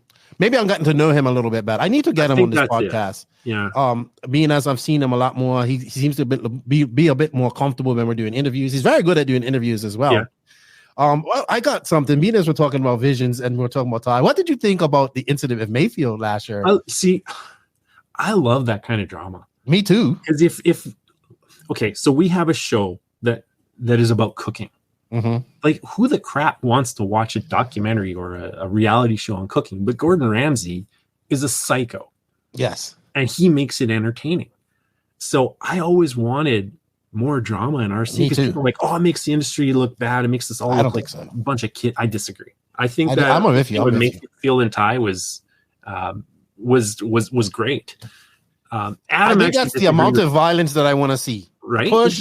Exactly. And Ty's like, and it's just looking at him like, what? And I was like, see, now we're looking at this wrong way. This is how we de-escalate these type of situations, right? Yeah. I thought it was great for RC. Adam and I actually disagreed on that whole thing. He said it never should have happened. There should have been a referee. And it probably was Mayfield getting Mayfielded. Because I've seen Mayfield do that exact same thing 50 times to other people. Yes. So Mayfield got Mayfielded, and he didn't like it. Yeah, I think like something like that happened at Silver State that year too. Yeah. Prior to that, where I don't know. I love it. I love the drama. I love that stuff. I think there was a Neo race where Ungaro absolutely just drove Mayfield into pit lane. Yes, he fenced him. And nobody was like making a big deal out of it. But I thought he had the line, and then Mayfield just kept. I'm like, I'm gonna drag race it on the stretch, and it was the same thing happened with Testman, and yet there was a fight. But then I saw them at the Worlds, and they were cool. So I was like, these guys leave it on the stand. Like, Mayfield and Gord probably don't, but Mayfield and Ty, they're good. They're solid. I can see Gord not letting things go. It was funny because I'll never forget one of my best quotes was at the Worlds. I was doing my walkabout, and people were getting failed for the cars not sliding through the box, right? And then Gord goes, "You know what we're doing? We're just dirty. We're getting throwing dust on our wheels. So when it goes through, it slides right through." And I was like, "He goes, this isn't our first rodeo." And I was just laughing. I was like, "That's racecraft. That's experience." Absolutely. So, absolutely. All right. So I want to finish this up with what happened to you after after Proline gets sold. No more Com Drive with us. We see you. You're doing full scale Jeep stuff as well. You found a different hobby. Yeah, I assume you're still racing RC cars. Yeah, I race as much as I can. I was going to go to Spain, but I was getting remarried literally 2 weeks before that, so that would have been like just super bad. And I was trying to hire. I can't remember his name. He's from the UK. Used to do a lot of videos. I was trying to hire him to go and film it, but he was not in a great place either. So there's no comparison with Spain. But I was fully prepared to go because Phil was coming back, and I was like, I was so depressed in 2018 at the Australia Worlds because that was the last time the media crew was together, and so I was really looking forward to hanging out with Phil again, and it just kind of didn't work out. I finally got to meet him. He's a great dude. Yeah, great dude. Oh, Phil's awesome. He's so awesome. I really like Phil. He's one of my favorite RC people for sure. Yeah. So tell us about your hobby now, Jeep. So I've got a 2012 Wrangler Rubicon that it's got a lot of work done to it, and we basically just go out in the bush and try to get them stuck. Now, are you more enjoying that, or are you still enjoying making content about it, or is it just something like is the content the hobby of that? I enjoy the overlanding as much as making the content. Okay. It's I'm trying to do to the industry in the Jeep land what I did to the industry in RC. Right. It's obviously way more competitive because there's more established cinematographers in Jeep land, whereas in RC I was kind of like the first to do that. Obviously, there was Derek Threat from A-Main before. He's a very talented filmmaker, and then there was Marcus from ZebraWorks who worked with Joey on Tales of the Dirt. It was a fantastic documentary, but no one ever did full-length documentaries. Okay. So will we see any more come drive of us in the future? I think so. Okay. The short answer is yes. The long answer is it's complicated. Obviously, it's very expensive to do. My average edit time is 200 to 400 hours somewhere. And, even at minimum wage, there aren't too many companies that could pay me to do that. Right, because you told me how much you got paid for these, and realistically, and what you was doing for a job full time, that was pennies to what you would make if you was doing full time. Yeah. Like I think for the Australia Worlds, I was making $7 an hour. People don't realize that it's work at the end of the day. It's passion, but it's work. And even on the commercial side, I started doing some commercials for people in the industry, and it was always a struggle. Because they want a 30-second commercial, they want to pay $200 for it. Yep, I know. And I'm like, but it's just 30 hours of effort. Do you want me to work for 50 cents an hour? It's hard. It's so tough. Small. It's so small, right? It's tough. Well, that leads me into some. I look forward. I hope we do see some more Com Drive of us. I know that also has to be funded. Yeah. Like someone's like, oh, someone should do this. I was like, well, who's going to pay for it? Yeah. Right. Okay. So the 2019 IFMAR Worlds will come out. Okay. I just don't know when. All right. I mean, it's done. When it's done. How about that? Do you get? Because I know I get creatively drained. Right. Do you suffer from that, and how do you break out of that? I was in 2020, but just because there's so much drama in my life that I needed to get through. I never really had creative drain throughout the whole process. When I was doing, I think my max was 5 episodes in a year. I never felt creatively drained at all because each race is unique. So interesting. I never struggled with that until the icebreaker. And then, as you mentioned, I'm not the biggest fan of the ownership of IRCW, Indie RC World. So it was tough to give them positive press because they're so douchey. You guys went at it on Facebook quite hard. Quite hard. I didn't like what they did to Peter. Peter was Peter such a hard worker, and they were cutting his hours and treating him like shit. And he's the reason that that track existed, and I just don't like disloyal people. He's disappeared now. I think he's done with RC. I don't know. It wouldn't surprise me. Yeah, he was a good dude. I like Peter. Yeah. Very nice guy. All right, I want to get your thoughts on what you think of the industry now. Do you still pay attention to it? Do you still? Oh yeah, I'm still a huge fan. Like I was on the broadcast for the Nationals making comments. What do you think about it? Robert guy, I don't remember his name. Yeah. What do you think about it now? I mean, we struggled for a while with no real independent media. We are seeing that come back. Every brand is doing their own media now. I'm sure you saw that back in the day. I would say I'm probably one of the few independent medias out here because like we're controversial. We kind of call it how we see it.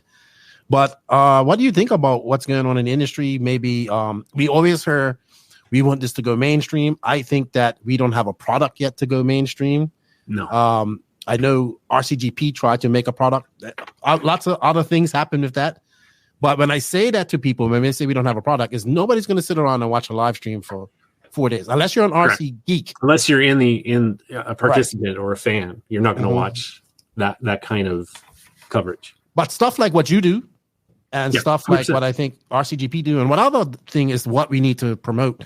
And what do you think about all of that now? Or another question I want to ask you about is professional racers, and I don't think we're still not using them in a professional manner. No, there's no scenario where a professional should be standing beside a Joe on the driver's stand. You know what? And then the people that would say, well, that's what makes RC so great. I said, yes. Yeah. But then if you took a stranger to an RC race, tell me who a pro driver is? You wouldn't know. Right. Yeah, they won't not know. For me, there's two things that drive me crazy. I hate the tire game. I would love to see spec tires at Roar Nationals to see who actually is the fastest driver and who has the best chassis. I just hate the tire game. So for me, that's one thing that I would love to see. I think it would really help viewership as well because the cars are more stock cars. I mean, NASCAR is fairly popular and all those cars are relatively the same-ish. So I would love to see something like that. But as far as like how to draw people in on a broadcast, you got to stop showing Joes on the screen. I'm sorry. The pros are the ones that make us. That's solid. They just, how do they do that? How are they 3 seconds a lap faster than me? I'm going as fast as I freaking can, and they're 3 seconds a lap faster. That's who we want to see. But when a promoter has to shell out Silver State, for example, Joey's probably spending $50,000-$60,000 just to get that facility. So he's not just going to bring 20 pros to run around a track. He needs to bring the 1,000 entries to pay for it. Yeah, I agree with that. I 100% agree with that. And the only way they're going to get around that is if they get a Monster Energy to sponsor it. Some huge company that thinks there's a return in it for them. I think somebody said that we don't ask for enough as some of these big companies to even register on their radar. Oh yeah, we need $100,000. That's it. Yeah. That's for me. Yeah. And just to reiterate, we definitely need the Joes. And I'm not saying that the live stream can't have Joe racing and all that type of stuff. Yeah. But if we're going to promote this, we need to have. I've been saying this for years. We have to have some separation between the pros and Joes. Not only will it also gives people that are aspiring to be maybe a pro racer a pathway to becoming that, because there's no real pathway at this moment. Yeah, exactly. I mean, I think what they're doing with Visions is about the closest we've ever got to making this mainstream. I think that's a fair statement. And that's what I think. So people were like, well, it doesn't have a lot of entries. I said, yeah, but it has the main entries, which is the pro guys, which is what MAV TV showed anyway last year. And I just think now. Sorry, go ahead. I think my thing with that is we still have these guys showing up in straw hats and shorts, and we should have them in uniforms. And this is what I said: treat it big. I'm not sure how the facility works, but I'm sure there's professional drivers in the full scale world.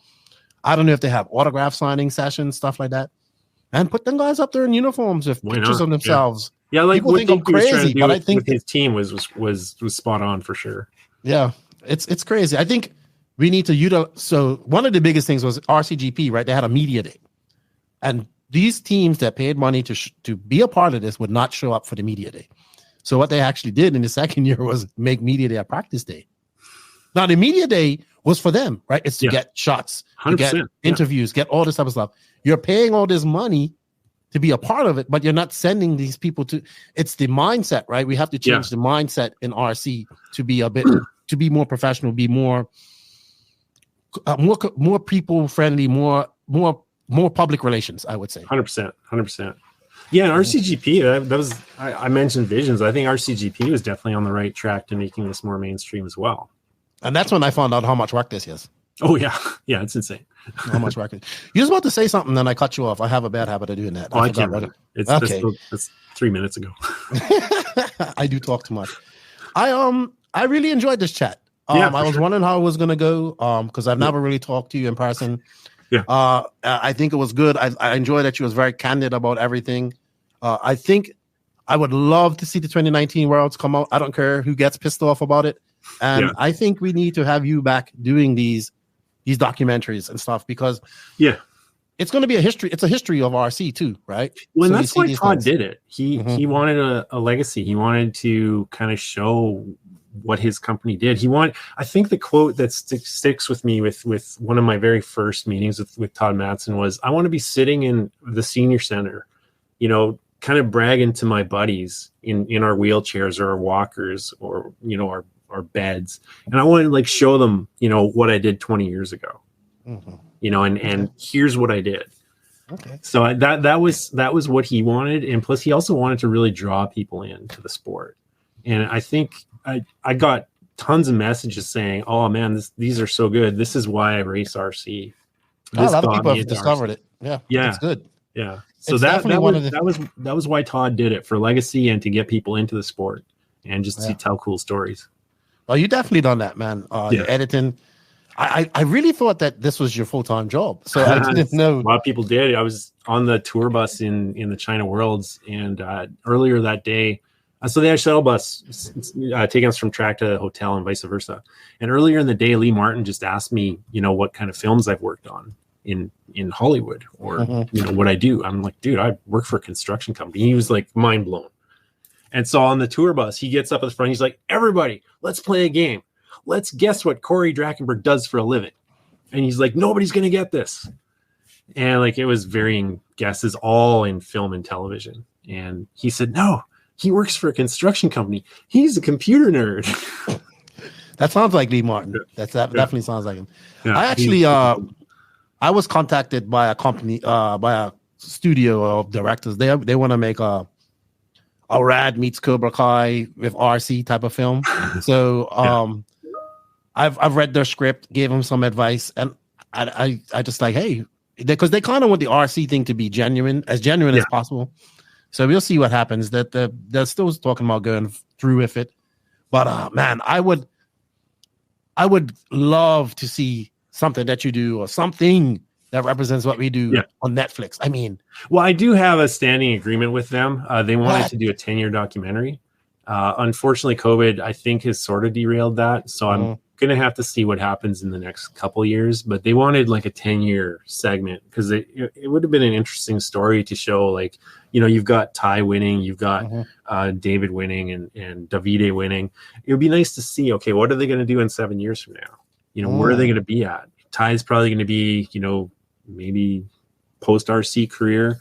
Is Davide going to be winning? What's David going to be doing? So it's that sort of storyline that they wanted to capture. But unfortunately, I don't know where they stand with that project because, I was unable to do any work during COVID. I think you should message them and say, hey, maybe not 10 years, but let's do 1 year. Yeah, let's maybe get that going. Yeah. I think it would be great, man. I think if that happened to come, because everywhere I travel, right?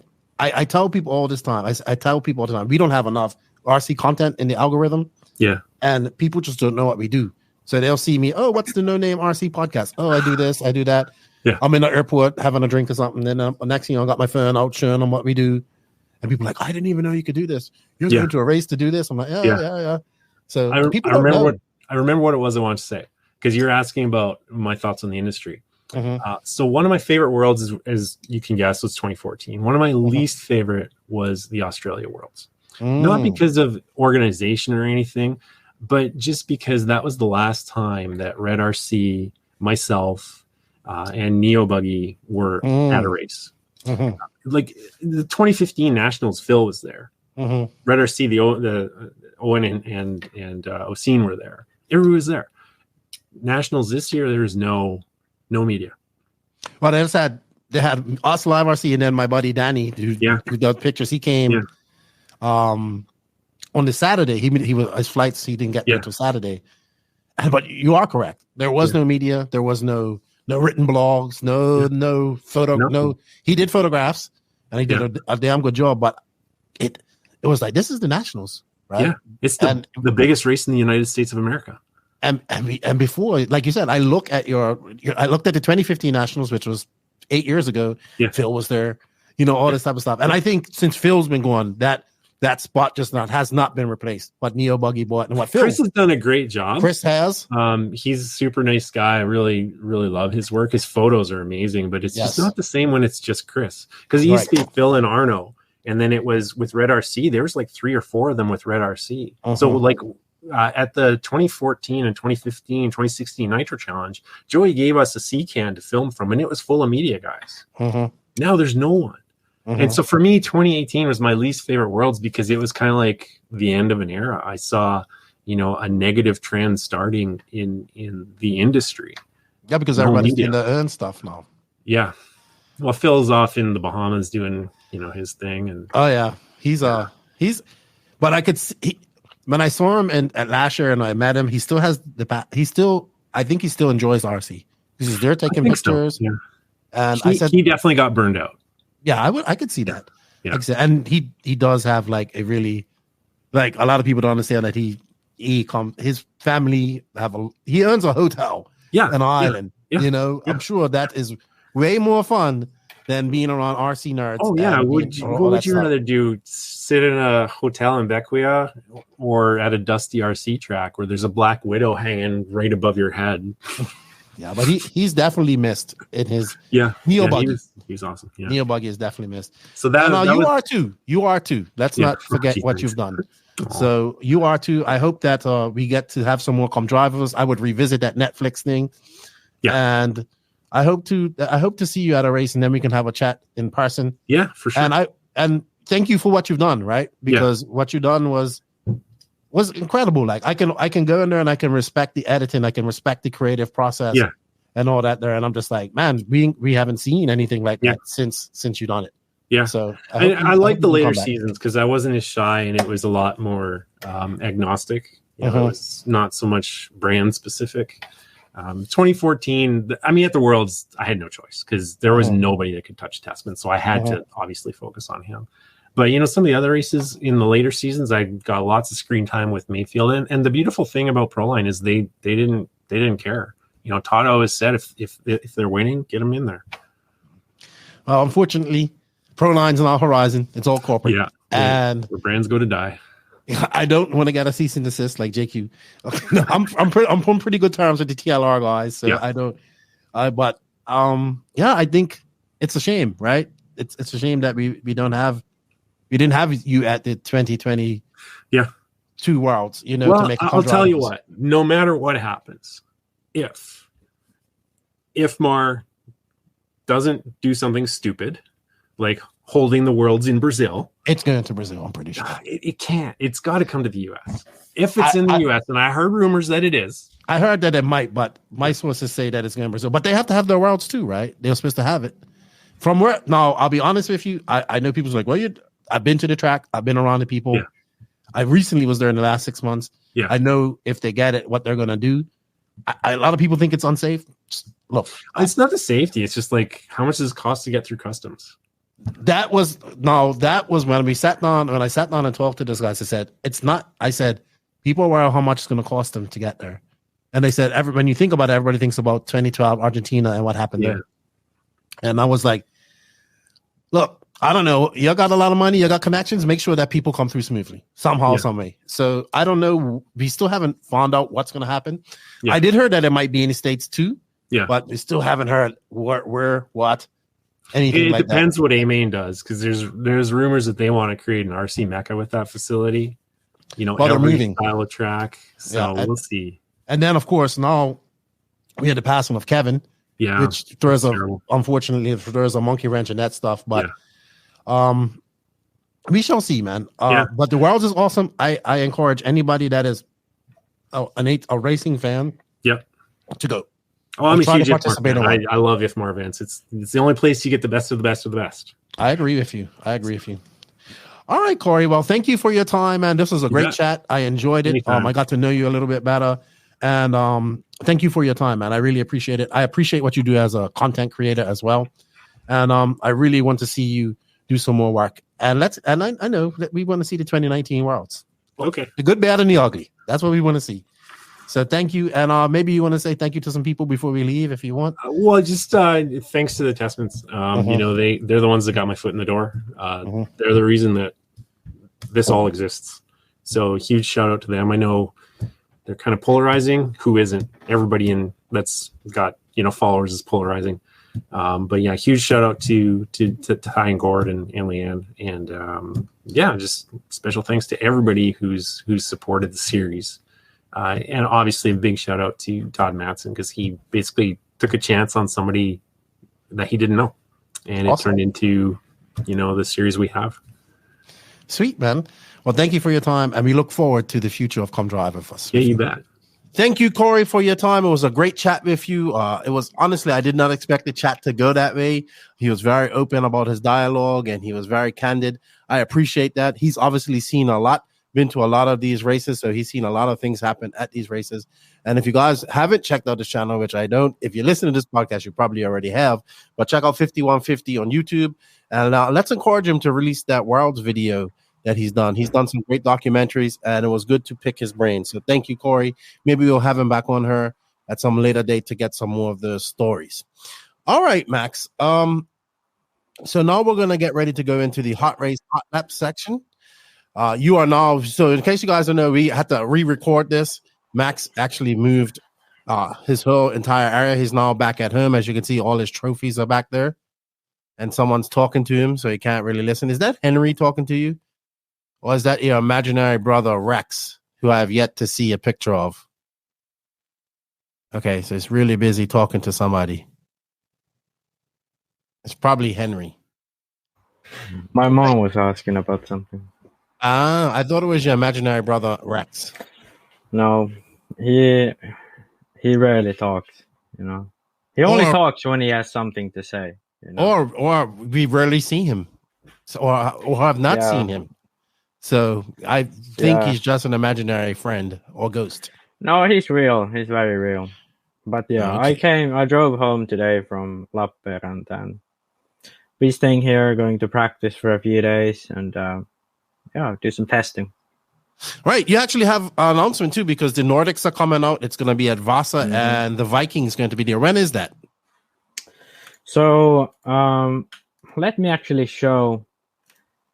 get you guys to see the announcement. So David, as we all know, European champion, second at the Worlds, is coming to the Nordic. So this is especially for all those people who are watching this from the Nordic countries. The event will be held in Vasa, Finland, on the 11th to 13th of August. And we will organize the schedule so that you can come on the Thursday night ferry and then possibly leave on the Sunday night ferry. I think it will be possible to be organized that way. At least the Thursday night ferry will be definitely set so that the practice on Friday starts quite late. Okay. But yeah. All right. The track in Vasa is like one of the most beautiful tracks I've ever come across. And I think it's going to be a great event. We'll have David coming over. All of the top Finnish guys are coming over, as well as we're going to have some other fast Swedish drivers. I Is believe. Hampus coming? I don't know about Hampus. He said he has some work, but let's hope he can make it over. And I'd like to showcase this track because this is absolutely my favorite track of all time. Like, it doesn't really translate that well on the picture, but like every single point of the track has some sort of elevation, as you can see, and like the front chicane, you go up and then you go down. Like, I've never been to a track that flows better than this one. It's amazing how nice it is to drive. So, yeah, I'm really excited for this event myself because it's going to be a 3-day race at this track. And also the organizers are like really good. This is the same organizer who organized the Worlds in 2011, which, I mean, anyone you ask who went there say that was the best Worlds ever. So, like, they really know their shit. So I'm really excited myself, and now seeing that David is coming, and we also have a surprise name. I'm not gonna give it up yet, but it's not someone you'd expect at a Nordic championship. So can anybody enter? Can anybody enter the Nordic championships? Yeah, it's a free event. Okay. All right, good stuff. Well, I wish you all the best. Will it have coverage? Yeah, I'm trying to organize it so that we will have live coverage of all the finals and maybe qualifiers, but at least we'll have some sort of video put up from the qualifiers. I'll get a guy who does video stuff for his own YouTube, and then we're going to try to organize a live. So that, you know what? Maybe this will be a great time for me to visit Finland. I'm just saying. Yeah, I was actually like last night when I was like doing all kind of like announcements and stuff on the Facebook. Oh, by the way, please go like the Facebook page. The thing is, like, the Nordics has kind of been dead for quite a while, you know? So there isn't any Facebook page, there isn't any website for the Nordic Championships. So basically the way it has worked is a federation, like, it rotates. So it's Finland, Sweden, Denmark, or Norway. They kind of rotate, and then each one gets a go. But in the recent years, where there's a lot of international big races that people instead go to, the Nordics have kind of died off, you know. Since, I'd say 2013, there hasn't been like a proper Nordics. There's been Nordic championships, but there never has been like all of the top guys, you know. So I think, well, actually 2016 there was in Botkyrka in Sweden. So that was probably the last like really good Nordics. But yeah, I'm kind of now, through organizing the Finnish series myself, I kind of have a hand in the Nordics, and I've been in contact with like the Swedish, the Danish Federation, and we've been trying to work together more. So what about the Norwegian Federation? I noticed you didn't say that. I didn't say that, but I think they were there as well. Okay. It's hard for me to tell them apart because everyone speaks almost Swedish. I know some Norwegians and Danish people are going to be mad at me, but it's like they just speak broken Swedish, kind of. Okay. All right. And of course, JQ is like a multi-time Nordic champion. He reminds us of that many times. I don't know how many he has, but he has like, I think he has like over 10. It's crazy how many he has. He has more than David for sure. But yeah, you know that track? Please go like the page as well, because we only have 80 likes. Is it? Do you have an Instagram page for that as well? Yeah, we have an Instagram page. It's the RC Nordics is the Instagram. I'm just saying it would be a great time to visit Finland.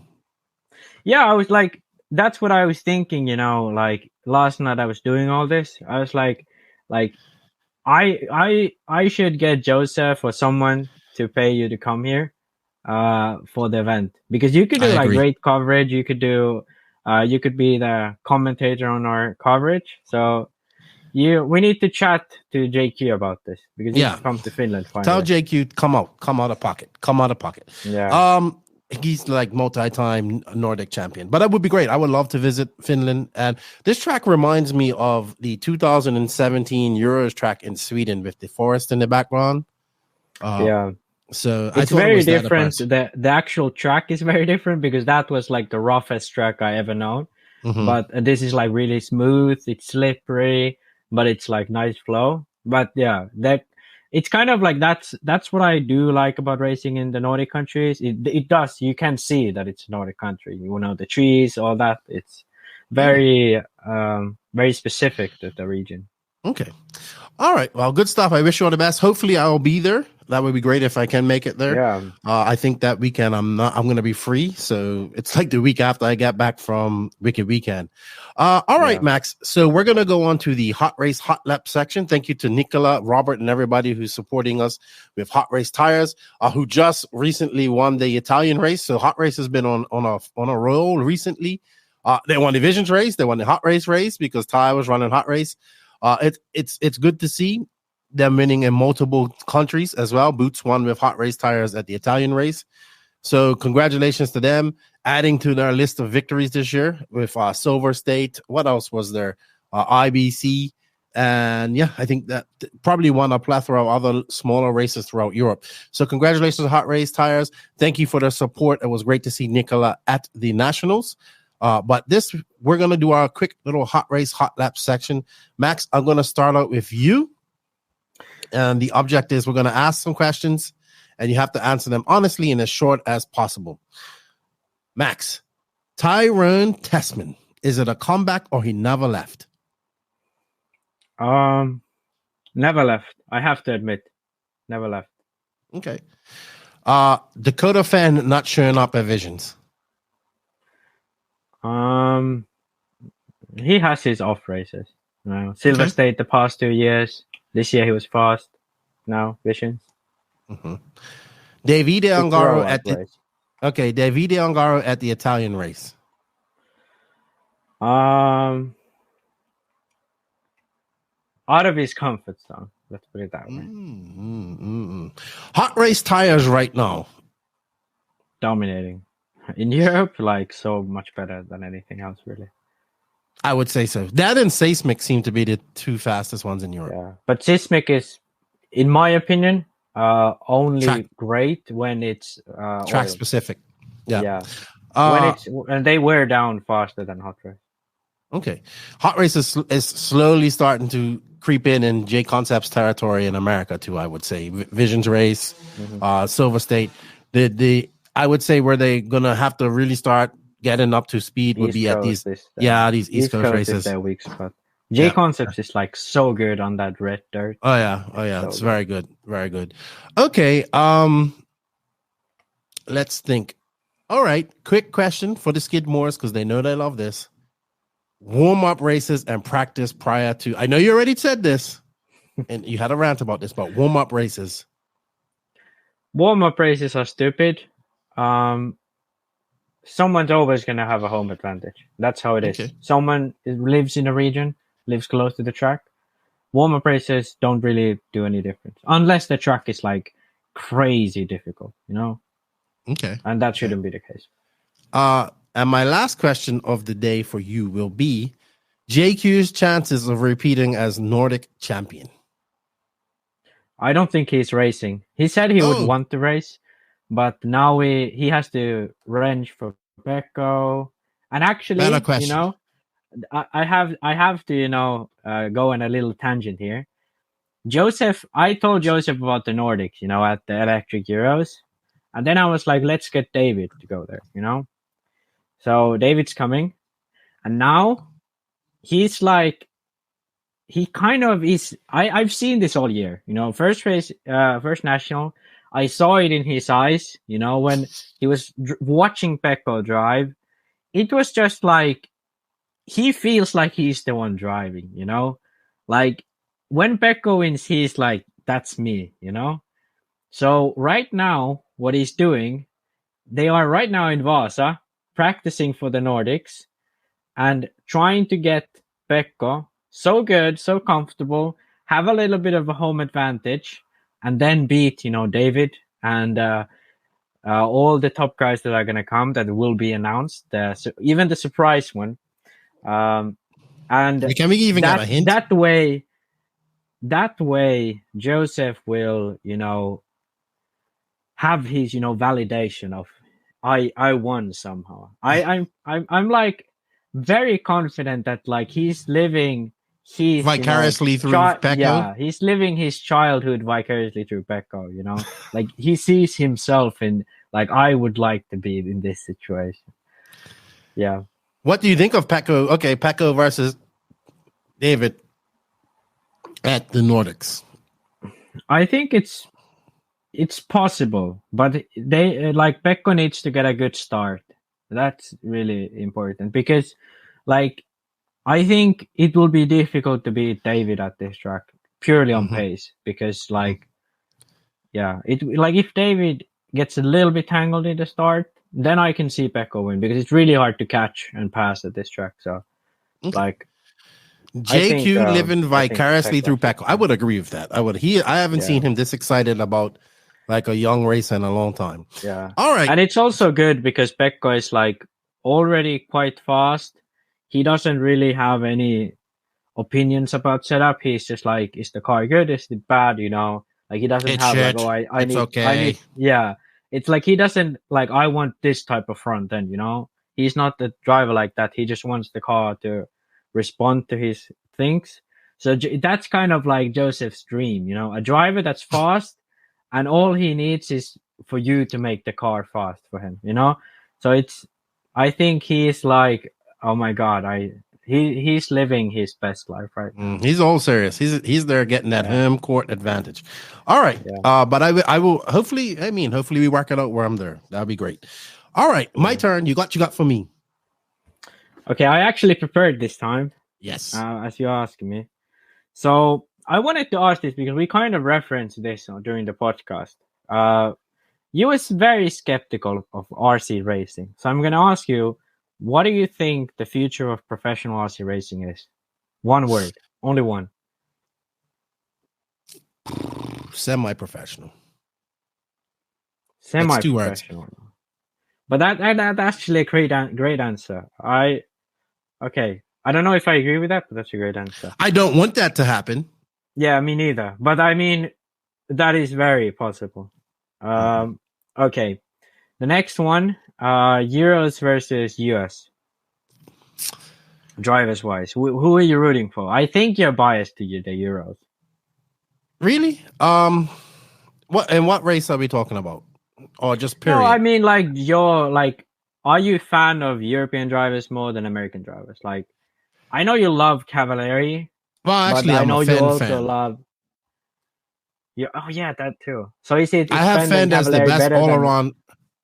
I have Fenn as the best all around off road racer at this time. Like, I think you can put Fenn anywhere.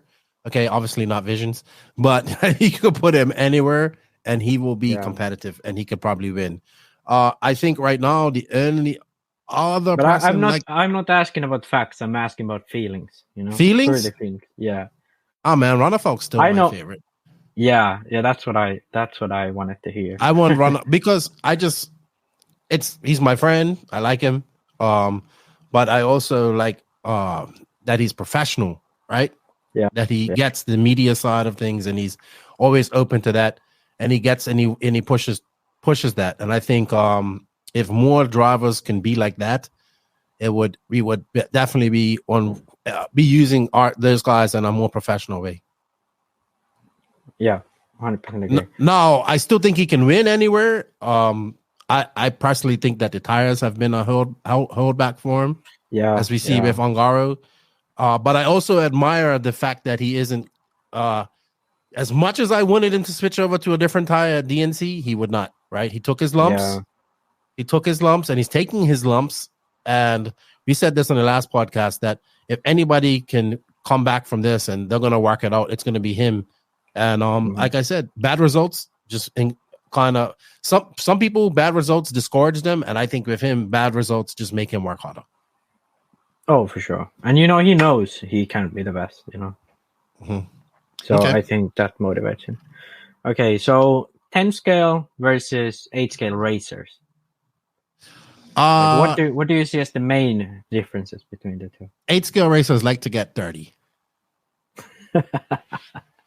Okay, well, yeah, true.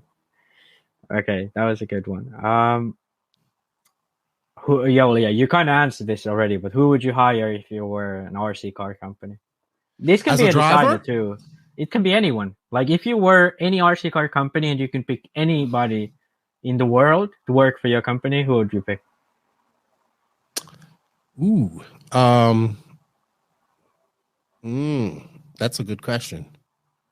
I don't know if it could be just one person though, but yeah, I have to go back to it. Look, it's very hard to take a company, put it on your back, and carry it, right? And we saw Ron the Fuck do that last year. So I would start off with him. But I would also start off with a great team manager, and I don't know who that would be at this point, because I think that's just as important, right? Having a great team manager to manage everybody around. So yeah. Maybe Kanai, would he be one of your picks?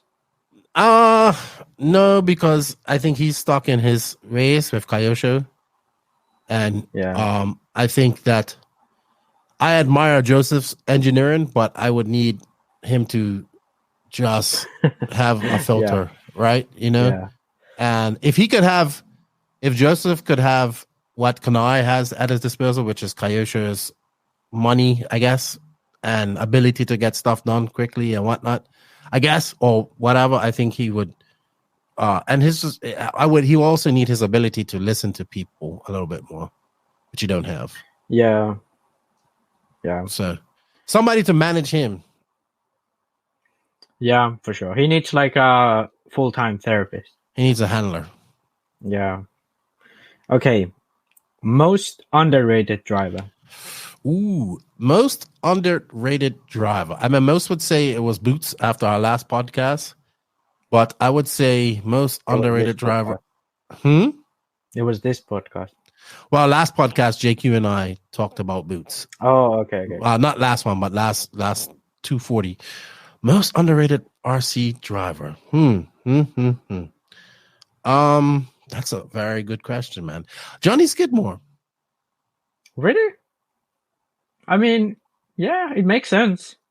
But I think at least in my eyes, I see him as a pro racer at this point. I see him as a pro racer, and I think he probably should be doing this full time. And I think that's why it's a little underrated. I think if he had the chance to do this full time, he would definitely travel a little bit more and able to go to America and do some racing and stuff like that. I think he could. I mean, because he's making these mains, right? He's making these mains, and he's doing kind well. of like, to me, maybe he was underrated like exactly a year ago. But I think now, I don't know. Maybe I'm just like. When I say underrated, like he's probably not getting the spotlight that he should get, and probably the support as in I think he should be a professional RC car driver. Yeah. I would say in America, most underrated driver. Hard to say because all of them are pretty much neck and neck. Very hard to say in America who's underrated. I would say, because everybody seems to get some ratings, right? It's just about living up to those ratings. So, right now I don't know, but I know there's one young kid that he's doing very well. I watched him twice now, and his name's Jonah Wilson, and I have him as doing very good if he can get some support and get out and get racing some more. So he's from Tennessee, and I watched him twice, and he's good. Like he was good at the Nationals too. Like just, he's good. Yeah, there's lots of those drivers who just go to the Nationals. I think. Well, he goes to a lot of bigger events on the East Coast, but that was his first Nationals, his first time going out west. Okay, but I think he did pretty good. I can't remember this one guy's name. Is it Mechanic? But Mechanic. he made the Roar Nats main, and I haven't really heard about him since. He was at the Visions race too. Yeah. So he's from up the Northeast. He's up from up the Northeast, and he made. You know who the most underrated driver in America is? Camden Line. Really? I think he's definitely made leaps and bounds this year. He was really good at the Nationals, and I think I don't think he's underrated. Okay. But I do think he's improved a lot. But I think people. Yeah, I think people see. Well, when I mean, in his case, when I say underrated, like it's like we shouldn't be surprised that he makes mains. We shouldn't be surprised that he's TQing rounds of racing because he's been putting in work. Yeah. So I think, and he's just cool. Like him and I had a great talk at the Nationals. We had a great talk the other night, and I think he's definitely putting in the work. to be, and it's on a team that's, swamped with lots of good drivers. So I think he's he has, I think his potential is very visible, Yes. And I think, TQing rounds at the Silver State, that's something that I think shows what he could be capable of. Yeah, I would agree. He just needs to get his consistency. That's all he needs at the moment, to be honest. I would agree there. My most underrated one is Naoto Machikura. He's world but he barely races. Yeah, but that's the thing, like he barely races, he does nothing, but every time he does, he's like all like I know that's your at the favorite top level. I know that's your favorite. But I think like if someone like AE picked him up and was like, hey, you're gonna race these races around the world, like he would be fucking winning a lot of races in all classes. He's finished second at the 4-wheel drive worlds. He's won EOS in 10 scale. He's a touring car world champion, pan car world champion, 1/10 Nitro on-road world champion. He's made the main in 8 scale off-road.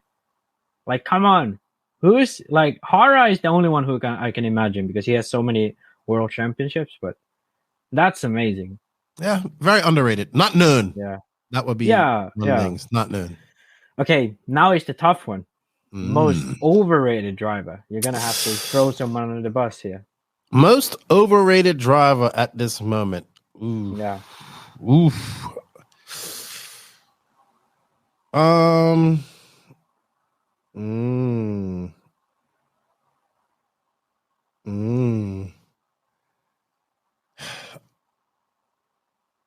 I like him, but I think is just not lived up to his full potential, and that's Stefan Daden. He showed very much glimmers of brilliance. He's had good opportunities, and he's just never been able to capitalize on those. I like him, and I think he needs to live up to that, right? Same with what we talked about with Tyler Jones. Same situation. But yeah, I would have him as one of them. I believe he deserves his ratings, but I think too much expectations are on him at races. Like I guess, when you're at that level, you should do that, right? Yeah. Like he's come so close to doing well at these races and then just doesn't. In buggy. Yeah. I think that's like the only one I'd maybe pick. I think most drivers are quite, reasonably rated. Like no one's thought of as the best ever, and then he just really isn't. And even Seth, I think he is quite where his expectations are, but I could see him being like the least underrated at least. I would have to say also right now, Cavallari, he's not really living up to the hype, but he's also on the back end of his career. Yeah, I think I'd give Cavallari a bit of a pass on this one because it's exactly that. He's kind of been just doing the bare minimum for the past few years, It's like since he left AE. It's hard to say because he did good at S-Works. He started to get better at TLR. So maybe he needs to get into his second year. Yeah, I think when he joined TLR, that was like the last straw for me at least. Okay. He had decent results in 10 scale at TLR, but not like, it was kind of like he might have scraped in a podium here and there. But it wasn't like he won all classes at the Roar Nats like it was in 2016 at the Roar Nats. So 10 scale Nats. So yeah, that's definitely a difference there. Are we done? That was all of my questions. Yeah, that's it. That's all. Thank you. Those are good questions, actually. Yeah. Some weird vibrating noise. Somebody must be doing some work around her or something. All right. Thank you to HotRace for sponsoring the podcast. Thank you to Nicola. Those are some good questions. If you guys have some HotRace Hot Lap questions for us, shoot me an email or shoot me a DM, and let me know. We like them. That went a little bit longer than usual. But yeah, I think that's it. We had a pretty long podcast this week. We haven't had one for about 2 weeks. So yeah, we always go a little bit long when Max gets in science mode. Thank you everybody for all the questions. We greatly appreciate that. I just wanted to do another little thing. Shout out. We got the Big Apple Challenge coming out at Barnstormers. I was talking to Rohan Grant just a few days ago. He's preparing for this. This is the 9th annual one. He says he's going really big on the 10th one next year. I know Adam Drake's coming to this race. He's been there quite a few times. He's going to do his clinic. I know Toby Hampson is going to be doing the coverage of the event, so it should be good. I wish everybody the best of luck. That race is coming up in 2 weeks' time in New York at Barnstormer. So good luck to everybody that's in attendance to that. If you're in the area, go check it out. Go have fun. I heard nothing but great things about this race. So shout out to Rohan and Barnstormers. All right. I think that's it, Max. Thank you to Cory. Thank you to you, Max, for your time. Let's work on getting me to the Nordics. Like make JQ come out of pocket. And thank you, everybody that tuned in.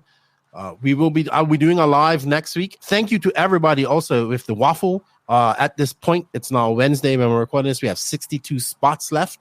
So hopefully they'll sell out. And then we can do that next. We can do the drawing on the live next week.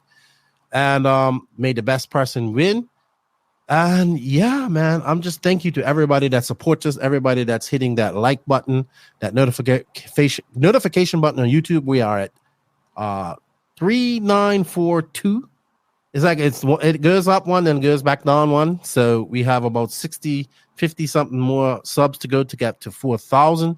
Not a big deal in the whole YouTube universe, but a big deal for us. If you are listening to this on an audio only platform, please hit that review button, leave a review. And if you can also share this, it greatly helps us out. Share it to your Facebook groups. Let's get the NNRC out there everywhere. Shout out to all the podcasts out there. It's been some good ones. I watched Wheel and Trigger last night. I listened to Joe Zaires. I listened to Action RC, who just had Craig Drasher on. That was a good one. And of course, we have Grid Talk. I don't know what's going on with my boys Extra Lap. They're taking a hiatus for a little bit, but shout out to those guys over there. And I see my buddy Sean and Tyler are getting together to do a Missing Link podcast. Shout out to my boy Tyler. He's just had a back operation, and it was good to see him out taking some pictures this past weekend at the RC boat track. Wiley was out at the RC boat track. You know, Wiley's like a former national champion and all that stuff in RC boats. So he was out there racing this past weekend with my buddy Sean, and he's got a boat already getting ready, which is good because we need that part of the industry, that genre needs some great exposure for the RC boats. So good stuff with that. Max, thank you for your time. Thank you to all of the NNRC squad around the world. Thank you to our patrons on the end of the NNRC patrons, as well as the YouTube members. If you wish to be a part of that and support the podcast just a little bit more, you can. Links for that in the written description. I'm looking forward to Wicked Weekend. That's coming up soon. We just had a meeting. We're gonna do a lot of cool content coming up for that. And yeah, man. Thank you to all the awesome sponsors that support the podcast and support us. They are Invisible Speed, High Tech RC, Sunpadal USA, Side Wonderfuel, Mayako, HotRace, Beach RC, Techno RC, Clinic RC, Ignite Design RC, Stacked RC, Racecraft USA. We have a cool commercial we're going to play for them that Chase sent me at the end of this podcast. Shout out to Carl RC, Danny Paz at WRC, Connie Swenson at House of RC, of course, RCGP, and to our drivers, David Ronafalk, Jared Tebow, Robert Badier, and Alexander Hagberg. I see that Tebow's got a race coming up too at Fastlane. Max, before we go, we're going to play this Racecraft commercial, but I think we're going to end it on this. Max and Lefty, we're out. Nitro's the glory. E-Buggy pays the bills. If you ain't grinding, you're sliding. Max and Lefty, we're out. And here is the Racecraft ad. We'll see you guys on the bounce.